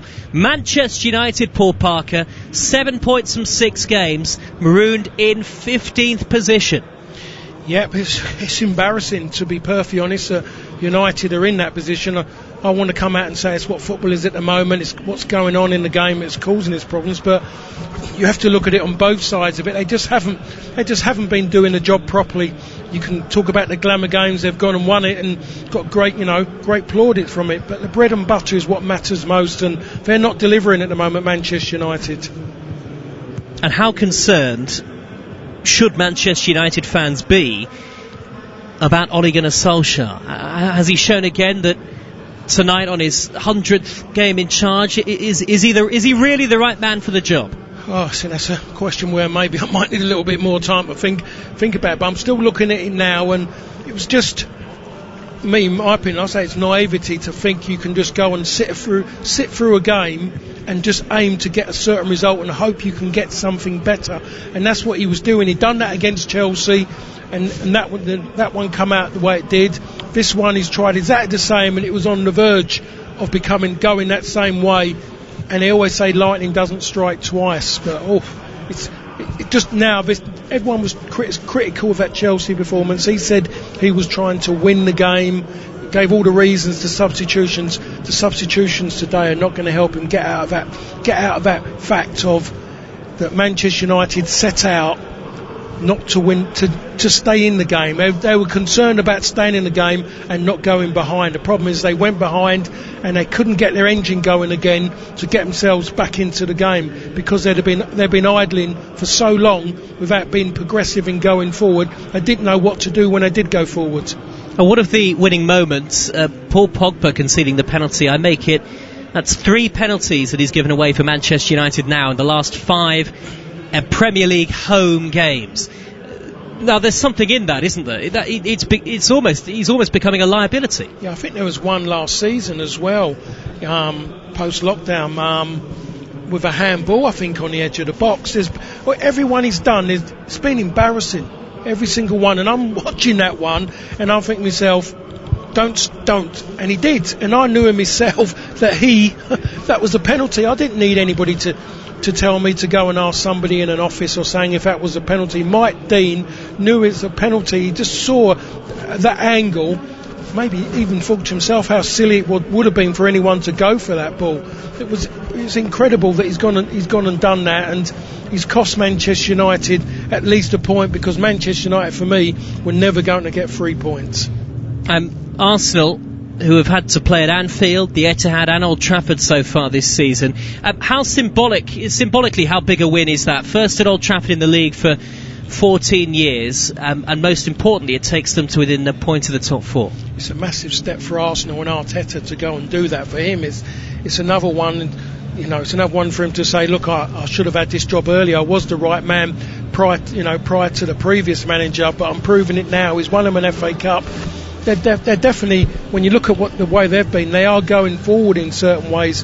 And they're a club in the same position as Manchester United. They've got people at the top level who will not allow the club to grow and allow to go out and purchase the kind of players that could take them to where they want to be. So he has to work a little bit cap in hand.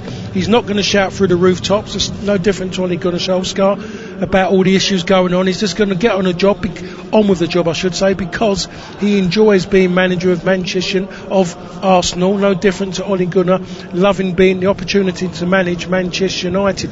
2 young managers who are not going to shout and scream, which will suit both the owners of the clubs in that sense. They're not going to try and embarrass the club publicly. They're just going to get on and make the best out of it what they can, and both of them are going to have ups and downs, and it's going to be Groundhog Days.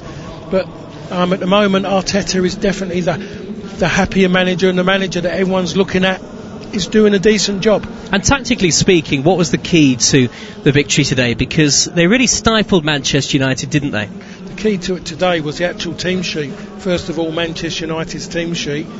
And the fact of Arsenal is that when they got into that final third, they was trying to manipulate that defence of Manchester United. Didn't come off a few times, very sloppy in certain situations, but they kept persevering. The front three worked reasonably hard to actually to try and make things happen. And United just couldn't make it happen. And defensively, when they had the ball, they never moved it quick enough. They never had anyone at the back point of a diamond they tried to play who could shift the ball quick enough and get it forward, because the 2 centre halves were too deliberate on the ball. So it was slow, it was ponderous, and it was non-effective. Arsenal with the Premier League's best defence after 7 games so far this season, 7 goals they've conceded. A win today at Old Trafford. More reaction from Paul Parker to come, but we do have one more live commentary to bring you on a busy day of Premier League action on Premier League Live. Spurs against Brighton at the Tottenham Hotspur Stadium. Let's get the team news with your match commentator Tom Rennie. Joe, thank you. Tottenham Hotspur targeting their first Premier League home win of the season at the 4th attempt, with all 3 of their victories so far coming on the road. Brighton looking for a first win in 5 matches. To the team news, starting with Tottenham Hotspur, 2 changes from their last Premier League game.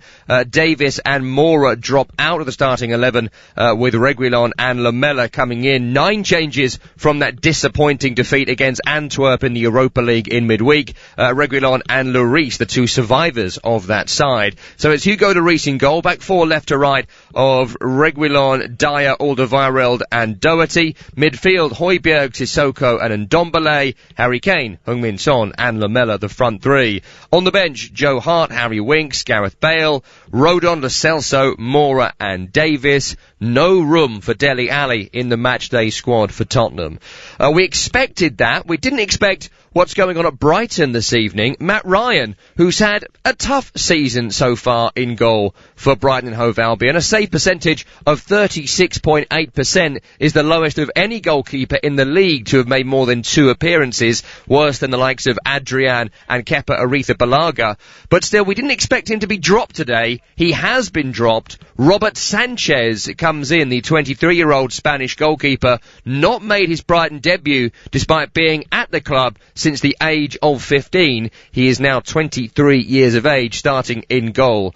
Across the rest of the starting 11 for Brighton and Hove Albion, it's 2 changes from their last game. Ryan is one of them, the striker. Maupay, another one who drops out. Pascal Gross in for him. So Robert Sanchez in goal. Across the back line, Joel Veltman, Webster and Dan Burn. White continues in midfield alongside Yves Bissouma. Tariq Lamptey, right wing back. Solly March, left wing back. Adam Lallana, Leandro Trossard and Pascal Gross, the front three. Not really sure who's going to be in the centre of that trio. Perhaps Trossard the most likely. On the bench, Matt Ryan is there. Also, McAllister, Elzate, Welbeck, Proper, Zakiri and Bernardo. So, big stories from the team news in this one. It's not a fixture that Brighton particularly like. Spurs have won their past 5 home meetings against the Seagulls, though Brighton have won 1 fixture in the Premier League against Spurs. That was at the Amex last season. Kick-off coming up from the Tottenham Hotspur Stadium.